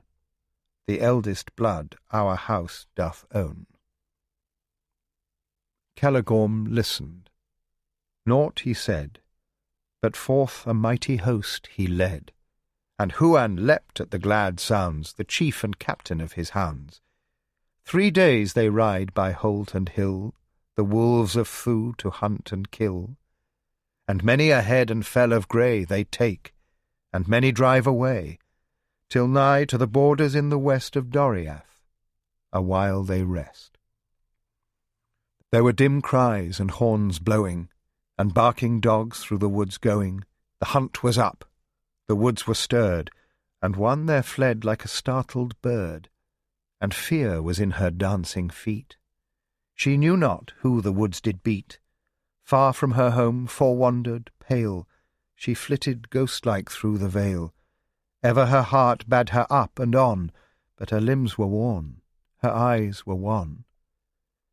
The eyes of Huan saw a shade wavering, darting down a glade like a mist of evening snared by day, and hasting fearfully away. He bayed, and sprang with sinewy limb to chase the shy thing strange and dim. On terror's wings, like a butterfly pursued by a sweeping bird on high, she fluttered hither, darted there, now poised, now flying through the air. In vain. At last against a tree she leaned and panted. Up leapt he. No word of magic gasped with woe, no elvish mystery she did know, or had entwined in raiment dark availed against that hunter stark, whose old immortal race and kind no spells could ever turn or bind. Huan alone that she ever met, she never in enchantment set, nor bound with spells. But loveliness, and gentle voice, and pale distress, and eyes like starlight dimmed with tears, tamed him that death nor monster fears. Lightly he lifted her. Light he bore his trembling burden. Never before had Celegorm beheld such prey. "What hast thou brought, good Huan, say? Dark elvish maid, or wraith, or fay? Not such to hunt we came today." "'Tis Lúthien of Doriath," the maiden spake. "A wandering path far from the wood-elves' sunny glades she sadly winds, where courage fades and hope grows faint." And as she spoke, down she let slip her shadowy cloak, and there she stood in silver and white. Her starry jewels twinkled bright in the risen sun like morning dew. The lily's gold on mantle blue gleamed and glistened. Who could gaze on that fair face without amaze? Long did Curufin look and stare. The perfume of her flower-twined hair, her lissom limbs, her elvish face, smote to his heart, and in that place enchained he stood. "O maiden royal, O lady fair, wherefore in toil and lonely journey dost thou go? What tidings dread of war and woe in Doriath have betid? Come tell, for fortune thee hath guided well. Friends thou hast found, said Celegorm, and gazed upon her elvish form. In his heart him thought her tale unsaid he knew in part, but naught she read of guile upon his smiling face. Who are ye then, the lordly chase that follow in this perilous wood? She asked, and answer seeming good they gave. Thy servants, lady sweet, lords of Nargothrond, thee greet, and beg that thou wouldst with them go back to their hills, forgetting woe a season, seeking hope and rest. And now to hear thy tale were best. So Lúthien tells of Beren's deeds in northern lands, how fate him leads to Doriath, of Thingol's ire, the dreadful errand that her sire decreed for Beren. Sign nor word the brothers gave that aught they heard that touched them near. Of her escape, and the marvellous mantle she did shape, she lightly tells, but words her fail, recalling sunlight in the vale, moonlight, starlight in Doriath, ere Beren took the perilous path. Need, too, my lords, there is of haste, no time in ease and rest to waste. For days are gone now since the Queen Melian, whose heart hath vision keen, looking afar me, said in fear that Beren lived in bondage drear. The Lord of Wolves hath prisons dark, chains and enchantments cruel and stark, and there entrapped and languishing doth Beren lie, if dire a thing hath not brought death, or wish for death. Then gasping woe bereft her breath. To Celegorm, said Curufin apart and low, Now news we win of Felagund, and now we know wherefore Thu's creatures prowling go. And other whispered counsels spake, and showed him what answer he should make. Lady, said Celegorm, thou seest we go a-hunting roaming beast, and though our host is great and bold, 'tis ill-prepared the wizards hold an island fortress to assault. Deem not our hearts or wills at fault. Lo, here our chase we now forsake, and home our swiftest road we take. Counsel and aid there to devise for Beren that in anguish lies. To Nargothrond they with them bore Lúthien, whose heart misgave her sore. Delay she feared, each moment pressed upon her spirit, yet she guessed they rode not as swiftly as they might. Ahead leaped Huan, day and night, and ever looking back his thought was troubled, what his master sought, and why he rode not like the fire, why Curufin looked with hot desire on Lúthien. He pondered deep, and felt some evil shadow creep of ancient curse or elfiness. His heart was torn for the distress of Beren bold and Lúthien dear, and Felagund who knew no fear. In Nargothrond the torches flared, and feast and music were prepared. Lúthien feasted not, but wept. Her ways were trammelled, closely kept she might not fly. Her magic cloak was hidden, and no prayer she spoke was heeded, nor did answer find her eager questions. Out of mind, it seemed, were those afar that pined in anguish and in dungeons blind, in prison and in misery. Too late she knew their treachery. It was not hid in Nargothrond that Feanor's sons her held in bond, who Beren heeded not, and who had little cause to rest from Thu, the king they loved not, and whose quest old vows of hatred in their breast had roused from sleep. Arodreth knew the purpose dark they would pursue, King Felagund to leave to die, and with King Thingol's blood ally the house of Feanor by force or treaty. But to stay their course he had no power, for all his folk the brothers had yet beneath their yoke, and all yet listened to their word. Arodreth's counsel no man heard. Their shame they crushed, and would not heed the tale of Felagund's dire need. At Lúthien's feet there day by day, and at night beside her couch would stay Huan, the Hound of Nargothrond, and words she spoke to him soft and fond. O Huan, Huan, swiftest hound that ever ran on mortal ground, what evil doth thy lords possess to heed no tears nor my distress?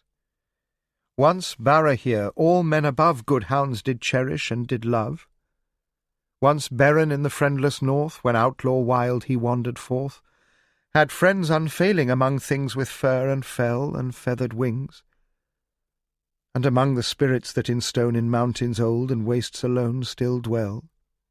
But now nor elf nor man, none save the child of Melian, remembers him whom Morgoth fought, and never to thraldom base was brought. Naught said Huan, but Curufin thereafter never near might win to Lúthien, nor touch that maid, but shrank from Huan's fangs, afraid. Then on a night when autumn damp was swathed about the glimmering lamp of the wan moon, and fitful stars were flying seen between the bars of racing cloud, when winter's horn already wound in trees forlorn, lo, Huan was gone. Then Lúthien lay, fearing new wrong, till just ere day, when all is dead and breathless still, and shapeless fears the sleepless fill, a shadow came along the wall. Then something let there softly fall her magic cloak beside her couch. Trembling she saw the great hound crouch beside her, heard a deep voice swell as from a tower a far slow bell. Thus Huan spake, who never before had uttered words, and but twice more did speak in elven tongue again. Lady beloved, whom all men, whom elfiness, and whom all things with fur and fell and feathered wings should serve and love, arise, away, put on thy cloak. Before the day comes over Nargothrond, we fly to northern perils, thou and I. And ere he ceased, he counsel wrought for achievement of the thing they sought. There Lúthien listened in amaze, and softly on Huan did she gaze. Her arms about his neck she cast, in friendship that to death should last. In Wizard's Isle still lay forgot, enmeshed and tortured in that grot, cold, evil, doorless, without light, and blank-eyed stared at endless night, two comrades. Now alone they were, the others lived no more, but bare their broken bones would lie and tell how 10 had served their master well. To Felagund then Beren said, "'Twere little loss if I were dead, and I am minded all to tell, and thus perchance from this dark hell thy life to loose. I set thee free from thine old oath, for more for me hast thou endured than e'er was earned. Ah, Beren, Beren, hast not learned that promises of Morgoth's folk are frail as breath. From this dark yoke of pain shall neither ever go, whether he learn our names or no, with Thu's consent. Nay, more, I think yet deeper of torment we should drink, knew he that son of Barahir and Felagund were captive here, and even worse, if he should know the dreadful errand we did go. A devil's laugh they ringing heard within their pit. True, true the word I hear you speak, a voice then said. 'Twere little loss if he were dead, the outlaw mortal.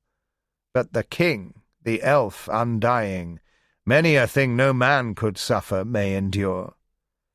Perchance, when what these wolves immure of dreadful anguish thy folk learn, their king to ransom they will yearn with gold and gem and high hearts cowed. Or maybe Celagorm the proud will deem a rival's prison cheap, and crown and gold himself will keep. Perchance the errand I shall know, ere all is done, that ye did go. The wolf is hungry, the hour is nigh. No more need Beren wait to die. The slow time passed. Then in the gloom 2 eyes there glowed. He saw his doom, Beren silent, as his bonds he strained beyond his mortal might enchained. Lo, sudden there was rending sound of chains that parted and unwound, of meshes broken. Forth there leapt upon the wolvish thing that crept in shadow faithful Felagund, careless of fang or mortal wound. There in the dark they wrestled slow, remorseless, snarling, to and fro, teeth in flesh, gripe on throat, fingers locked in shaggy coat, spurning Beren, who there lying heard the werewolf, gasping, dying. Then a voice he heard, "Farewell. On earth I need no longer dwell, friend and comrade, Beren bold. My heart is burst, my limbs are cold. Here all my power I have spent to break my bonds, and dreadful rent of poisoned teeth is in my breast. I now must go to my long rest neath Timbrenting, in timeless halls where drink the gods, where the light falls upon the shining sea." Thus died the king, as elvish harpers yet do sing. There Beren lies. His grief no tear, his despair no horror has, nor fear, waiting for footsteps, a voice, for doom. Silences profounder than the tomb of long-forgotten kings, neath years and sands uncounted laid on biers, and buried everlasting deep, slow and unbroken, round him creep. The silences were sudden shivered to silver fragments. Faint there quivered a voice in song that walls of rock, enchanted hill and bar and lock, and powers of darkness pierced with light. He felt about him the soft night of many stars, and in the air were rustlings and a perfume rare. The nightingales were in the trees, slim fingers, flute and viol seize beneath the moon, and one more fair than all there be or ever were, upon a lonely knoll of stone, in shimmering raiment, danced alone. Then in his dream it seemed he sang, and loud and fierce his chanting rang, old songs of battle in the north, of breathless deeds, of marching forth to dare uncounted odds, and break great powers and towers, and strong walls shake. And over all the silver fire that once men named the burning briar, the 7 stars that Varda set about the north were burning yet, a light in darkness, hope in woe, the emblem vast of Morgoth's foe. Huan, Huan, I hear a song far under welling, far but strong, a song that Beren bore aloft. I hear his voice. I have heard it oft in dream and wandering. Whispering low, thus Lúthien spake.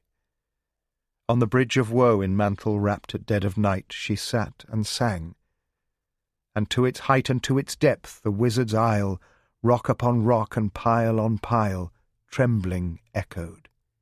The werewolves howled, and Huan hidden lay and growled, watchful listening in the dark, waiting for battle cruel and stark. Thu heard that voice, and sudden stood wrapped in his cloak and sable hood in his high tower. He listened long, and smiled, and knew that elvish song. Ah, little Lúthien, what brought the foolish fly to web unsought? Morgoth, a great and rich reward to me thou wilt owe when to thy hoard this jewel is added. Down he went, and forth his messengers he sent. Still Lúthien sang. A creeping shape with blood-red tongue and jaws agape stole on the bridge, but she sang on, with trembling limbs and wide eyes wan. The creeping shape leapt to her side, and gasped, and sudden fell and died.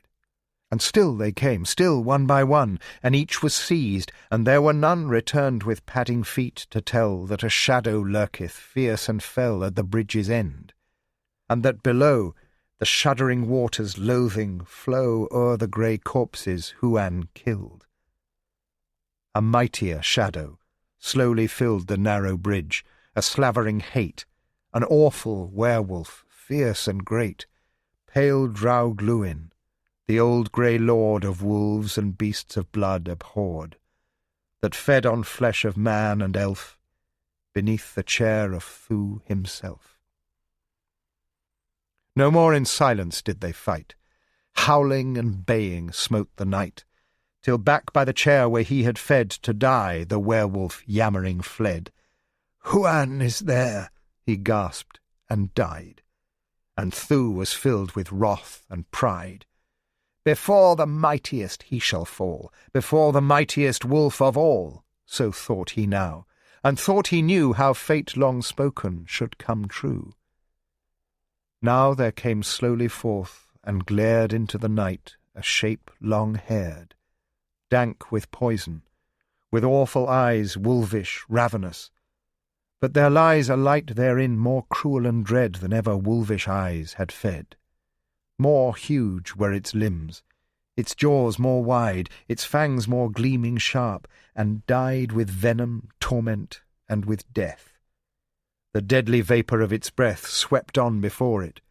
Swooning dies the song of Lúthien, and her eyes are dimmed and darkened with a fear, cold and poisonous and drear. Thus came Thu, as wolf more great than e'er was seen from Angband's gate to the burning south, than ever lurked in mortal lands or murder worked. Sudden he sprang, and Huan leapt aside in shadow. On he swept to Lúthien, lying swooning faint. To her drowning senses came the taint of his foul breathing, and she stirred. Dizzily she spake a whispered word. Her mantle brushed across his face. He stumbled, staggering in his pace. Out leapt Huan. Back he sprang. Beneath the stars there shuddering rang the cry of hunting wolves at bay, the tongue of hounds that fearless slay. Backward and forth they leapt and ran, fainting to flee, and round they span, and bit and grappled, and fell and rose. Then suddenly Huan holds and throws his ghastly foe. His throat he rends, choking his life. Not so it ends. From shape to shape, from wolf to worm, from monster to his own demon form, Thu changes, but that desperate grip he cannot shake, nor from it slip. No wizardry, nor spell, nor dart, no fang, nor venom, nor devil's art could harm that hound that hart and boar had hunted once in Valinor. Nigh the foul spirit Morgoth made and bred of evil, shuddering strayed from its dark house, when Lúthien rose and shivering looked upon his throes. O demon dark, O phantom vile of foulness wrought, of lies and guile, here shalt thou die, thy spirit roam quaking back to thy master's home his scorn and fury to endure. Thee he will in the bowels immure of groaning earth, and in a hole everlastingly thy naked soul shall wail and gibber. This shall be, unless the keys thou render me of thy black fortress, and the spell that bindeth stone to stone thou tell, and speak the words of opening. With gasping breath and shuddering he spake, and yielded as he must, and vanquished betrayed his master's trust. Lo, by the bridge a gleam of light, like stars descended from the night to burn and tremble here below. There wide her arms did Lúthien throw, and called aloud with voice as clear as still at whiles may mortal hear long elvish trumpets o'er the hill echo, when all the world is still. The dawn peered over mountains wan, their grey heads silent looked thereon. The hill trembled, the citadel crumbled, and all its towers fell. The rocks yawned, and the bridge broke, and Sirion spumed in sudden smoke. Like ghosts the owls were flying seen, hooting in the dawn, and bats unclean went skimming dark through the cold airs, shrieking thinly to find new lairs in deadly nightshade's branches dread. The wolves, whimpering and yammering, fled like dusky shadows. Out there creep pale forms and ragged as from sleep, crawling and shielding blinded eyes. The captives, in fear and in surprise from dollar-long in clinging night, beyond all hope set free to light. A vampire shape with pinions vast, screeching, leapt from the ground, and passed, its dark blood dripping on the trees, and Huan neath him lifeless sees a wolvish corpse, for Thu had flown to Tower Nafuin, a new throne and darker stronghold there to build. The captives came and wept and shrilled their piteous cries of thanks and praise, but Lúthien, anxious gazing, stays. Beren comes not.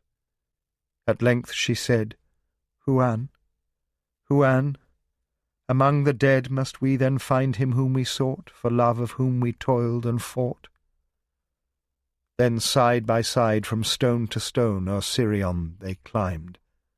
Alone, unmoving, they him found, who mourned by Felagund, and never turned to see what feet drew halting nigh.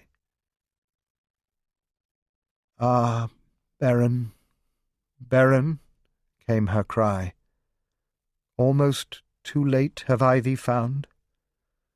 Alas, that here upon the ground the noblest of the noble race in vain thy anguish doth embrace. Alas, in tears that we should meet, who once found meeting passing sweet. Her voice such love and longing filled, he raised his eyes, his mourning stilled, and felt his heart new turned to flame for her that through peril to him came. O Lúthien, O Lúthien, more fair than any child of men, O loveliest maid of Elfiness, what might of love did thee possess to bring thee here to terror's lair?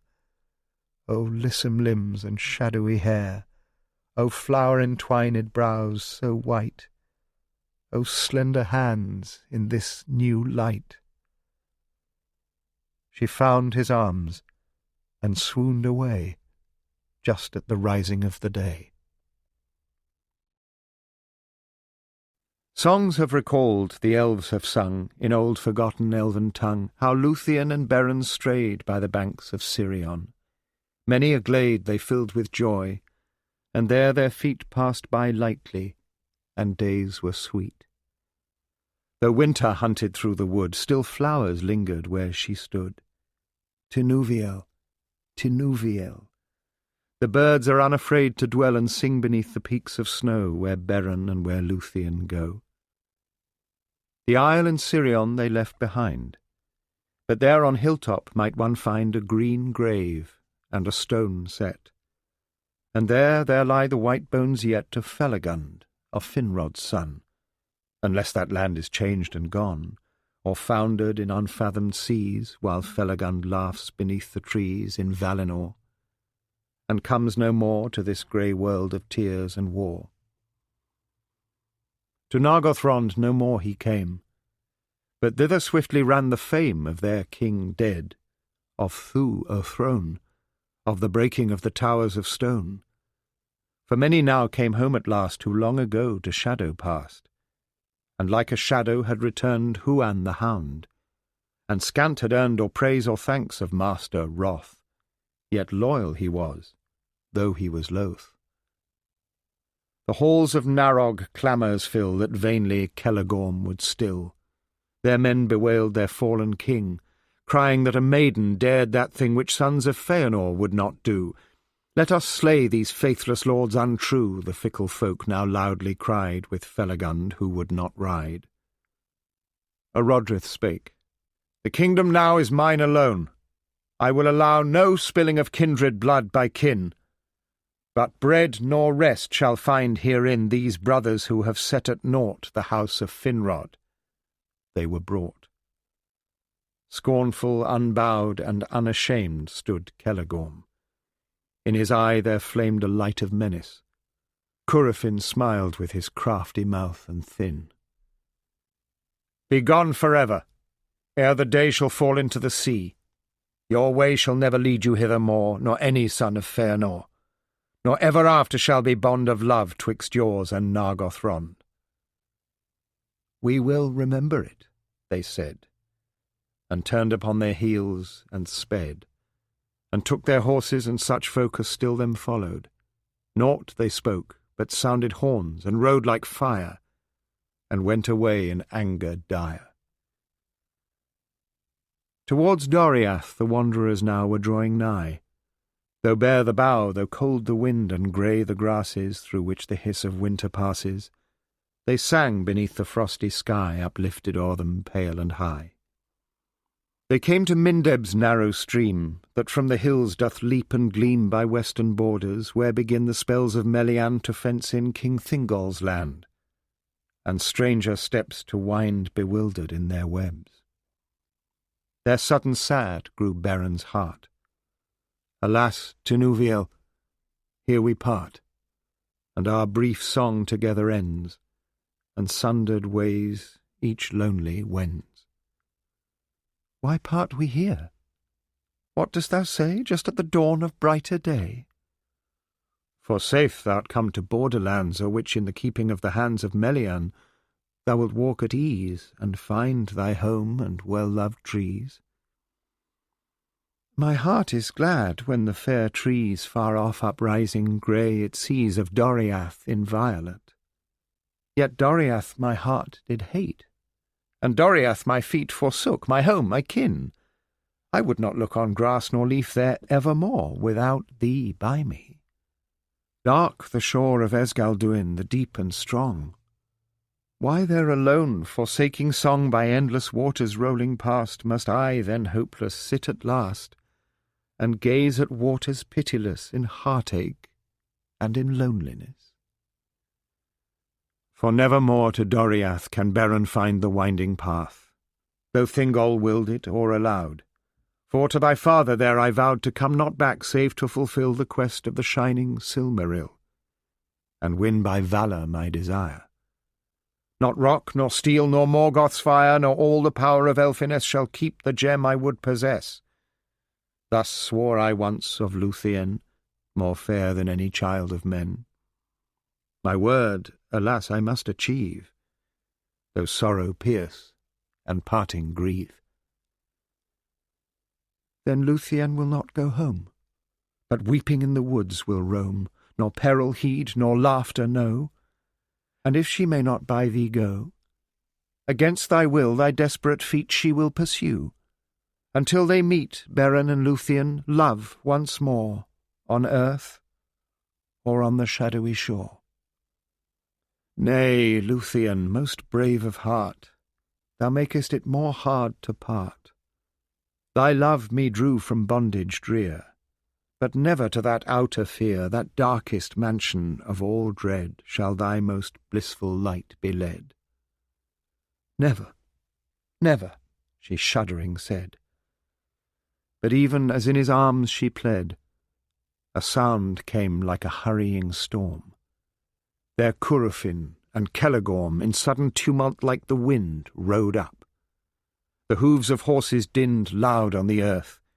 In rage and haste madly northward they now raced the path twixt Doriath to find and the shadows dreadly dark entwined of Tower Nafuin. That was their road most swift to where their kin abode in the east, where Himling's watchful hill or Aglon's gorge hung tall and still. They saw the wanderers.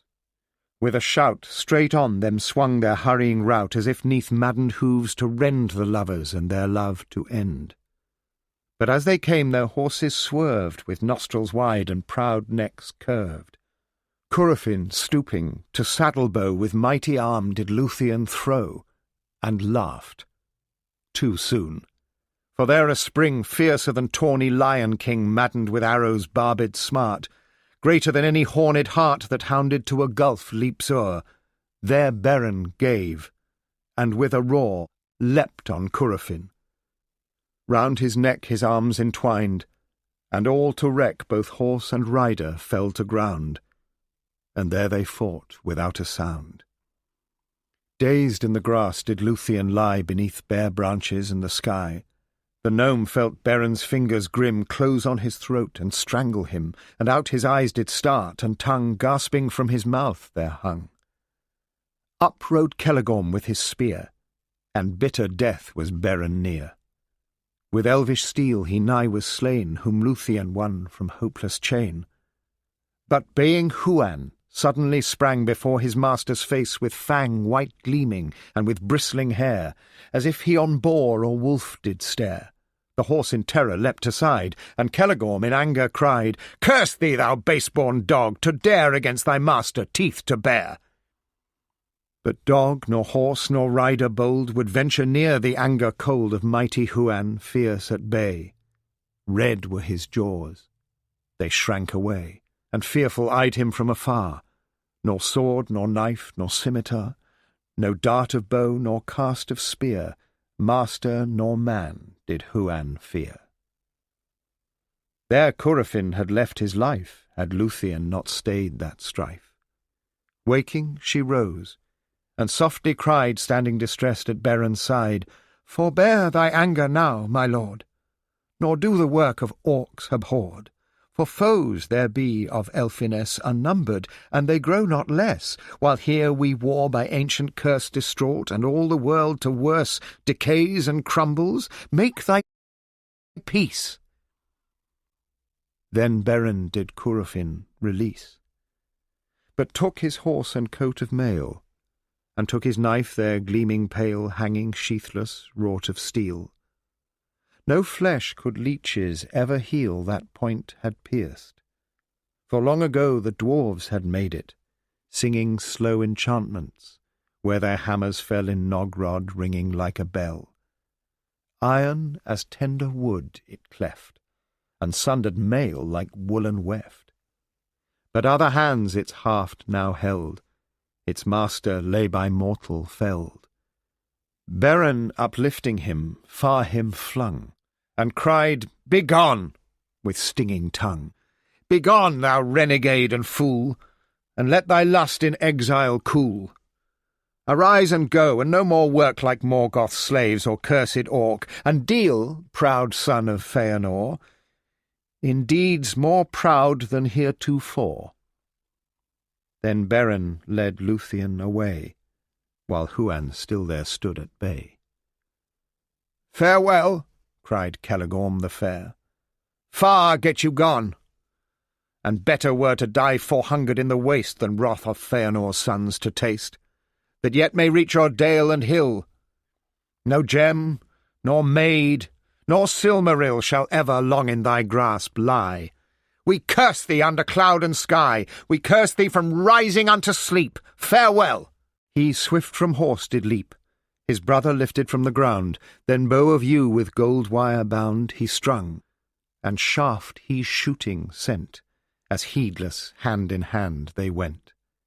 A dwarvish dart, and cruelly hooked.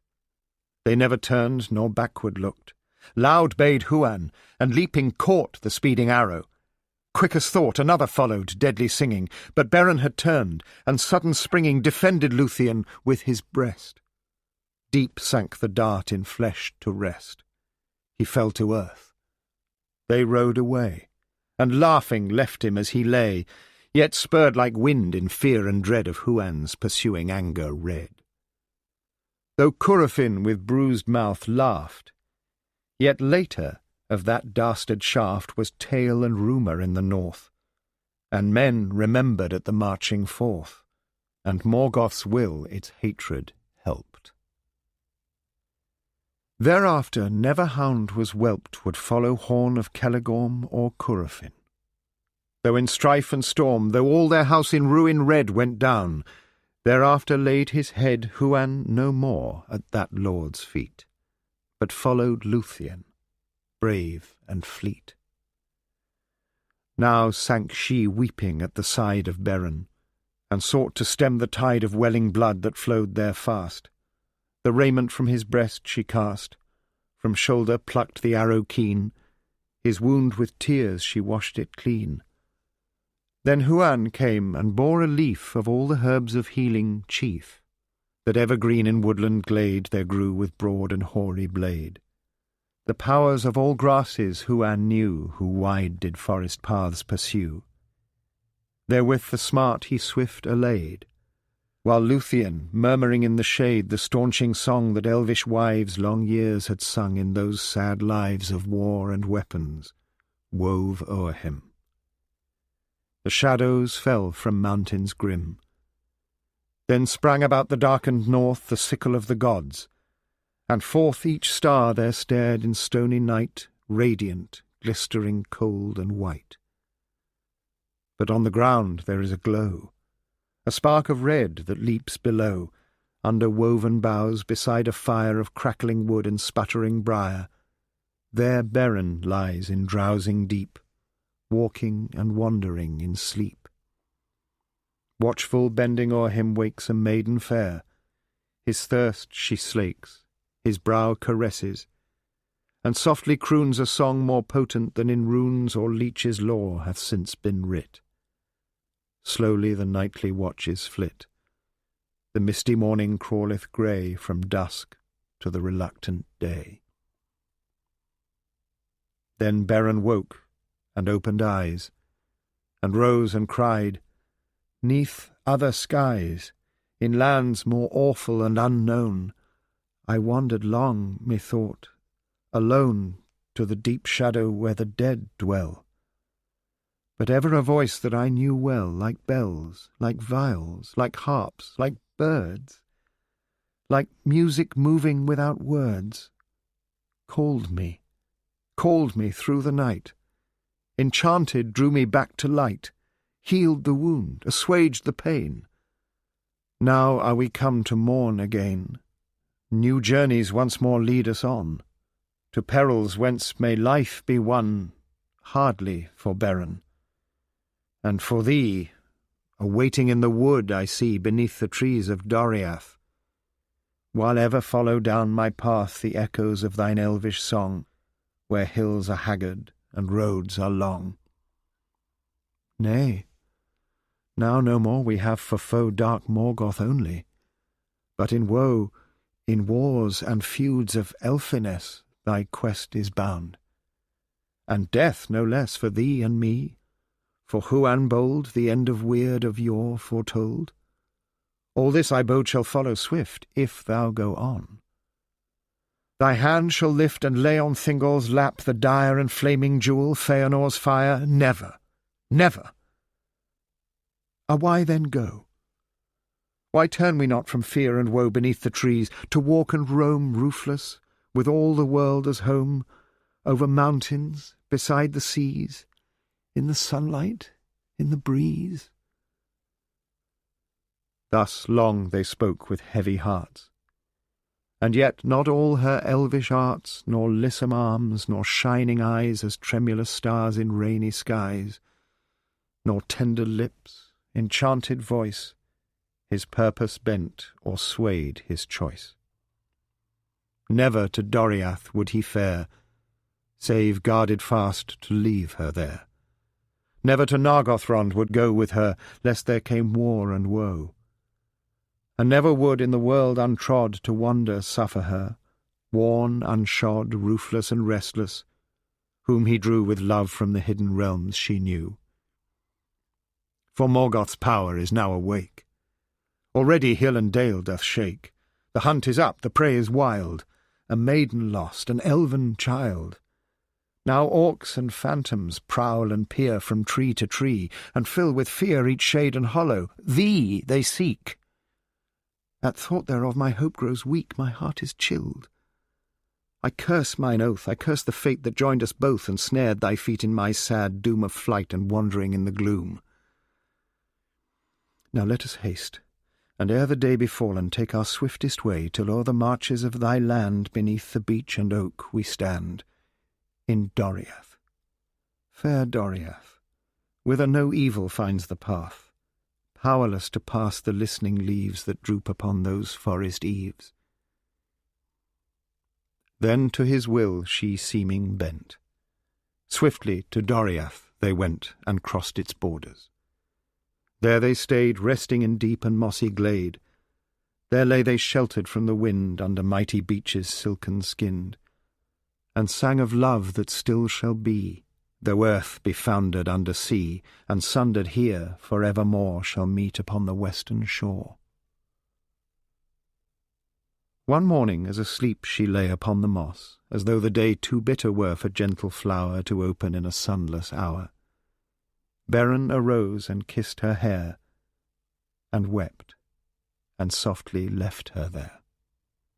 "Good Huan," said he, "guard her well.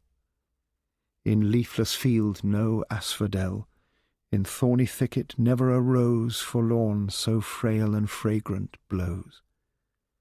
Guard her from wind and frost, and hide from hands that seize and cast aside. Keep her from wandering and woe, for pride and fate now make me go." The horse he took and rode away, nor dared to turn, but all that day with heart as stone he hastened forth, and took the paths toward the north.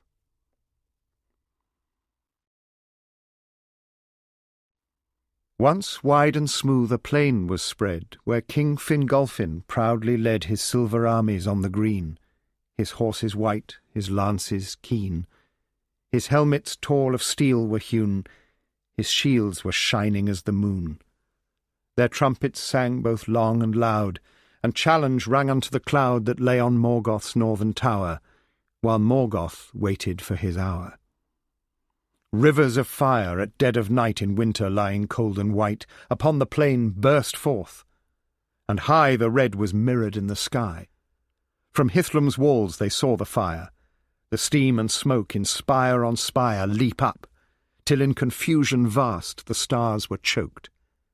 And so it passed the mighty field, and turned to dust, to drifting sand and yellow rust, to thirsty dunes where many bones lay broken among barren stones. Dor na Fauglith, land of thirst, they after named it, waste accursed, the raven-haunted roofless grave of many fair and many brave. Thereon the stony slopes look forth from deadly nightshade falling north, from sombre pines with pinions vast, black-plumed and drear, as many a mast of sable-shrouded ships of death slow wafted on a ghostly breath.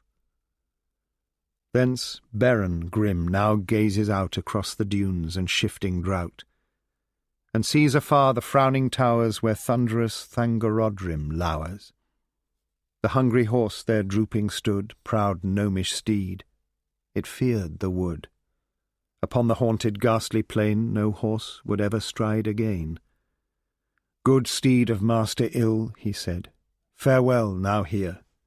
Lift up thy head, and get thee gone to Sirion's vale, back as we came, past island pale where Thu once reigned, to waters sweet and grasses long about thy feet.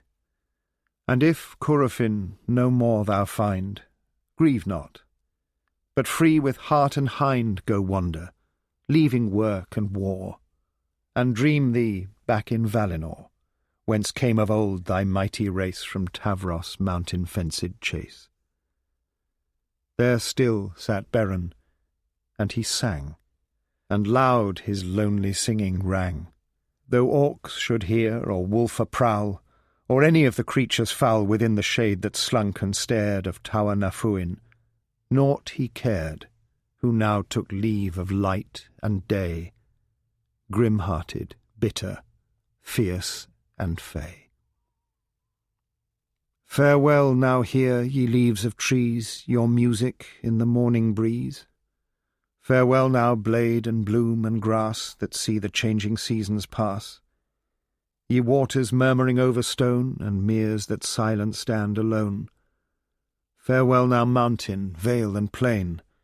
Farewell now wind and frost and rain, and mist and cloud, and heaven's air. Ye star and moon so blinding fair that still shall look down from the sky on the wide earth, though Beren die. Though Beren die not, and yet deep, deep, whence comes of those that weep no dreadful echo, lie and choke in everlasting dark and smoke. Farewell, sweet earth, and northern sky, for ever blessed, since here did lie and here with lissom limbs did run, beneath the moon, beneath the sun, Lúthien to Nuviel, more fair than mortal tongue can tell. Though all to ruin fell the world, and were dissolved and backward hurled unmade into the old abyss, yet were its making good for this, the dawn, the dusk, the earth, the sea, that Lúthien on a time should be. His blade he lifted high in hand, and challenging alone did stand before the threat of Morgoth's power, and dauntless cursed him, hall and tower, or shadowing hand and grinding foot, beginning, end, and crown and root, then turned to strike forth down the slope, abandoning fear, forsaking hope. "Ah, Beren, Beren," came a sound, "almost too late have I thee found. O proud and fearless hand and heart, not yet farewell, not yet we part. Not thus do those of elven race forsake the love that they embrace. A love is mine, as great a power as thine, to shake the gate and tower of death with challenge weak and frail that yet endures, and will not fail nor yield unvanquished were it hurled beneath the foundations of the world. Beloved fool, escaped to seek from such pursuit, in might so weak to trust not, thinking it well to save from love thy loved, who welcomes grave and torment sooner than in guard of kind intent to languish, barred, wingless, and helpless him to aid, for whose support her love was made." Thus back to him came Lúthien. They met beyond the ways of men. Upon the brink of terror stood between the desert and the wood. He looked on her, her lifted face beneath his lips in sweet embrace. "Thrice now mine oath I curse," he said, "that under shadow thee hath led. But where is Huan? Where the hound to whom I trusted, whom I bound by love of thee to keep thee well from deadly wandering into hell?" "I know not. But good Huan's heart is wiser, kinder than thou art, grim lord, more open unto prayer. Yet long and long I pleaded there, until he brought me, as I would, upon thy trail. A palfrey good would Huan make of flowing pace. Thou wouldst have laughed to see us race, as orc on werewolf ride like fire, night after night through fen and mire, through waste and wood.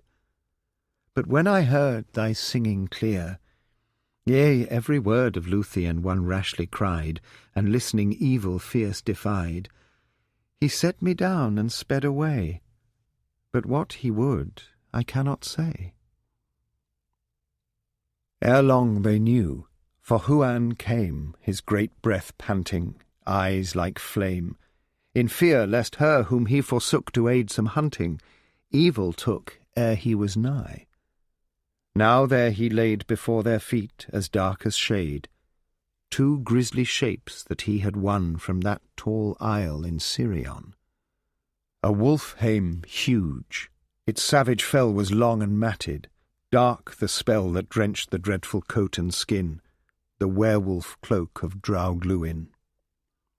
The other was a bat-like garb with mighty fingered wings, a barb like iron nail at each joint's end, such wings as their dark cloud extend against the moon when in the sky from deadly nightshade screeching fly Thu's messengers. "What hast thou brought, good Huan? What thy hidden thought? Of trophy of prowess and strong deed when Thu thou vanquishedst, what need here in the waste?" Thus Beren spoke, and once more words in Huan woke. His voice was like the deep-toned bells that ring in Valmar's citadels.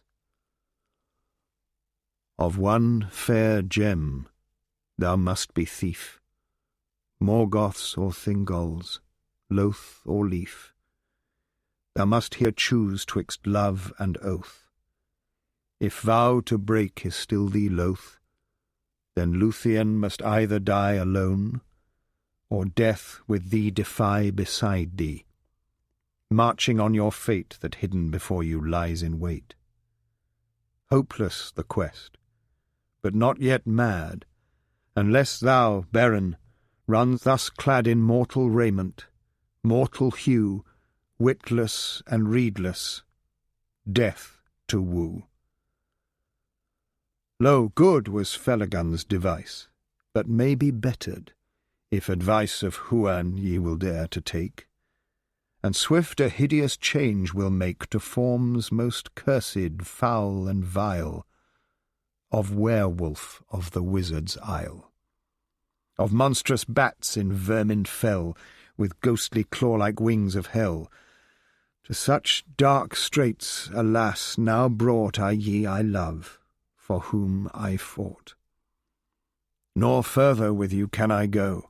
Whoever did a great hound know in friendship at a werewolf's side to Angban's grinning portal stride? Yet my heart tells that at the gate what there ye find, 'twill be my fate myself to see, though to that door my feet shall bear me nevermore. Darkened is hope, and dimmed my eyes. I see not clear what further lies. Yet maybe backwards leads your path beyond all hope to Doriath, and thither, perchance, we three shall wend, and meet again before the end. They stood and marvelled thus to hear his mighty tongue so deep and clear. Then sudden he vanished from their sight, even at the onset of the night. His dreadful counsel then they took, and their own gracious forms forsook. In werewolf fell and bat-like wing prepared to robe them, shuddering. With elvish magic Lúthien wrought, lest raiment foul with evil fraught to dreadful madness drive their hearts. And there she wrought with elvish arts a strong defence, a binding power, singing until the midnight hour. Swift as the wolvish coat he wore, Beren lay slavering on the floor, red-tongued and hungry. But there lies a pain and longing in his eyes, a look of horror as he sees a bat-like form crawl to its knees and drag its creased and creaking wings.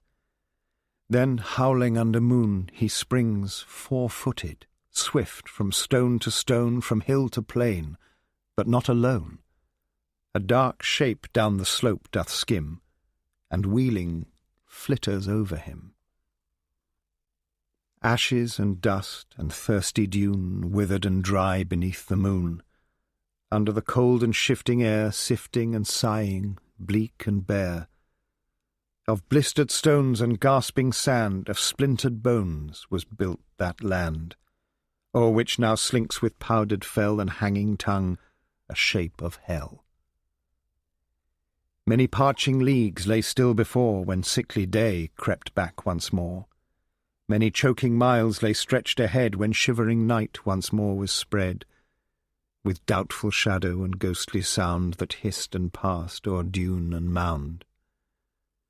A second morning in cloud and reek struggled, when stumbling, blind and weak, a wolvish shape came staggering forth and reached the foothills of the north.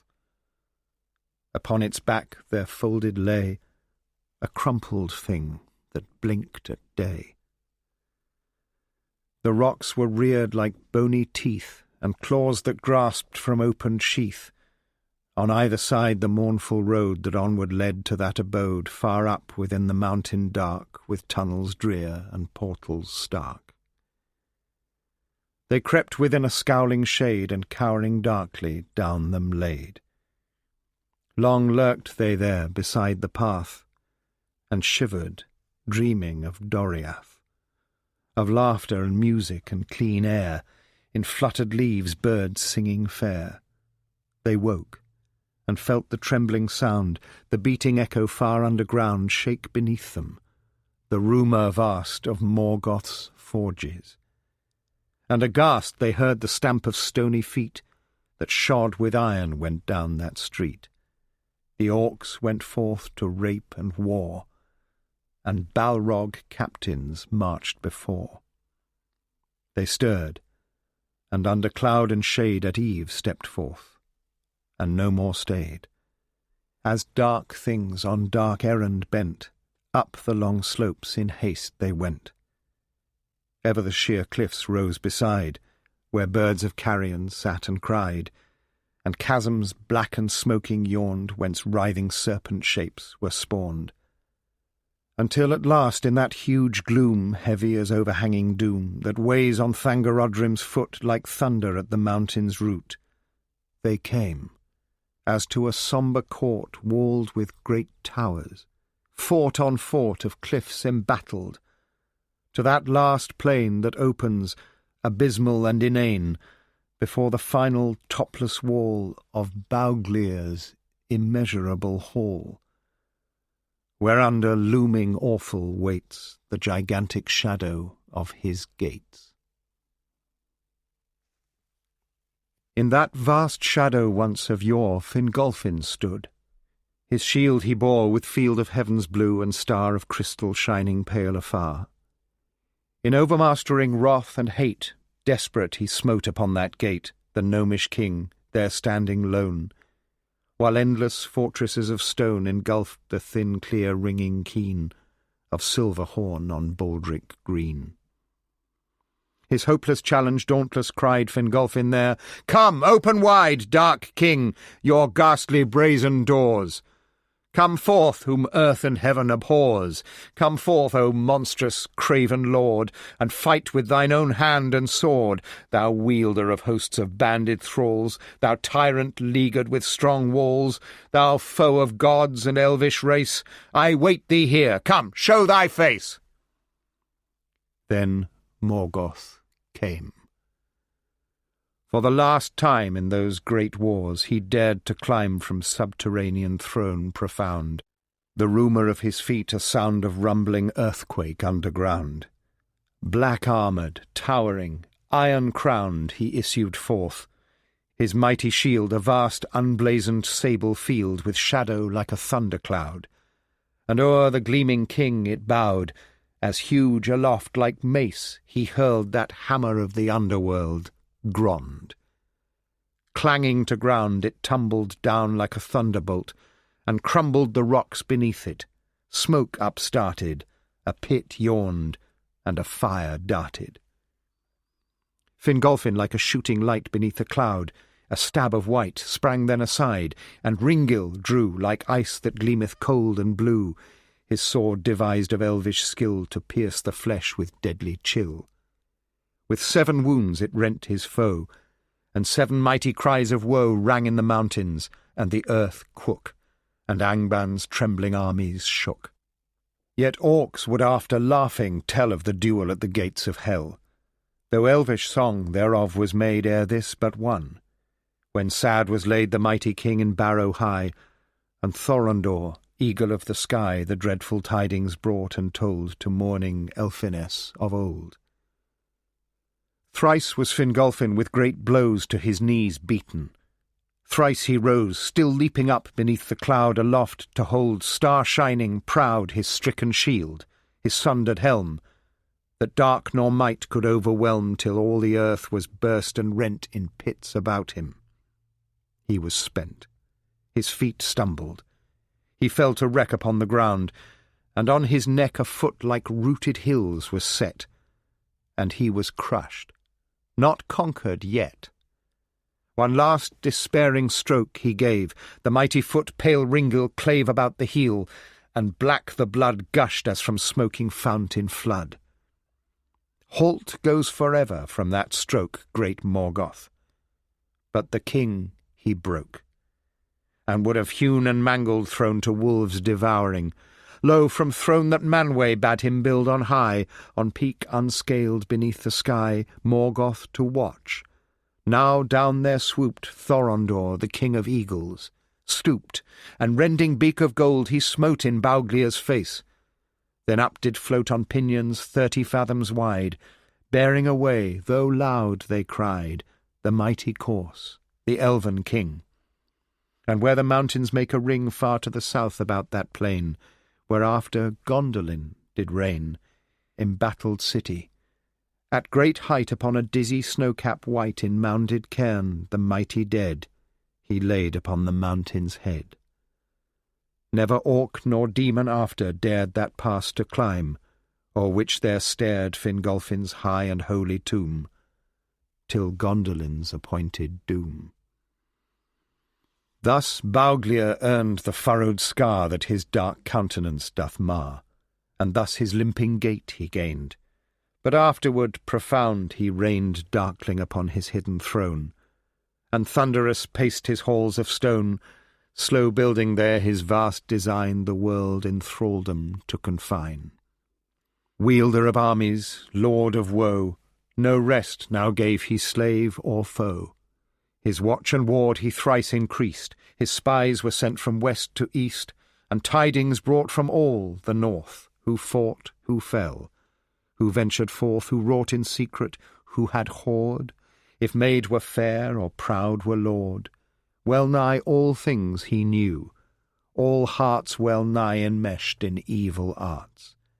Doriath only, beyond the veil woven by Melian, no assail could hurt or enter. Only rumour dim of things there passing came to him. A rumour loud and tidings clear of other movements far and near among his foes, and threat of war from the 7 sons of Feanor, from Nargothrond, from Fingon still gathering his armies under hill and under tree in Hithlum's shade, these daily came. He grew afraid amidst his power once more. Renown of Beren vexed his ears, and down the eyelid forests there was heard great Huan baying. Then came word most passing strange of Lúthien, wild wandering by wood and glen, and Thingol's purpose long he weighed, and wondered, thinking of that maid so fair, so frail. A captain dire, Boldog, he sent with sword and fire to Doriath's march. But battle fell sudden upon him. News to tell never one returned of Boldog's host, and Thingol humbled Morgoth's boast. Then his heart with doubt and wrath was burned. New tidings of dismay he learned, how Thu was overthrown, and his strong isle broken and plundered, how with guile his foes now guile beset, and spies he feared, till each orc to his eyes was half suspect. Still ever down the eyelid forests came renown of Huan baying, hound of war that gods unleashed in Valinor. Then Morgoth of Huan's fate bethought, long rumoured, and in dark he wrought. Fierce, hunger-haunted packs he had, that in wolvish form and flesh were clad, but demon spirits dire did hold, and ever wild their voices rolled in cave and mountain where they housed, and endless snarling echoes roused. From these a whelp he chose, and fed with his own hand on bodies dead, on fairest flesh of elves and men, till huge he grew, and in his den no more could creep, but by the chair of Morgoth's self would lie and glare, nor suffer Balrog, orc, nor beast to touch him. Many a ghastly feast he held beneath that awful throne, rending flesh and gnawing bone. There deep enchantment on him fell, the anguish and the power of hell. More great and terrible he became, with fire-red eyes and jaws aflame, with breath like vapours of the grave, than any beast of wood or cave, than any beast of earth or hell that ever in any time befell, surpassing all his race and kin, the ghastly tribe of Draugluin. Him Carcharoth, the Red Moor, name the songs of elves. Not yet he came, disastrous, ravening from the gates of Angband. There he sleepless waits. Where those great portals threatening loom, his red eyes smoulder in the gloom. His teeth are bare, his jaws are wide, and none may walk, nor creep, nor glide, nor thrust with power his menace past, to enter Morgoth's dungeon vast. Now, lo, before his watchful eyes, a slinking shape he far descries, that crawls into the frowning plain and halts at gaze. Then on again comes stalking near, a wolvish shape, haggard, way-worn, with jaws agape, and o'er it, bat-like in wide rings, a reeling shadow slowly wings. Such shapes there oft were seen to roam, this land their native haunt and home, and yet his mood with strange unease is filled, and boding thoughts him seize. What grievous terror, what dread guard hath Morgoth set to wait and barred his doors against all entering feet?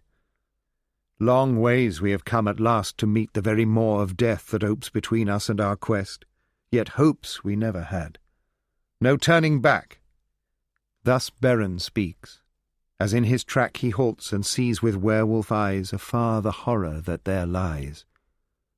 Then onward, desperate, he passed, skirting the black pits yawning vast where King Fingolfin ruinous fell alone before the gates of hell. Before those gates alone they stood, while Carcharoth in doubtful mood glowered upon them, and snarling spoke, and echoes in the arches woke. "Hail, Draugluin, my kindred's lord! 'Tis very long since hitherward thou camest. Yea, 'tis passing strange to see thee now.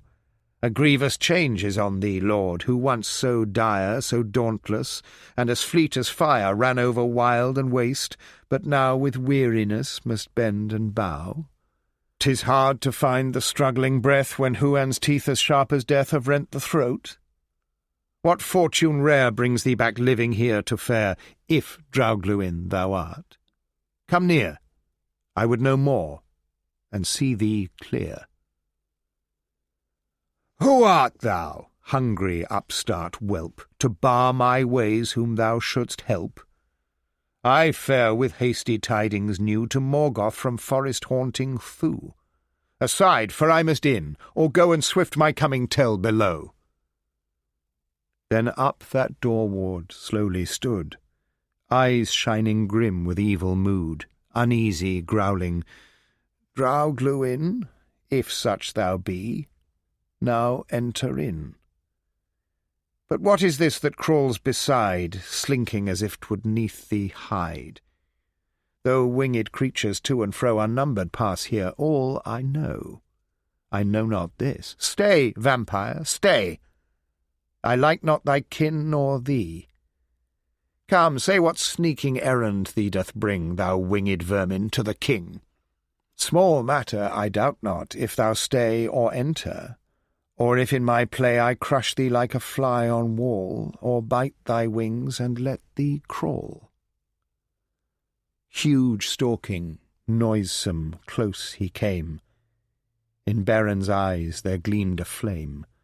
The hair upon his neck uprose. Naught may the fragrance fair enclose, the odour of immortal flowers in everlasting spring, 'neath showers that glitter silver in the grass in Valinor. Where'er did pass Tinuviel, such air there went. From that foul devil-sharpened scent, its sudden sweetness no disguise enchanted dark to cheat the eyes could keep, if near those nostrils drew, snuffling in doubt. This Beren knew, upon the brink of hell prepared for battle and death. There threatening stared those dreadful shapes, in hatred both, false Draugluin and Carcharoth. When lo, a marvel to behold, some power descended from of old, from race divine beyond the west, sudden Tinuviel possessed like inner fire.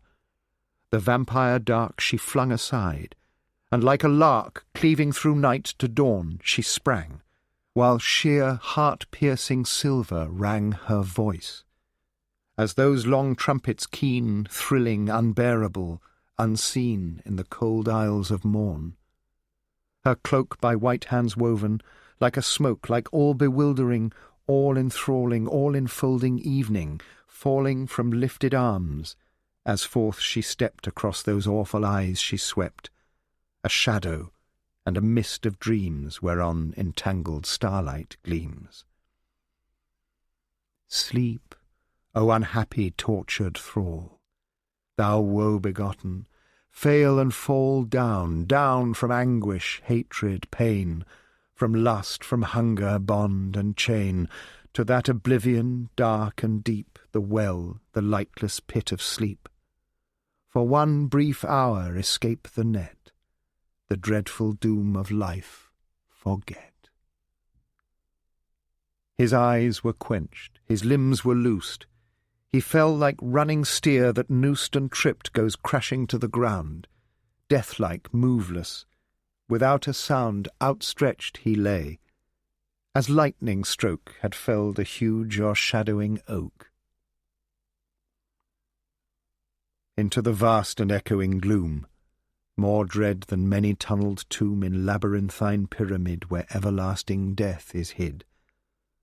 Down awful corridors that wind down to a menace dark enshrined, down to the mountain's roots profound, devoured, tormented, bored, and ground by seething vermin spawned of stone, down to the depths they went alone. The arch behind of twilit shade they saw recede and dwindling fade. The thunderous forge's rumour grew, a burning wind there roaring blew foul vapours up from gaping holes. Huge shapes there stood like carven trolls, enormous hewn of blasted rock to forms that mortal likeness mock. Monstrous and menacing, entombed. At every turn they silent loomed in fitful glares that leapt and died.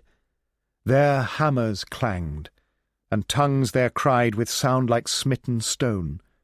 There wailed faint from far under, called and failed amid the iron clink of chain, voices of captives put to pain. Loud rose a din of laughter hoarse, self-loathing yet without remorse. Loud came a singing harsh and fierce, like swords of terror's souls to pierce. Red was the glare through open doors of firelight mirrored on brazen floors. And up the arches towering clomb to glooms unguessed, to vaulted domes swathed in wavering smokes and steams, stabbed with flickering lightning gleams.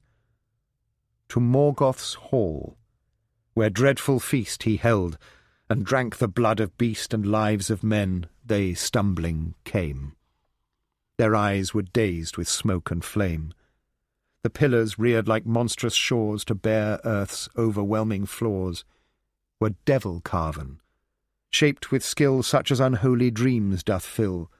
They towered like trees into the air, whose trunks are rooted in despair, whose shade is death, whose fruit is bane, whose boughs like serpents writhe in pain. Beneath them, ranged with spear and sword, stood Morgoth's sable-armoured horde. The fire on blade and boss of shield was red as blood on stricken field.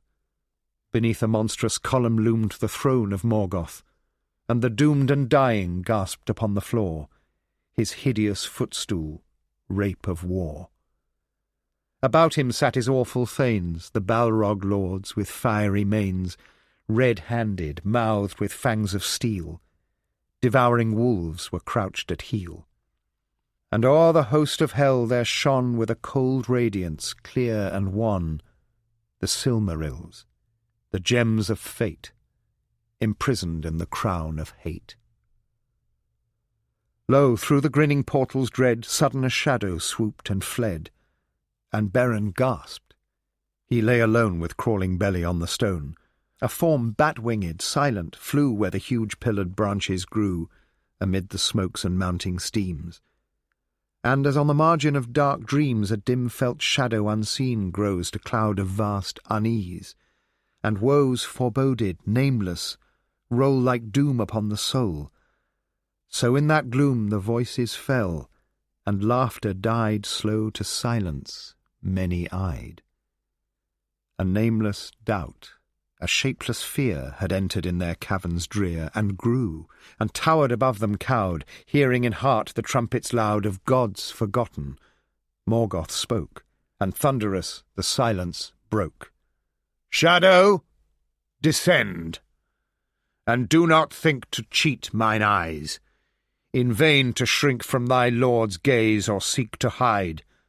My will by none may be defied. Hope nor escape doth here await those that unbidden pass my gate.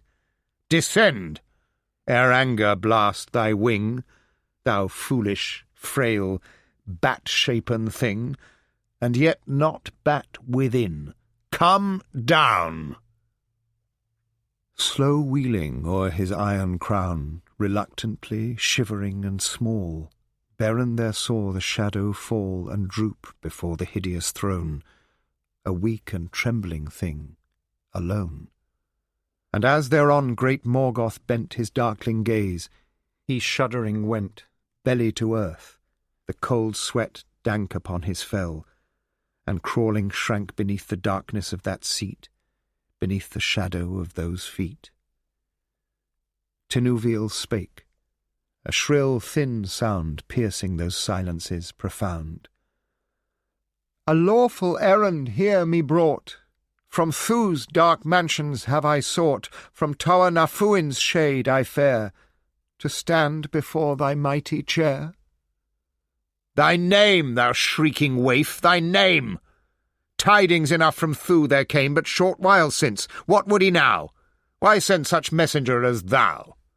Thuringwethil I am, who cast a shadow o'er the face aghast of the sallow moon in the doomed land of shivering Beleriand.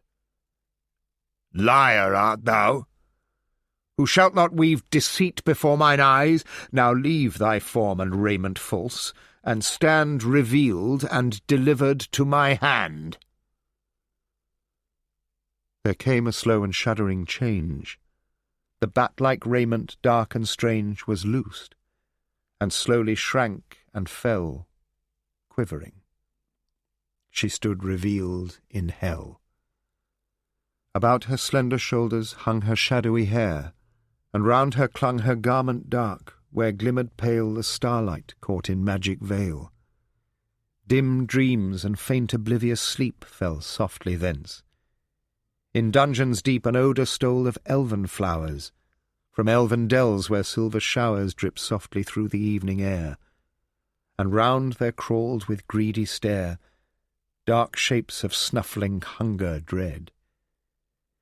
With arms upraised and drooping head, then softly she began to sing a theme of sleep and slumbering, wandering, woven with deeper spell than songs wherewith in ancient dell Melian did once the twilight fill, profound and fathomless and still.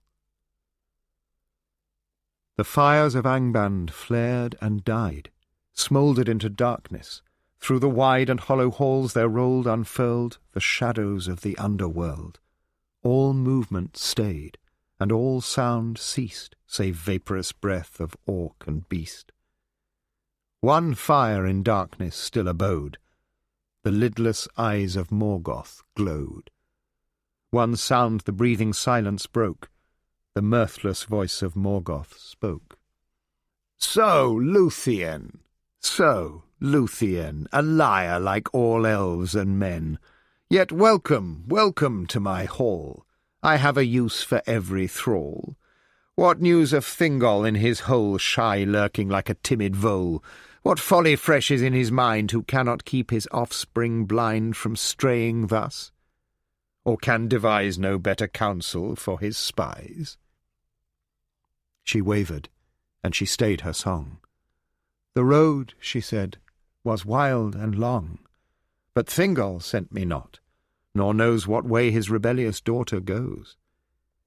Yet every road and path will lead northward at last, and here of need I trembling come with humble brow, and here before thy throne I bow.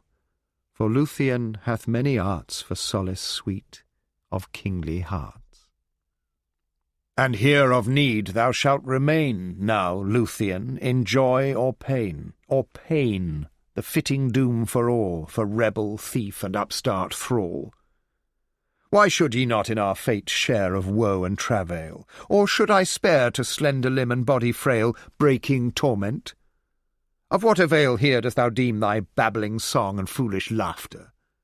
Minstrels strong are at my call, yet I will give a respite brief, a while to live, a little while, though purchased dear, to Lúthien the fair and clear, a pretty toy for idle hour. In slothful gardens many a flower like thee the amorous gods are used honey-sweet to kiss, and cast then bruised their fragrance loosing under feet. But here we seldom find such sweet amid our labours long and hard, from godlike idleness debarred. And who would not taste the honey-sweet lying to lips? or crush with feet the soft, cool tissue of pale flowers, easing like gods the dragging hours. Ah, curse the gods! O hunger dire! O blinding thirst's unending fire! One moment shall ye cease, and slake your sting with morsel I here take. In his eyes the fire to flame was fanned, and forth he stretched his brazen hand. Lúthien, as shadow, shrank aside. "Not thus, O king, not thus," she cried, "do great lords hark to humble boon. For every minstrel hath his tune, and some are strong, and some are soft, and each would bear his song aloft, and each a little while be heard, though rude the note and light the word. But Lúthien hath cunning arts for solace sweet of kingly hearts. Now hearken." And her wings she caught then deftly up, and swift as thought slipped from his grasp, and wheeling round, fluttering before his eyes, she wound a mazy winged dance, and sped about his iron-crowned head. Suddenly her song began anew, and soft came dropping like a dew down from on high in that domed hall, her voice bewildering, magical, and grew to silver murmuring streams pale falling in dark pools in dreams.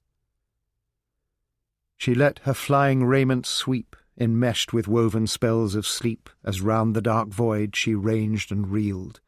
From wall to wall she turned and wheeled in dance, such as never elf nor fay before devised nor since that day. Than swallow swifter, than flittermouse in dying light round darkened house more silken soft, more strange and fair than sylphine maidens of the air, whose wings in Varda's heavenly hall in rhythmic movement beat and fall. Down crumpled Orc and Balrog proud, all eyes were quenched, all heads were bowed, the fires of heart and maw were stilled, and ever like a bird she thrilled above a lightless world forlorn, in ecstasy enchanted borne. All eyes were quenched, save those that glared in Morgoth's lowering brows, and stared in slowly wandering wonder round, and slow were in enchantment bound. Their will wavered, and their fire failed, and as beneath his brows they paled, the Silmarils like stars were kindled that in the reek of earth had dwindled, escaping upwards clear to shine, glistening marvellous in heaven's mine. Then flaring suddenly they fell, down, down upon the floors of hell. The dark and mighty head was bowed, like mountain-top beneath a cloud the shoulders foundered, the vast form crashed, as in overwhelming storm huge cliffs in ruin slide and fall, and prone lay Morgoth in his hall. His crown there rolled upon the ground, a wheel of thunder.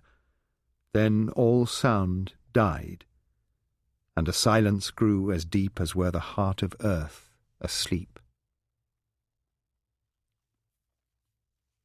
Beneath the vast and empty throne, the adders lay like twisted stone, the wolves like corpses foul were strewn, and there lay Beren, deep in swoon. No thought, no dream nor shadow blind moved in the darkness of his mind. "Come forth, come forth! The hour hath knelled, and Angban's mighty lord is felled. Awake, awake, for we two meet alone before the awful seat." This voice came down into the deep where he lay drowned in wells of sleep. A hand flower soft and flower cool passed o'er his face, and the still pool of slumber quivered. Up then leapt his mind to waking, forth he crept. The wolvish fell he flung aside, and sprang unto his feet, and wide staring amid the soundless gloom, he gasped as one living shut in tomb. There to his side he felt her shrink, felt Lúthien now shivering sink, her strength and magic dimmed and spent, and swift his arms about her went. Before his feet he saw, amazed, the gems of Feanor, that blazed with white fire, glistening in the crown of Morgoth's might now fallen down. To move that helm of iron vast, no strength he found, and thence aghast he strove with fingers mad to wrest the guerdon of their hopeless quest, till in his heart there fell the thought of that cold morn whereon he fought with Curufin.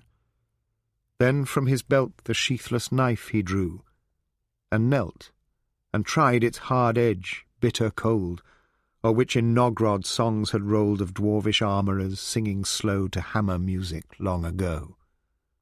Iron as tender wood it clove, and mail as woof of loom it rove. The claws of iron that held the gem, it bit them through and sundered them. A Silmaril he clasped and held, and the pure radiance slowly welled red glowing through the clenching flesh. Again he stooped and strove afresh one more of the holy jewels three that Feanor wrought of yore to free. But round those fires was woven fate. Not yet should they leave the halls of hate. The dwarvish steel of cunning blade by treacherous smiths of Nogrod made, snapped. Then ringing sharp and clear, in twain it sprang, and like a spear or errant shaft the brow it grazed of Morgoth's sleeping head, and dazed their hearts with fear. For Morgoth groaned with voice entombed, like wind that moaned in hollow caverns penned and bound. There came a breath. A gasping sound moved through the halls, as orc and beast turned in their dreams of hideous feast. In sleep uneasy Balrog stirred, and far above was faintly heard an echo that in tunnels rolled, a wolvish howling, long and cold. Up through the dark and echoing gloom, as ghosts from many tunnelled tomb, up from the mountain's roots profound and the vast menace underground, their limbs a-quake with deadly fear, terror in eyes and dread in ear, together fled they, by the beat affrighted of their flying feet. At last before them, far away, they saw the glimmering wraith of day, the mighty archway of the gate, and there a horror new did wait. Upon the threshold, watchful, dire, his eyes new-kindled with dull fire, towered Carcharoth, abiding doom. His jaws were gaping like a tomb, his teeth were bare, his tongue a flame. Aroused he watched, but no one came, no flitting shade nor hunted shape, seeking from Angband to escape. Now past that guard what guile or might could thrust from death into the light? He heard afar their hurrying feet. He snuffed an odour strange and sweet. He smelled their coming long before they marked the waiting threat at door. His limbs he stretched and shook off sleep, then stood at gaze. With sudden leap upon them as they sped, he sprang, and his howling in the arches rang. Too swift for thought his onset came, too swift for any spell to tame, and Beren, desperate, then aside thrust Lúthien, and forth did stride unarmed, defenceless to defend Tenuviel until the end. With left he caught at hairy throat, with right hand at the eyes he smote. His right, from which the radiance welled, of the holy Silmaril he held. As gleam of swords in fire there flashed the fangs of Carcharoth, and crashed together like a trap, that tore the hand about the wrist, and shore through brittle bone and sinew nesh, devouring the frail mortal flesh. And in that cruel mouth unclean, engulfed the jewel's holy sheen. An isolated page gives 5 further lines in the process of composition. Against the wall then Beren reeled, but still with his left he sought to shield fair Lúthien, who cried aloud to see his pain, and down she bowed, in anguish sinking to the ground.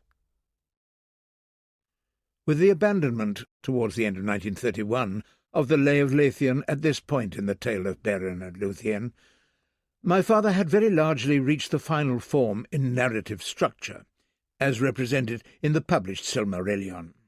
Although, After the completion of his work on The Lord of the Rings, he made some extensive revisions to the Lay of Lúthien as it had lain since 1931, as I explain in the appendix.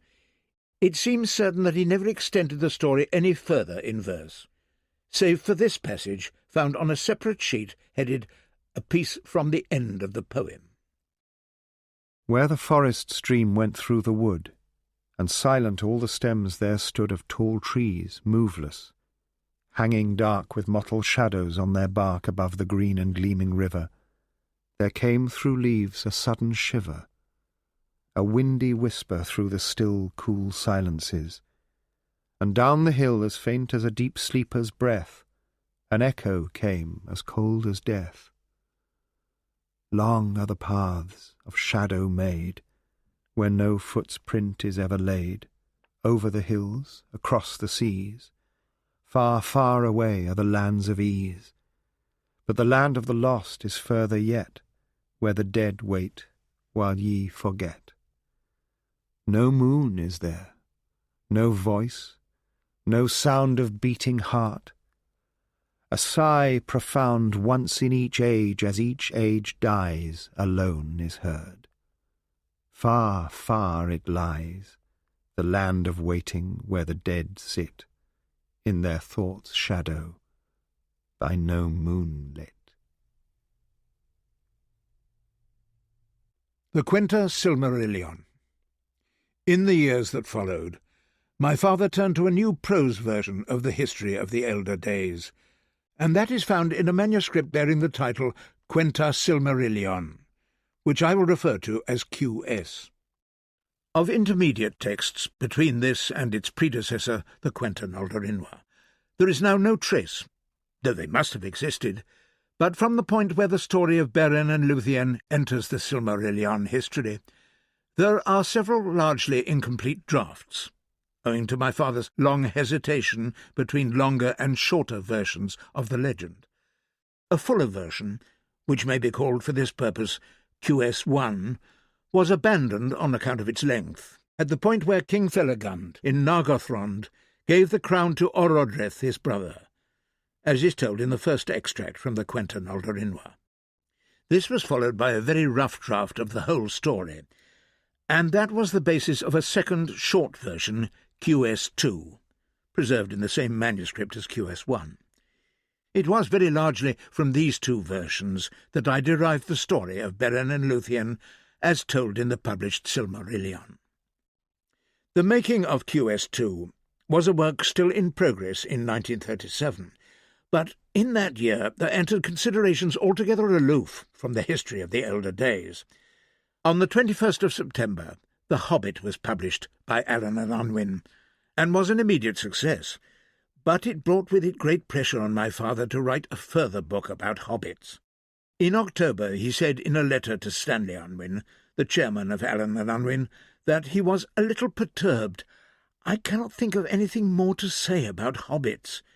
Mr. Baggins seems to have exhibited so fully both the Took and the Baggins side of their nature. But I have only too much to say, and much already written, about the world into which the Hobbit intruded." He said that he wanted an opinion on the value of these writings on the subject of the world into which the Hobbit intruded, and he put together a collection of manuscripts and sent them off to Stanley Unwin on the 15th of November 1937. Included in the collection was QS2, which had reached the moment when Beren took into his hand the Silmaril which he had cut from Morgoth's crown. Long afterwards, I learned that the list made out at Allen and Unwin of the manuscripts in my father's consignment contained, in addition to Farmer Giles of Ham, Mr. Bliss, and the Lost Road, two elements referred to as Long Poem and the Gnome's Material, titles which carry a suggestion of despair. Obviously the unwelcome manuscripts landed on the desk at Allen and Unwin without adequate explanation.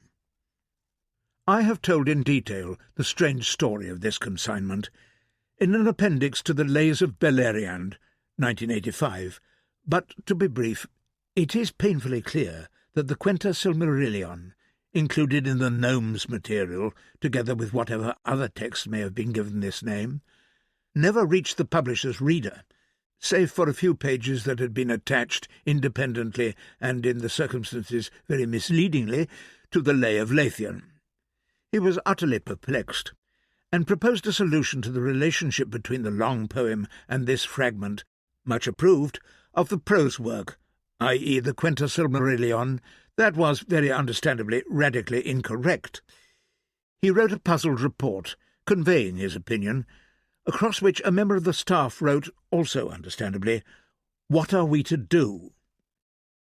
The outcome of a tissue of subsequent misunderstandings was that my father, wholly unaware that the Quenta Silmarillion had not in fact been read by anybody, told Stanley Unwin that he rejoiced that at least it had not been rejected with scorn, and that he now certainly hoped to be able, or to be able to afford, to publish the Silmarillion.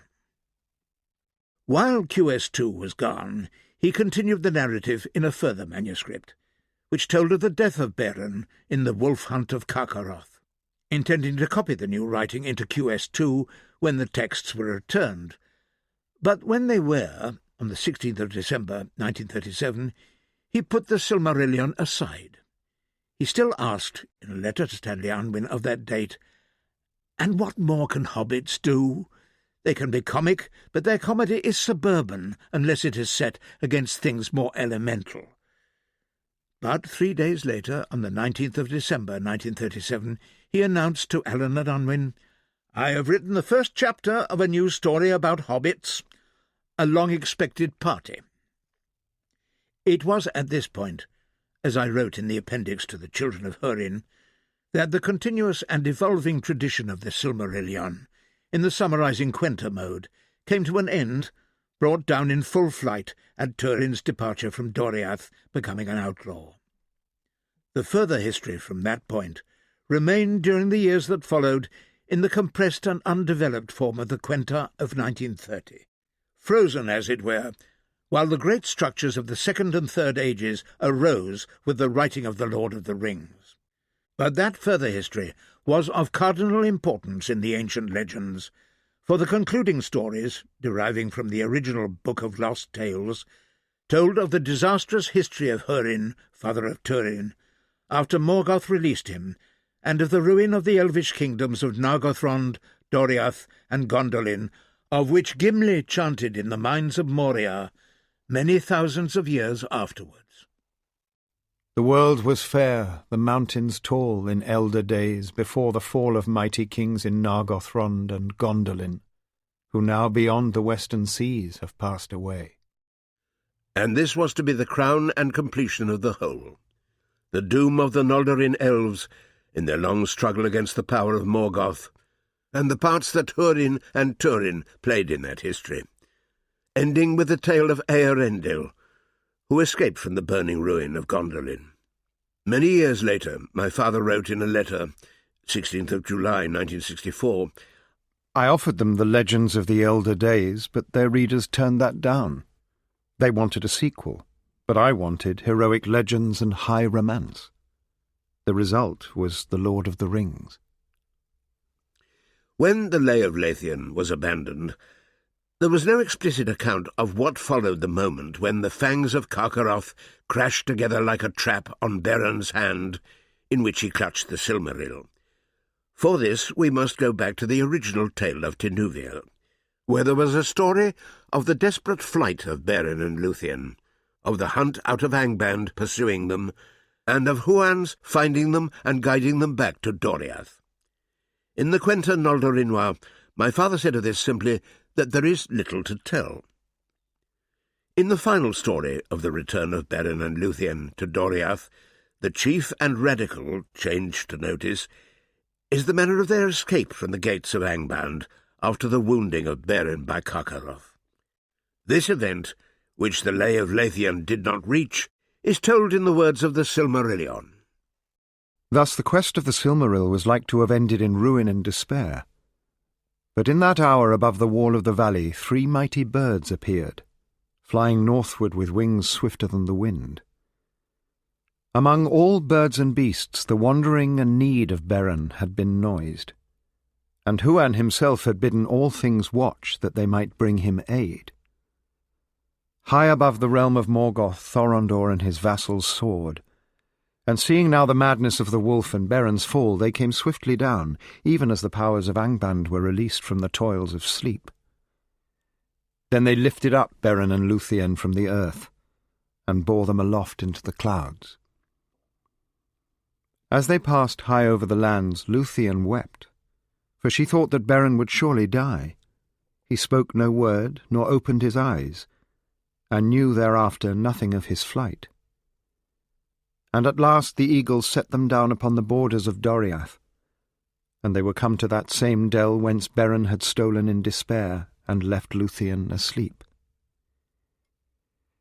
There the eagles laid her at Beren's side, and returned to the peaks of Chrysaegrim and their high eyries. But Huan came to her, and together they tended Beren, even as before when she healed him of the wound that Curufin gave to him. But this wound was fell and poisonous. Long Beren lay, and his spirit wandered upon the dark borders of death, knowing ever an anguish that pursued him from dream to dream. Then suddenly, when her hope was almost spent, he woke again, and looked up, seeing leaves against the sky, and he heard beneath the leaves, singing soft and slow beside him, Lúthien Tinuviel. And it was spring again. Thereafter Beren was named Erchamion, which is the one-handed, and suffering was graven in his face. But at last he was drawn back to life by the love of Lúthien, and he arose, and together they walked in the woods once more. The story of Beren and Lúthien has now been told, as it evolved in prose and verse over 20 years from the original tale of Tinuviel. After initial hesitation, Beren, whose father was at first Egnor the Forester, of the elvish people called the Noldorli, translated into English as gnomes, has become the son of Barahir, a chieftain of men, and the leader of a band of rebels in hiding against the hateful tyranny of Morgoth. The memorable story has emerged in 1925 in the Lay of Lúthien of the treachery of Gorlim and the slaying of Barahir, as is told in the first extract from the Lay. And while Veanne, who told the last tale, knew nothing of what had brought Beren to Artenor, and surmised that it was a simple love of wandering, he has become, after the death of his father, a far-famed enemy of Morgoth, forced to flee to the south, where he opens the story of Beren and Tinuviel as he peers in the twilight through the trees of Thingol's forest. Very remarkable is the story, as it was told in the tale of Tinuviel, of the captivity of Beren, on his journey to Angband in quest of a Silmaril, by Tevildo, Prince of Cats. So, too, is the subsequent transformation of that story. But if we say that the Castle of the Cats is the Tower of Sauron on Tolin Gaurhoth, Isle of Werewolves, it can only be, as I've remarked elsewhere, in the sense that it occupies the same space in the narrative. Beyond this, there is no point in seeking even shadowy resemblances between the two establishments.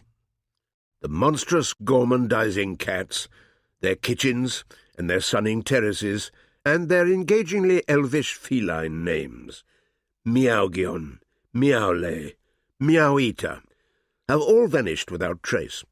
But beyond their hatred of dogs, and the importance to the story of the mutual loathing of Huan and Tevildo, it is evident that the inhabitants of the castle are no ordinary cats. Very notable is this passage from the tale concerning the secret of the cats and the spell that Melko had entrusted to Tevildo. And those were words of magic whereby the stones of his evil house were held together, and whereby he held all beasts of the catfolk under his sway, filling them with an evil power beyond their nature. For long has it been said that Tevildo was an evil fay in beast-like shape. It is also interesting to observe in this passage, as elsewhere, the manner in which aspects and incidents of the original tale may reappear, but in a wholly different guise. arising from a wholly altered narrative conception. In the old tale, Tevildo was forced by Huan to reveal the spell, and when Tinuviel uttered it, the house of Tevildo shook, and there came therefrom a host of indwellers, which was a host of cats. In the Quenta Noldorinwa, when Huan overthrew the terrible werewolf wizard Thu, the necromancer, in Tolin Gawahath, he won from him the keys and the spells that held together his enchanted walls and towers.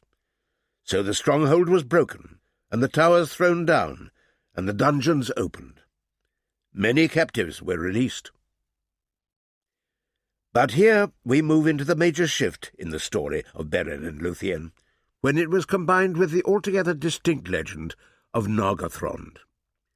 Through the oath of undying friendship and aid sworn to Barahir, the father of Beren, Felagund, the founder of Nargothrond, was drawn into Beren's quest of the Silmaril, as is told in the second extract from the lay, lines 157 onwards. And there entered the story of the elves from Nargothrond, who, disguised as orcs, were taken by Thu and ended their days in the gruesome dungeons of Tolin Gawahath. The quest of the Silmaril involved also Celegorm and Curufin, sons of Feanor and a powerful presence in Nargothrond, through the destructive oath sworn by the Feanorians of vengeance against any who hold or take or keep a Silmaril against their will. The captivity of Lúthien in Nargothrond, from which Huan rescued her, involved her in the plots and ambitions of Celegorm and Curufin, as told in the third extract from the Lay of Lúthien, lines 247 to 272, beginning, "Her magic cloak was hidden." There remains the aspect of the story that is also the end of it, and of primary significance, as I believe, in the mind of its author. The earliest reference to the fates of Beren and Lúthien after Beren's death in the hunt of Carcharoth is in the tale of Tinuviel, but at that time both Beren and Lúthien were elves. There it was said, Tinuviel, crushed with sorrow, and finding no comfort or light in all the world, followed him swiftly down those dark ways that all must tread alone. Now her beauty and tender loveliness touched even the cold heart of Mandos, so that he suffered her to lead Beren forth once more into the world. Nor has this ever been done since to man or elf. Yet said Mandos to those twain, Lo, O elves, it is not to any life of perfect joy that I dismiss you. For such may no longer be found in all the world where sits Melko of the evil heart. And know that ye will become mortal even as men, and when ye fare hither again, it will be forever. That Beren and Lúthien had a further history in Middle-earth is made plain in this passage. Their deeds afterward were very great, and many tales are told thereof. But no more is said there than that they are Equilwathon, the dead that live again, and they became mighty fairies in the lands about the north of Sirion. In another of the lost tales, The Coming of the Valar, there is an account of those who came to Mandos, the name of his halls as well as that of the god, whose true name was Ve. Thither in after days fared the elves of all the clans who were by ill hap slain with weapons or did die of grief for those that were slain. And only so might the Eldar die, and then it was only for a while. There Mandos spake their doom, and there they waited in the darkness, dreaming of their past deeds, until such time as he appointed when they might again be born into their children, and go forth to laugh and sing again. With this may be compared the unplaced verses for the Lay of Lúthien, given at the end of the third extract from the Lay, concerning the land of the lost, where the dead wait while ye forget. No moon is there, no voice, no sound of beating heart. A sigh profound once in each age, as each age dies, alone is heard. Far, far it lies, the land of waiting where the dead sit, in their thoughts' shadow, by no moon lit. The conception that the elves died only from wounds of weapons, or from grief, endured, and appears in the published Silmarillion. For the elves die not till the world dies, unless they are slain or waste in grief, and to both these seeming deaths they are subject. Neither does age subdue their strength, unless one grow weary of 10,000 centuries. And dying they are gathered to the halls of Mandos in Valinor, whence they may in time return. But the sons of men die indeed, and leave the world, wherefore they are called the guests, or the strangers. Death is their fate, the gift of Ilúvatar, which as time wears, even the powers shall envy. It seems to me that the words of Mandos in the tale of Tinuviel cited above, "Ye will become mortal, even as men, and when ye fare hither again, it will be for ever," imply that he was uprooting their destiny as elves. Having died as elves could die, they would not be reborn, but be permitted uniquely to leave Mandos still in their own particular being. They would pay a price, nevertheless, for when they died a second time, there would be no possibility of return, no seeming death, but the death that men, of their nature, must suffer. Later, in the Quenta Naldarinwa, it is told that Lúthien failed and faded swiftly, and vanished from the earth. And she came to the halls of Mandos, and she sang to him a tale of moving love so fair that he was moved to pity, as never has befallen since. Beren he summoned, and thus, as Lúthien had sworn as she kissed him at the hour of death, they met beyond the western sea. And Mandos suffered them to depart, but he said that Lúthien should become mortal even as her lover, and should leave the earth once more in the manner of a mortal woman, and her beauty become but a memory of song. So it was, but it is said that in recompense Mandos gave to Beren and to Lúthien thereafter a long span of life and joy, and they wandered knowing thirst nor cold in the fair land of Beleriand, and no mortal man thereafter spoke to Beren or his spouse. In the draft text of the story of Beren and Lúthien, prepared for the Quenta Silmarillion, referred to at the beginning of this chapter, there enters the idea of the choice of fate proposed to Beren and Lúthien before Mandos. And this was the choice that he decreed for Beren and Lúthien. They should dwell now in Valinor until the world's end in bliss. But in the end, Beren and Lúthien must each go unto the fate appointed to their kind, when all things are changed. And of the mind of Ilúvatar concerning men, Manwë, Lord of the Valar, knows not. Or they might return unto Middle-earth without certitude of joy or life. Then Lúthien should become mortal even as Beren, and subject to a second death. And in the end she should leave the earth forever, and her beauty become only a memory of song. And this doom they chose, that thus, whatsoever sorrow lay before them, their fates might be joined, and their paths lead together beyond the confines of the world. So it was that alone of the Eldaliae Lúthien died and left the world long ago. Yet by her have the two kindreds been joined, and she is the foremother of many. This conception of the choice of fate was retained, but in a different form, as seen in the Silmarillion. The choices were imposed on Lúthien alone, and they were changed. Lúthien may still leave Mandos and dwell until the end of the world in Valinor, because of her labours and her sorrow, and because she was the daughter of Melian. But thither Beren cannot come. Thus, if she accepts the former, they must be separated now and forever, because he cannot escape from his own destiny, cannot escape death, which is the gift of Ilúvatar and cannot be refused. The second choice remained, and this she chose. Only so could Lúthien become united with Beren beyond the world. She herself must change the destiny of her being. She must become mortal, and die indeed. As I have said, the story of Beren and Lúthien did not end with the judgment of Mandos, and some account of it, of its aftermath, and of the history of the Silmaril that Beren cut from the iron crown of Morgoth must be given. There are difficulties in doing so in the form that I have chosen for this book, largely because the part played by Beren in his second life hinges on aspects of the history of the First Age that would cast the net too widely for the purpose of this book.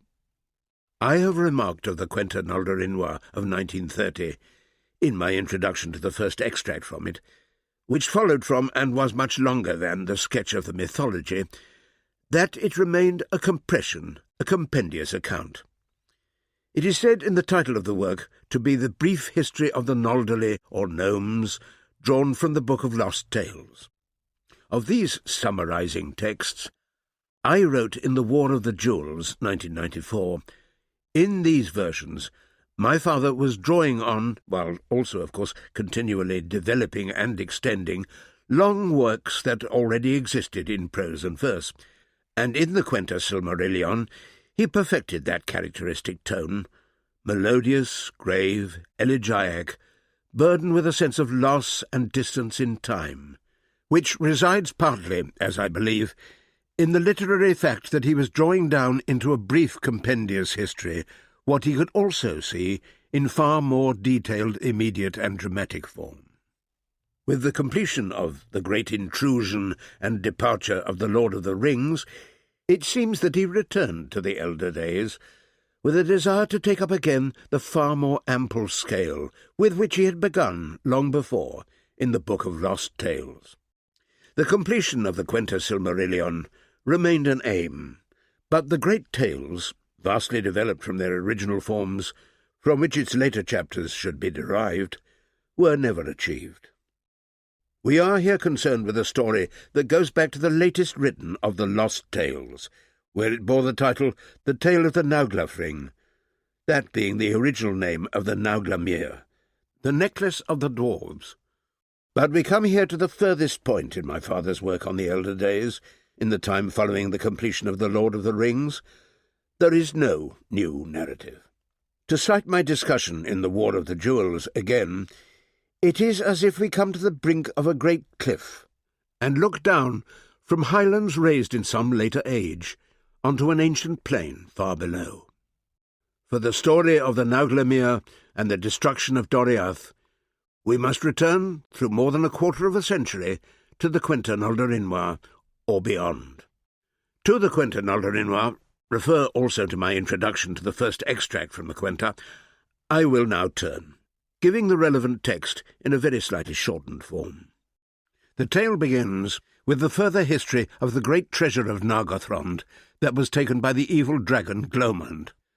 After the death of Glomund, slain by Turin Turambar, Hurin, father of Turin, came with a few outlaws of the woods to Nargothrond, which as yet none, orc, elf, or man had dared to plunder for dread of the spirit of Glomund and his very memory.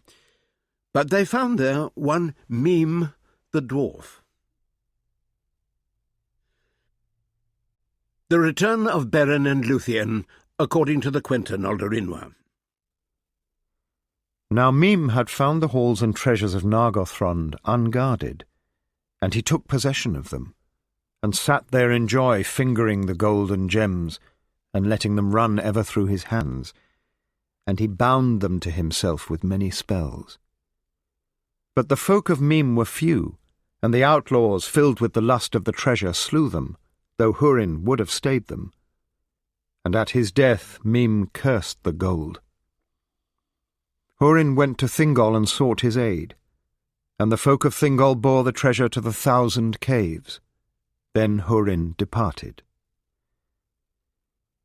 Then the enchantment of the accursed dragon gold began to fall even upon the king of Doriath, and long he sat and gazed upon it, and the seed of the love of gold that was in his heart was waked to growth. Wherefore he summoned the greatest of all craftsmen that now were in the western world, since Nargothrond was no more and Gondolin was not known, the dwarves of Nogrod and Belegost, that they might fashion the gold and silver and the gems, for much was as yet unwrought, into countless vessels and fair things. And a marvellous necklace of great beauty they should make, whereon to hang the Silmaril. A later version of the story concerning the Nauglamir told that it had been made by craftsmen of the dwarves, long before, for Felagund, and that it was the sole treasure that Húrin brought from Nargothrond and gave to Thingol. The task that Thingol then set the dwarves was to remake the Nauglamir, and in it to set the Silmaril that was in his possession. This is the form of the story in the published Silmarillion. But the dwarves coming were stricken at once with the lust and desire of the treasure, and they plotted treachery. They said one to another, "Is not this wealth as much the right of the dwarves as of the elvish king? And was it not wrested evilly from Mim?" Yet also they lusted for the Silmaril. And Thingol, falling deeper into the thraldom of the spell, for his part scanted his promised reward for their labour, and bitter words grew between them, and there was battle in Thingol's halls. There many elves and dwarves were slain, and the howe wherein they were lain in Doriath was named Cumnan Arasaith, the mound of avarice. But the remainder of the dwarves were driven forth without reward or fee. Therefore, gathering new forces in Nogrod and in Belagost, they returned at length. And aided by the treachery of certain elves on whom the lust of the accursed treasure had fallen, they passed into Doriath secretly. There they surprised Thingol upon a hunt with but a small company of arms, and Thingol was slain, and the fortress of the 1,000 caves taken at unawares and plundered, and so was brought well nigh to ruin the glory of Doriath, and but one stronghold of the elves, Gondolin, against Morgoth now remained, and their twilight was nigh at hand. Queen Melian the dwarves could not seize or harm, and she went forth to seek Beren and Lúthien. Now the dwarf road to Nogrod and Belagost in the Blue Mountains passed through East Beleriand, and the woods above the river Gelion, where aforetime were the hunting grounds of Damrod and Diriel, sons of Feanor. To the south of those lands between the river Gelion and the mountains lay the land of Osiriand, and there lived and wandered still in peace and bliss Beren and Lúthien, in that time of respite which Lúthien had won ere both should die. And their folk were the green elves of the south. But Beren went no more to war, and his land was filled with loveliness and a wealth of flowers, and men called it off Cuilwathien, the land of the dead that live. To the north of that region is a ford across the river Ascar, and that ford is named Sarn Athrad, the Ford of Stones. This ford the dwarves must pass ere they reached the mountain passes that led unto their homes, and there Beren fought his last fight, warned of their approach by Melian. In that battle the green elves took the dwarves unawares as they were in the midst of their passage laden with their plunder, and the dwarvish chiefs were slain, and well nigh all their host. But Beren took the Nauglamir, the necklace of the dwarves, whereon was hung the Silmaril, and it is said and sung that Lúthien, wearing that necklace and that immortal jewel on her white breast, was the vision of greatest beauty and glory that has ever been seen outside the realms of Valinor, and that for a while the land of the dead that live became like a vision of the land of the gods, and no places have been since so fair, so fruitful, or so filled with light. Yet Melian warned them ever of the curse that lay upon the treasure and upon the Silmaril. The treasure they had drowned indeed in the river Ascar, and named it anew Rathlorion, golden bed, yet the Silmaril they retained. And in time the brief hour of loveliness of the land of Rathlorion departed. For Lúthien faded as Mandos had spoken, even as the elves of later days faded, and she vanished from the world. And Beren died, and none know where their meeting shall be again. The manner of Lúthien's death is marked for correction. Subsequently my father wrote against it, "Yet it hath been sung that Lúthien alone of elves hath been numbered among our race, and goeth whither we go, to a fate beyond the world." Thereafter was Dior, Thingol's heir, child of Beren and Lúthien, king in the woods, most fair of all the children of the world, for his race was threefold, of the fairest and goodliest of men, and of the elves, and of the spirits divine of Valinor. Yet it shielded him not from the fate of the oath of the sons of Feanor. For Dior went back to Doriath, and for a time a part of its ancient glory was raised anew, though Melian no longer dwelt in that place. And she departed to the land of the gods beyond the western sea, to muse on her sorrows in the gardens whence she came. But Dior wore the Silmaril upon his breast, and the fame of that jewel went far and wide, and the deathless oath was waked once more from sleep. For while Lúthien wore that peerless gem, no elf would dare assail her, and not even Maedhros dared ponder such a thought. But now, hearing of the renewal of Doriath and Dior's pride, the seven gathered again from wandering, and they sent unto Dior to claim their own. But he would not yield the jewel unto them, and they came upon him with all their host. And so befell the second slaying of elf by elf, and the most grievous. There fell Celegorm and Curufin, and dark Cranthir. But Dior was slain, and Doriath was destroyed and never rose again. Yet the sons of Feanor gained not the Silmaril, for faithful servants fled before them and took with them Elwing the daughter of Dior, and she escaped, and they bore with them the Nauglaff ring, and came in time to the mouth of the river Sirion by the sea. In a text somewhat later than the Quenta Noldorinwa, the earliest form of the Annals of Beleriand, the story was changed, in that Dior returned to Doriath while Beren and Lúthien were still alive in Osiriand. And what befell him there, I will give in the words of the Silmarillion. There came a night of autumn, and when it grew late, one came and smote upon the doors of Menegroth, demanding admittance to the king. He was a lord of the green elves hastening from Osiriand, and the door wards brought him to where Dior sat alone in his chamber, and there in silence he gave to the king a coffer, and took his leave. But in that coffer lay the necklace of the dwarves, wherein was set the Silmaril. And Dior, looking upon it, knew it for a sign that Beren Ercamion and Lúthien Tunuviel had died indeed, and gone where go the race of men to a fate beyond the world. Long did Dior gaze upon the Silmaril, which his father and mother had brought beyond hope out of the terror of Morgoth. And his grief was great that death had come upon them so soon. Extract from the Lost Tale of the Nauglaff Ring.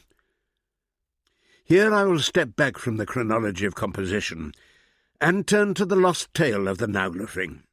The reason for this is that the passage given here is a notable example of the expansive mode, observant of visual and often dramatic detail, adopted by my father in the early days of the Silmarillion.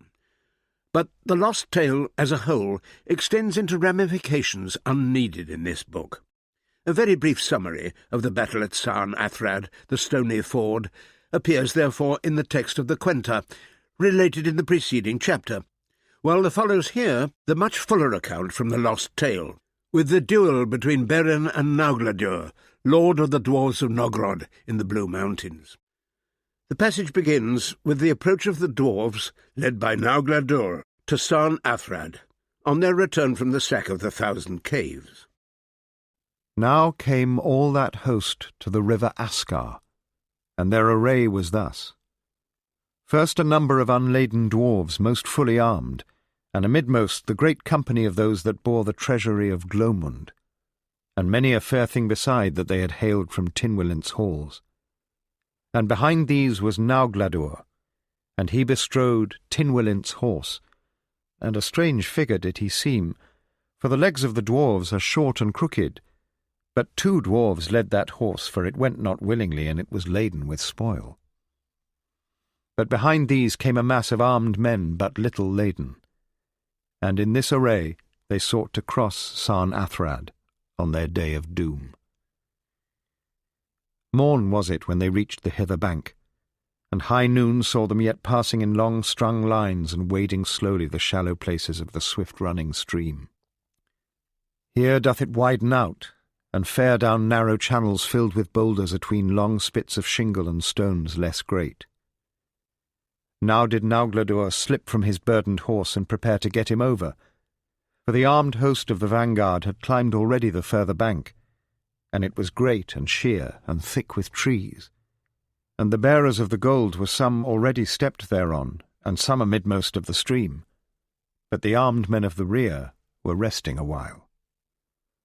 Suddenly is all that place filled with the sound of elven horns, and one brays with a clearer blast above the rest, and it is the horn of Beren, the huntsman of the woods. Then is the air thick with the slender arrows of the Eldar that err not, neither doth the wind bear them aside, and lo, from every tree and boulder do the brown elves and the green spring suddenly and loose unceasingly from full quivers. There was then a panic and a noise in the host of Naugladur, and those that waded in the ford cast their golden burdens in the waters and sought affrighted to either bank. But many were stricken with those pitiless darts, and fell with their gold into the currents of the Aros, staining its clear waters with their dark blood.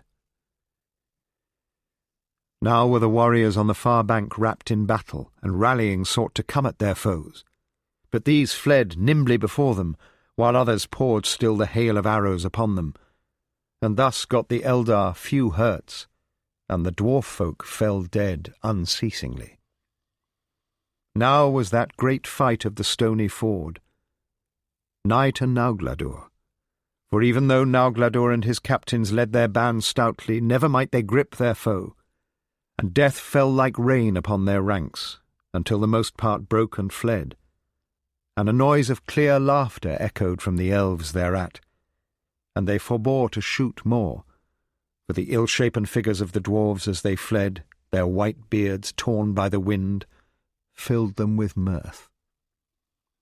But now stood Naugladur, and few were about him, and he remembered the words of Gwendolen, for behold, Beren came towards him, and he cast aside his bow and drew a bright sword.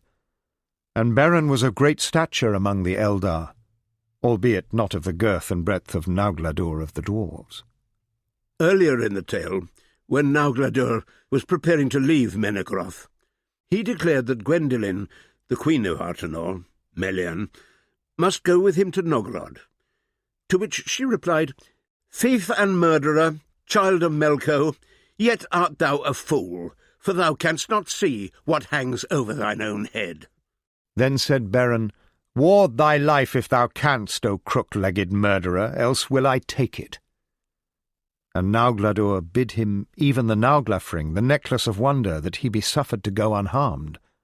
But Beren said, "Nay, that may I still take when thou art slain." And thereat he made alone upon Naugladur and his companions. And having slain the foremost of these, the others fled away amid elven laughter. And so Beren came upon Naugladur, slayer of Tynwilind. Then did that aged one defend himself doughtily, and 'twas a bitter fight. And many of the elves that watched for love and fear of their captain fingered their bowstrings. But Beren called even as he fought that all should stay their hands. Now little doth the tale tell of wounds and blows of that affray, save that Beren got many hurts therein, and many of his shrewdest blows did little harm to Naugladur by reason of the skill and magic of his dwarfen mail. And it is said that 3 hours they fought, and Beren's arms grew weary, but not those of Naugladur, accustomed to wield his mighty hammer at the forge. And it is more than like that otherwise would the issue have been, but for the curse of Mime. For marking how Beren grew faint, Naugladur pressed him ever more nearly, and the arrogance that was of that grievous spell came into his heart, and he thought, "I will slay this elf, and his folk will flee in fear before me." And grasping his sword, he dealt a mighty blow, and cried, "Take here thy bane, O stripling of the woods!" And in that moment his foot found a jagged stone, and he stumbled forward. But Beren slipped aside from that blow, and catching at his beard, his hand found the carcanet of gold, and therewith he swung Naugladur suddenly off his feet upon his face, and Naugladur's sword was shaken from his grasp. But Beren seized it, and slew him therewith. For he said, "I will not sully my bright blade with thy dark blood, since there is no need." But the body of Naugladur was cast into the Aros. Then did he unloose the necklace, and he gazed in wonder at it, and beheld the Silmaril, even the jewel he won from Angband, and gained undying glory by his deed. And he said, "Never have mine eyes beheld thee, O lamp of faery, burn one half so fair as now thou dost, set in golden gems and the magic of the dwarves." And that necklace he caused to be washed of its stains, and he cast it not away, knowing naught of its power, but bore it with him back into the woods of Hithlum. To this passage from the tale of the Naglafring there corresponds only the few words of the Quenta cited in the previous chapter. In that battle, Sarn Athrad, the green elves took the dwarves unawares as they were in the midst of their passage laden with their plunder, and the dwarvish chiefs were slain, and well-nigh all their host. But Beren took the Nauglamir, the necklace of the dwarves, whereon was hung the Silmaril. This illustrates my observation in the chapter concerning the Quenta Silmarillion that my father was drawing down into a brief compendious history what he could also see in far more detailed, immediate and dramatic form. I will conclude this short excursion into the lost tale of the necklace of the dwarves with a further quotation, origin of the story as told in the Quenta in the preceding chapter, of the deaths of Beren and Lúthien, and the slaying of Dior, their son. I take up this extract with words between Beren and Gwendolen, Melian, when Lúthien first wore the Naglafring. Beren declared that never had she appeared so beautiful, but Gwendolen said, "Yet the Silmaril abode in the crown of Melko, and that is the work of baleful smiths indeed." Then said Tinuviel that she desired not things of worth or precious stones, but the elven gladness of the forest, and to pleasure Gwendolen she cast it from her neck. But Beren was little pleased, and he would not suffer it to be flung away, but warded it in his treasury. Thereafter did Gwendolen abide a while in the woods among them, and was healed of her overwhelming grief for Tynwelint. And in the end she fared wistfully back to the land of Lorien, and came never again into the tales of the dwellers of earth. But upon Beren and Lúthien fell swiftly that doom of mortality that Mandos had spoken when he sped them from his halls. And in this perhaps did the curse of Mim have potency, in that it came more soon upon them. Nor this time did those twain fare the road together, but when yet was their child Dior the fair, a little one, did Tinuviel slowly fade, even as the elves of later days have done throughout the world, and she vanished in the woods, and none have seen her dancing ever there again. But Beren searched all the lands of Hithlum and of Artanor, ranging after her, and never has any of the elves had more loneliness than his, or ever he too faded from life, and Dior his son was left ruler of the brown elves and the green, and lord of the Naglafring. Mayhap what all elves say is true, that those twain hunt now in the forest of Orome and Valinor, and Tinuviel dances on the green swards of Nessa and Vanna, daughters of the gods, for evermore. Yet great was the grief of the elves when the Gwyllwathon went from among them, and being leaderless and lessened of magic their numbers minished, and many fared away to Gondolin, the rumour of whose growing power and glory ran in secret whispers among all the elves. Still did Dior, when come to manhood, rule a numerous folk, and he loved the woods even as Beren had done. And songs name him mostly Aesir the Wealthy for his possession of that wondrous gem set in the necklace of the dwarves. Now the tales of Beren and Tinuviel grew dim in his heart, and he took to wearing it about his neck and to love its loveliness most dearly. And the fame of that jewel spread like fire through all the regions of the north. And the elves said one to another, "A Silmaril burns in the woods of Hisilome." The tale of the Naglafring told in greater detail of the assault on Dior and his death at the hands of the sons of Feanor. And this last of the lost tales to receive consecutive form ends with the escape of Elwing. She wandered in the woods, and of the brown elves and the green a few gathered to her, and they departed forever from the glades of Hithlum, and got them to the south towards Sirion's deep waters and the pleasant lands. And thus did all the fates of the fairies weave then to one strand, and that strand is the great tale of Eärendil, and to that tale's true beginning are we now come. There follow in the Quenta Nolderinois passages concerned with the history of Gondolin and its fall, and the history of Tuor, who was wedded to Idril Celebrindal, daughter of Turgon, king of Gondolin.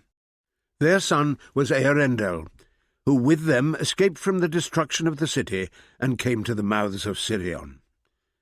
The Quenta of the preceding chapter continues, following from the flight of Elwing, daughter of Dior, from Doriath to the mouths of Sirion. By Sirion there grew up an elven folk, the gleanings of Doriath and Gondolin, and they took to the sea and to the making of fair ships, and they dwelt nigh unto its shores and under the shadow of Ulmo's hand. In those days Tuor felt old age creep upon him, and he could not forbear the longing that possessed him for the sea. Wherefore he built a great ship, Eärame, eagle's pinion, and with Idril he set sail into the sunset and the west, and came no more into any tale. But Eärendil the Shining became the lord of the folk of Sirion, and took to wife fair Elwing, the daughter of Dior, and yet he could not rest. Two thoughts were in his heart blended as one, the longing for the wide sea. And he thought to sail thereon, following after Tuor and Idril Celebrindal, who returned not. And he thought to find perhaps the last shore, and bring ere he died a message to the gods and elves of the west, that should move their hearts to pity on the world and the sorrows of mankind. Wingalot he built, fairest of the ships of song, the foam flower. White were its timbers as the argent moon, golden were its oars, silver were its shrouds, its masts were crowned with jewels like stars. In the lay of Eärendil is many a thing sung of his adventures in the deep and in lands untrod, and in many seas and many isles. But Elwing sat sorrowing at home. Eärendil found not Tuor, nor came he ever on that journey to the shores of Valinor, and at last he was driven by the winds back east, and he came at a time of night to the havens of Sirion, unlooked for, unwelcomed, for they were desolate. The dwelling of Elwing at Sirion's mouth, where still she possessed the Nauglamir and the glorious Silmaril, became known to the sons of Feanor, and they gathered together from their wandering hunting paths. But the folk of Sirion would not yield that jewel which Beren had won and Lúthien had worn, and for which fair Dior had been slain. And so befell the last and cruellest slaying of elf by elf, the third woe achieved by the accursed oath. For the sons of Feanor came down upon the exiles of Gondolin and the remnant of Doriath, and though some of their folk stood aside, and some few rebelled and were slain upon the other part, aiding Elwing against their own lords, yet they won the day. Damrod was slain, and Diriel, and Maedhros and Maglor alone now remained of the seven. But the last of the folk of Gondolin were destroyed, or forced to depart and join them to the people of Maedhros. And yet the sons of Feanor gained not the Silmaril. For Elwing cast the Nauglamir into the sea, whence it shall not return until the end. And she leapt herself into the waves, and took the form of a white sea-bird, and flew away lamenting and seeking for Eärendil about all the shores of the world. But Maedhros took pity upon her child Elrond, and took him with him, and harboured and nurtured him, for his heart was sick and weary with the burden of the dreadful oath. Learning these things, Eärendil was overcome with sorrow, and he set sail once more in search of Elwing and of Valinor. And it is told in the lay of Eärendil that he came at last unto the Magic Isles, and hardly escaped their enchantment, and found again the lonely isle, and the shadowy seas, and the Bay of Faerie on the borders of the world. There he landed on the immortal shore alone of living men, and his feet climbed the marvellous hill of Kor, and he walked in the deserted ways of Tun, where the dust upon his raiment and his shoes was a dust of diamonds and gems. But he ventured not into Valinor. He built a tower in the northern seas, to which all the sea-birds of the world might at times repair, and ever he grieved for fair Elwing, looking for her return to him. And Wingelot was lifted on their wings, and sailed now even in the airs, searching for Elwing. Marvellous and magical was that ship, a starlit flower in the sky. But the sun scorched it, and the moon hunted it in heaven, and long Eärendil wandered over earth, glimmering as a fugitive star. Here the tale of Eärendil and Elwing ends in the Quenta Noldorinwa as originally composed. But at a later time, a rewriting of this last passage altered profoundly the idea that the Silmaril of Beren and Lúthien was lost forever in the sea. As rewritten, it reads, And yet Maedhros gained not the Silmaril. For Elwing, seeing that all was lost and her children Elros and Elrond taken captive, eluded the host of Maedhros, and with the Nauglamir upon her breast she cast herself into the sea and perished, as folk thought. But Ulmo bore her up, and upon her breast there shone as a star the shining Silmaril, as she flew over the water to seek Eärendil her beloved. And on a time of night Eärendil at the helm saw her come towards him, as a white cloud under moon exceeding swift, as a star over the sea moving in strange course, a pale flame on wings of storm. And it is sung that she fell from the air upon the timbers of Wingelot in a swoon, nigh unto death for the urgency of her speed, and Eärendil took her into his bosom. And in the morn, with marvelling eyes, he beheld his wife in her own form beside him, with her hair upon his face. And she slept. From here onwards, the tale told in the Quenta Noldorinwa, largely rewritten, reached in essentials that in the Silmarillion, and I will end the story in this book with citation of that work. The Morning and Evening Star. Great was the sorrow of Eärendil and Elwing for the ruin of the havens of Sirion, and the captivity of their sons, and they feared that they would be slain. But it was not so. For Maglor took pity upon Elros and Elrond, and he cherished them, and love grew after between them, as little might be thought. But Maglor's heart was sick and weary with the burden of the dreadful oath. Yet Eärendil saw now no hope left in the lands of Middle-earth, and he turned again in despair and came not home, but sought back once more to Valinor with Elwing at his side. He stood now most often at the prow of Vingilot, and the Silmaril was bound upon his brow, and ever its light grew greater as they drew into the west. Then Eärendil, first of living men, landed on the immortal shores, and he spoke there to Elwing and to those that were with him. And they were 3 mariners who had sailed all the seas beside him, Falathar, Erelont, and Earandir were their names. And Earendil said to them, Here none but myself shall set foot, lest you fall under the wrath of the Valar. But that peril I will take on myself alone, for the sake of the two kindreds. But Elwing answered, Then would our paths be sundered forever. But all thy perils I will take on myself also. And she leapt into the white foam and ran towards him. But Earendil was sorrowful, for he feared the anger of the lords of the west upon any of Middle-earth that should dare to pass the leaguer of Aman. And there they bade farewell to the companions of their voyage, and were taken from them forever. Then Earendil said to Elwing, Await me here, for one only may bring the message that it is my fate to bear.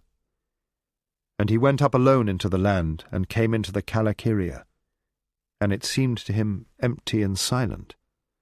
For even as Morgoth and Ungoliant came in ages past, so now Earendil had come at a time of festival, and well-nigh all the elven folk were gone to Valimar, or were gathered in the halls of Manwë upon Taniquetil, and few were left to keep watch upon the walls of Tirion. But some there were who saw him from afar, and the great light that he bore, and they went in haste to Valimar. But Earendil climbed the green hill of Tuna, and found it bare. And he entered into the streets of Tirion, and they were empty.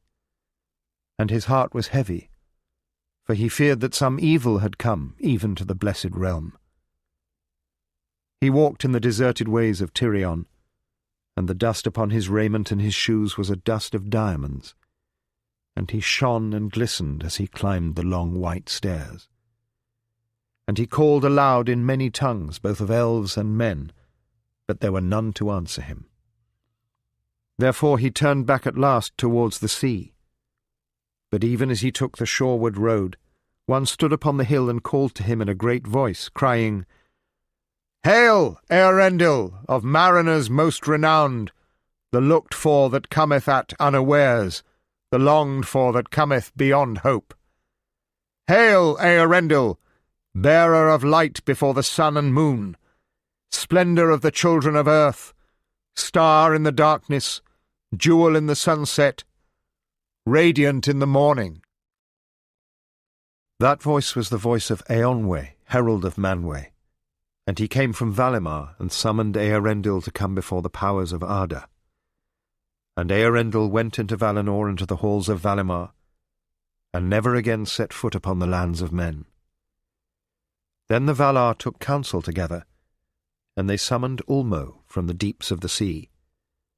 And Earendil stood before their faces and delivered the errand of the two kindreds.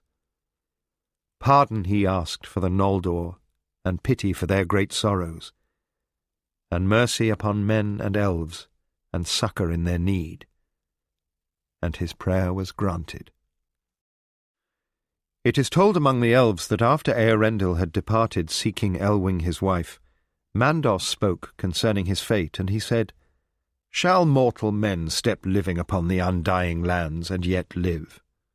But Ulmo said, For this he was born into the world. And say unto me, whether is he Earendil Tuor's son of the line of Hador, or the son of Idril Turgon's daughter of the elven house of Finwë? And Mandos answered, Equally the Noldor who went wilfully into exile may not return hither. But when all was spoken, Manwë gave judgment, and he said, In this matter the power of doom is given to me. The peril that he ventured for love of the two kindreds shall not fall upon Earendil, nor shall it fall upon Elwing his wife, who entered into peril for love of him. But they shall not walk again ever among elves or men in the outer lands. And this is my decree concerning them. To Earendil and Elwing, and to their sons, shall be given leave each to choose freely to which kindred their fates shall be joined, and under which kindred they shall be judged. Now when Earendil was long time gone, Elwing became lonely and afraid. But as she wandered by the margin of the sea, he found her. Ere long they were summoned to Valimar, and there the decree of the elder king was declared to them. Then Eärendil said to Elwing, "Choose thou, for now I am weary of the world." And Elwing chose to be judged among the firstborn children of Ilúvatar because of Lúthien. And for her sake Eärendil chose alike, though his heart was rather with the kindred of men and the people of his father. Then at the bidding of the Valar, Eonwe went to the shore of Aman, where the companions of Eärendil still remained, awaiting tidings. And he took a boat, and the 3 mariners were set therein, and the Valar drove them away into the east with a great wind. But they took Vingilot and hallowed it, and bore it away through Valinor to the uttermost rim of the world, and there it passed through the door of night, and was lifted up even into the oceans of heaven. Now fair and marvellous was that vessel made, and it was filled with a wavering flame, pure and bright. And Eärendil the mariner sat at the helm, glistening with dust of elven gems, and the Silmaril was bound upon his brow. Far he journeyed in that ship, even into the starless voids, but most often was he seen at morning or at evening, glimmering at sunrise or at sunset, as he came back to Valinor from voyages beyond the confines of the world. On those journeys Elwing did not go, for she might not endure the cold and the pathless voids, and she loved rather the earth and the sweet winds that blow on sea and hill. Therefore there was built for her a white tower northward upon the borders of the sundering seas, and thither at times all the sea-birds of the earth repaired. And it is said that Elwing learned the tongues of birds, who herself had once worn their shape. And they taught her the craft of flight, and her wings were of white and of silver grey. And at times, when Eärendil returning drew near again to Arda, she would fly to meet him, even as she had flown long ago when she was rescued from the sea. Then the far-sighted among the elves that dwelt in the lonely isle would see her like a white bird, shining, rose-stained in the sunset, as she soared in joy to greet the coming of Vingilot to haven. Now when first Vingilot was set to sail in the seas of heaven, it rose unlooked for, glittering and bright, and the people of Middle-earth beheld it from afar and wondered, and they took it for a sign and called it Gil-Estel, the star of high hope. And when this new star was seen at evening, Maedhros spoke to Maglor his brother, and he said, "Surely that is a Silmaril that shines now in the west."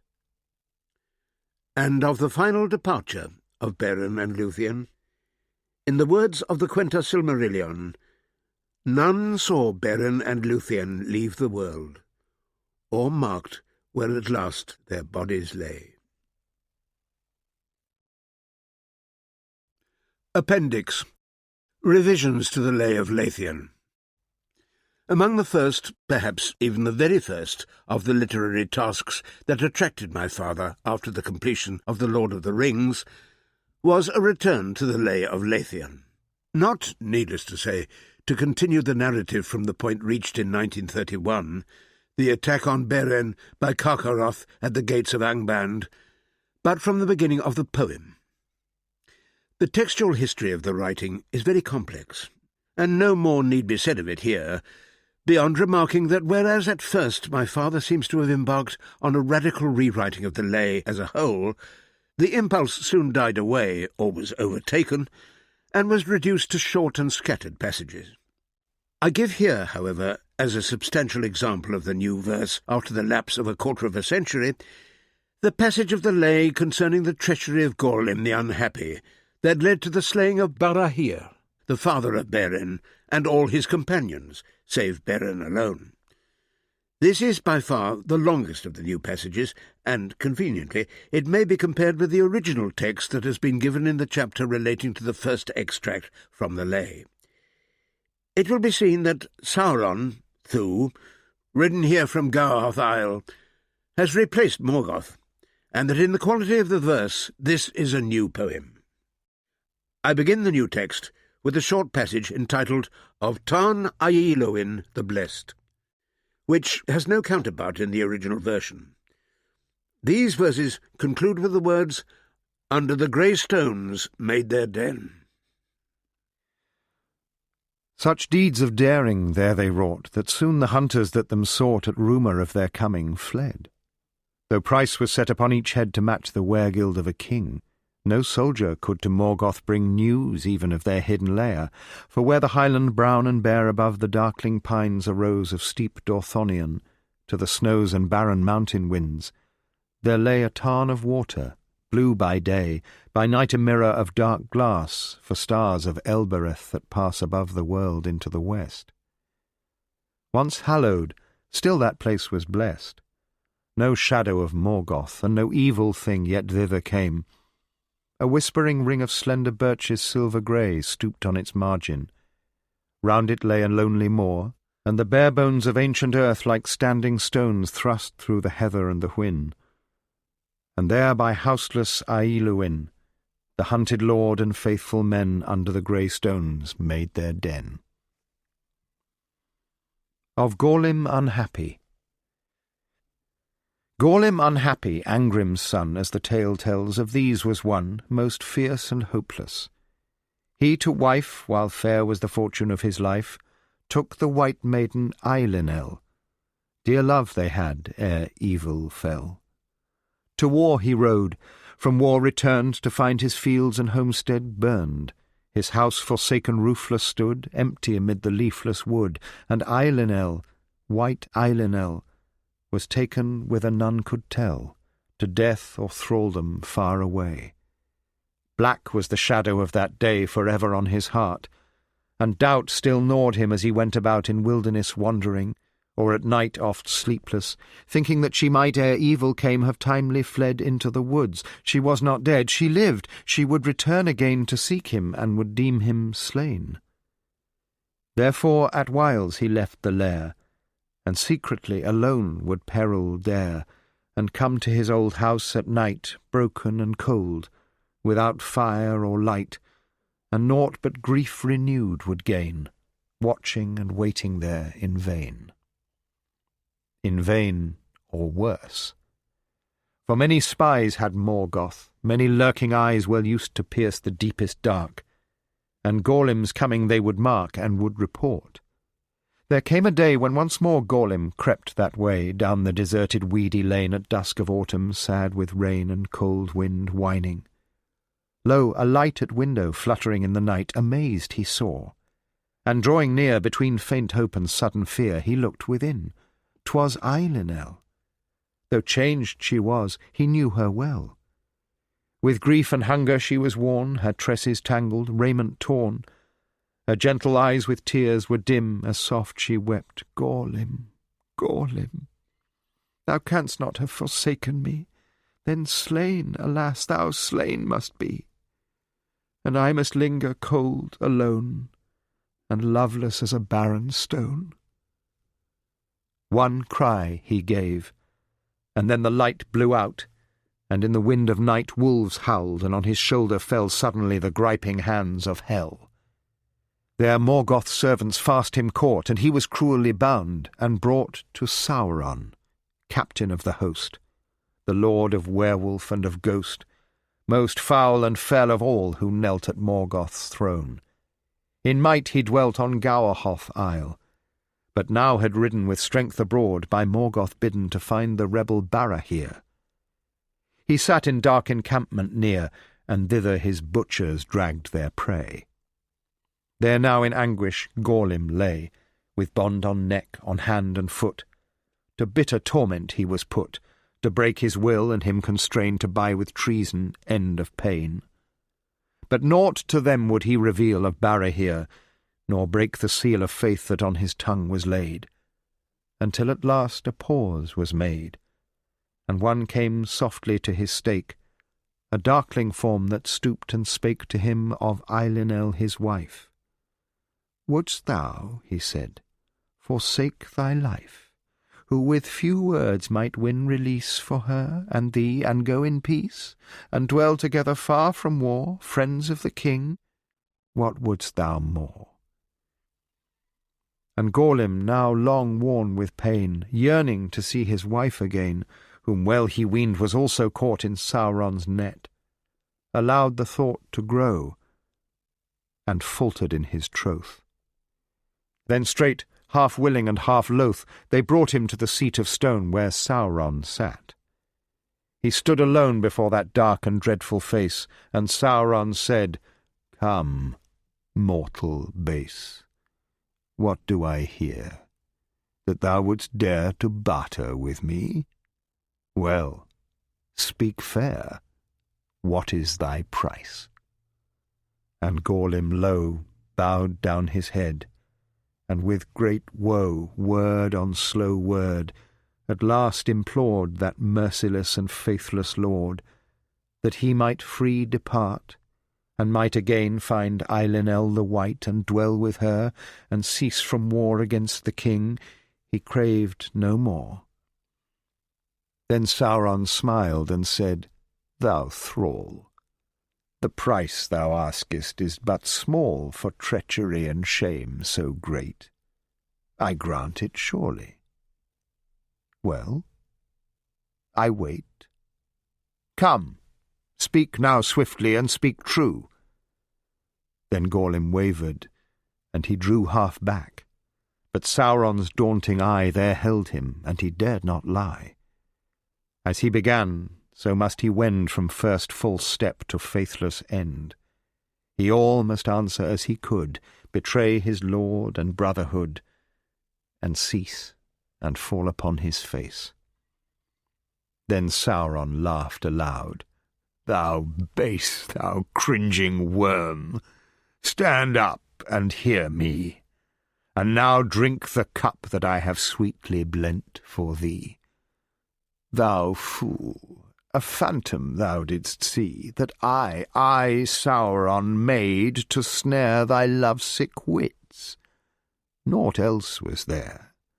Cold 'tis with Sauron's wraiths to wed.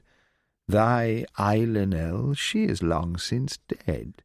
Dead, food of worms less low than thou, and yet thy boon I grant thee now. To Eiluned thou soon shalt go, and lie in her bed, no more to know of war or manhood. Have thy pay." And Gorlim then they dragged away, and cruelly slew him, and at last in the dank mould his body cast, where Eiluned long since had lain in the burned woods by butchers slain. Thus Gorlim died an evil death, and cursed himself with dying breath, and Barahir at last was caught in Morgoth's snare, for set at naught by treason was the ancient grace that guarded long that lonely place, Tarn Ailuin. Now all laid bare were secret paths and hidden lair. Of Beren, son of Barahir, and his escape. Dark from the north now blew the cloud. The winds of autumn cold and loud hissed in the heather. Sad and grey Ailuin's mournful water lay. "Son Beren," then said Barahir, "thou knowst the rumour that we hear of strength from the Gowerhoth that is sent against us, and our food nigh spent. On thee the lot falls by our law to go forth now alone to draw what help thou canst from the hidden few that feed us still, and what is new to learn. Good fortune go with thee. In speed return, for grudgingly we spare thee from our brotherhood so small, and Gorlim in the wood is long astray or dead. Farewell." As Beren went, still like a knell resounded in his heart that word, the last of his father that he heard. Through moor and fen, by tree and briar he wandered far.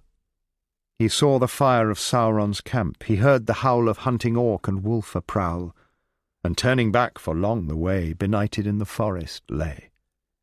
In weariness he then must sleep, fain in a badger hole to creep. And yet he heard, or dreamed it so, near by a marching legion go, with clink of mail and clash of shields, up towards the stony mountain fields. He slipped then into darkness down, until, as man that waters drown strives upwards gasping, it seemed to him he rose through slime beside the brim of sullen pool beneath dead trees. Their livid boughs in a cold breeze trembled, and all their black leaves stirred, each leaf a black and croaking bird, whose neb a gout of blood let fall. He shuddered, struggling thence to crawl through winding weeds, when far away he saw a shadow faint and grey gliding across the dreary lake. Slowly it came, and softly spake. Gorlim I was, but now a wraith of will defeated, broken faith, traitor betrayed. Go, stay not here. Awaken, son of Barahir, and haste. For Morgoth's fingers close upon thy father's throat. He knows your trysts, your paths, your secret lair. Then he revealed the devil's snare in which he fell and failed, and last, begging forgiveness, wept, and passed out into darkness. Beren woke, leapt up as one by sudden stroke with fire of anger filled. His bow and sword he seized, and like the roe hot-foot o'er rock and heath he sped before the dawn. Ere day was dead to Ailluin at last he came, as the red sun westward sank in flame. But Ailluin was red with blood. Red were the stones and trampled mud. Black in the birches sat a row the raven and the carrion crow. Wet were their nebs, and dark the meat that dripped beneath their griping feet. One croaked, "Ha, ha, he comes too late." "Ha, ha," they answered, "ha, too late." There Beren laid his father's bones in haste beneath a cairn of stones. No graven rune nor word he wrote or Barahir, but thrice he smote the topmost stone, and thrice aloud he cried his name. "Thy death," he vowed, "I will avenge. Yea, though my fate should lead at last to Angban's gate." And then he turned, and did not weep. Too dark his heart, the wound too deep. Out into night, as cold as stone, loveless, friendless, he strode alone. Of hunter's lore he had no need the trail to find. With little heed his ruthless foe, secure and proud, marched north away with blowing loud of brazen horns their lord to greet, trampling the earth with grinding feet. Behind them, bold but wary, went now Beren, swift as hound on scent, until beside a darkling well where Rivil rises from the fell down into Serech's reeds to flow, he found the slayers, found his foe. From hiding on the hillside near he marked them all, though less than fear, too many for his sword and bow to slay alone. Then, crawling low as snake in heath, he nearer crept. There many, weary with marching, slept. But captains, sprawling on the grass, drank and from hand to hand let pass their booty, grudging each small thing raped from dead bodies. One a ring held up and laughed. "Now, mates," he cried, "here's mine, and I'll not be denied, though few be like it in the land. For 'twas wrenched it from the hand of that same Barahir I slew, the robber knave. If tales be true, he had it of some elvish lord for the rogue service of his sword. No help it gave him, he's dead. They're parlous elvish rings, 'tis said. Still for the gold I'll keep it, yea, and so eke out my niggard pay. Old Sauron bade me bring it back, and yet methinks he has no lack of weightier treasures in his hoard. The greater, the greedier the lord. So mark ye, mates, ye all shall swear the hand of Barahir was bare." And as he spoke, an arrow sped from tree behind, and forward, dead, choking, he fell with barb in throat. With leering face the earth he smote. Forth then as wolf-hound grim there leapt Beren among them. Two he swept aside with sword, caught up the ring, slew one who grasped him, with a spring back into shadow passed, and fled before their yells of wrath and dread of ambush in the valley rang. Then after him like wolves they sprang, howling and cursing, gnashing teeth, hewing and bursting through the heath, shooting wild arrows sheaf on sheaf at trembling shade or shaken leaf. In fateful hour was Beren born. He laughed at dart and wailing horn, fleetest of foot of living men, tireless on fell and light on fen. Elf-wise in wood he passed away, defended by his hauberk grey, of dwarvish craft in Nogrod made, where hammers rang in caverns' shade. As fearless Beren was renowned.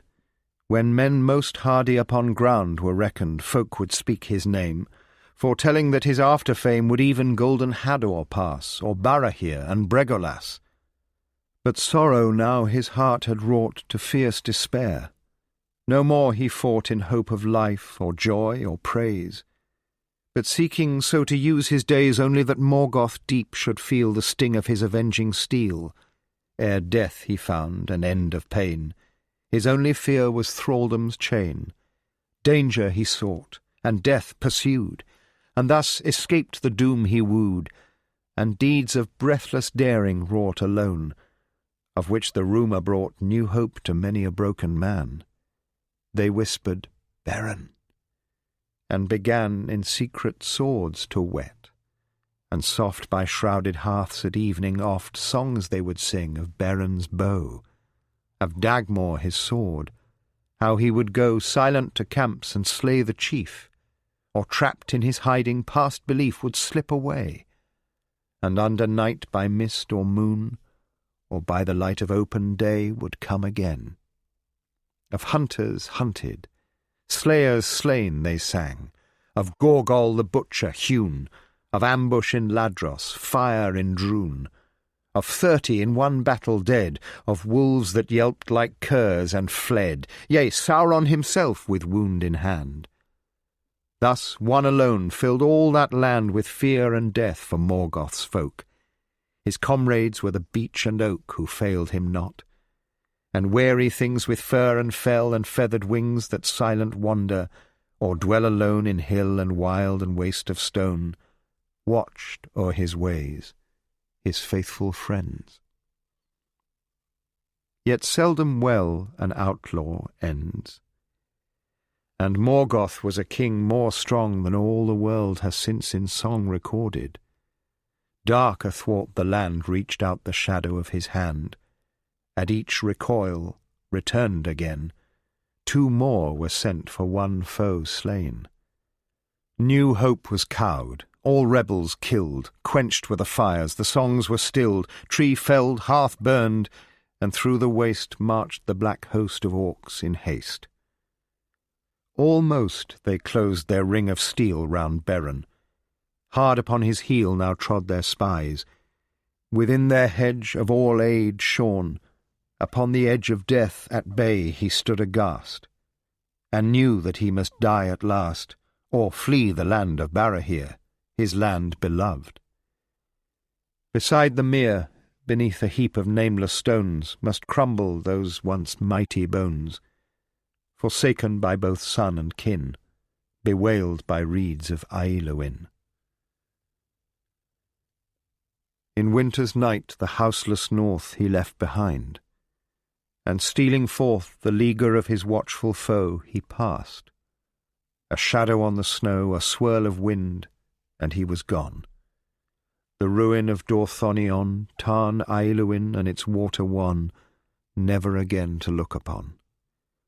No more shall hidden bowstring sing, no more his shaven arrows wing, no more his hunted head shall lie upon the heath beneath the sky. The northern stars, whose silver fire of old men named the burning briar, were set behind his back, and shone o'er land forsaken. He was gone. Southward he turned, and south away his long and lonely journey lay, while ever loomed before his path the dreadful peaks of Gorgoroth. Never had foot of man most bold yet trod those mountains steep and cold, nor climbed upon their sudden brink, whence sickened eyes must turn and shrink to see their southward cliffs fall sheer in rocky pinnacle and pier down into shadows that were laid before the sun and moon were made. In valleys woven with deceit and washed with waters bitter-sweet, dark magic lurked in gulf and glen. But out, away beyond the ken of mortal sight, the eagle's eye from dizzy towers that pierced the sky might, grey and gleaming, see afar, a sheen on water under star, Beleriand, Beleriand, the borders of the elven land. That was Beren and Lúthien by J.R.R. Tolkien. Edited by Christopher Tolkien. Read by Timothy West and Samuel West. The producer was Rosemary O'Dowd. The executive producers were Fionnuala Barrett and Chris Smith. This program was recorded at the RNIB, a HarperCollins audiobook. All text and materials by J.R.R. Tolkien, copyright the Tolkien Estate 2017. Preface, notes and all other materials copyright C.R. Tolkien 2017. Production copyright 2020 by HarperCollins Publishers. All rights reserved. The proprietor, on behalf of the author and the editor, hereby assert their respective moral rights to be identified as the author of the work. Thank you for listening.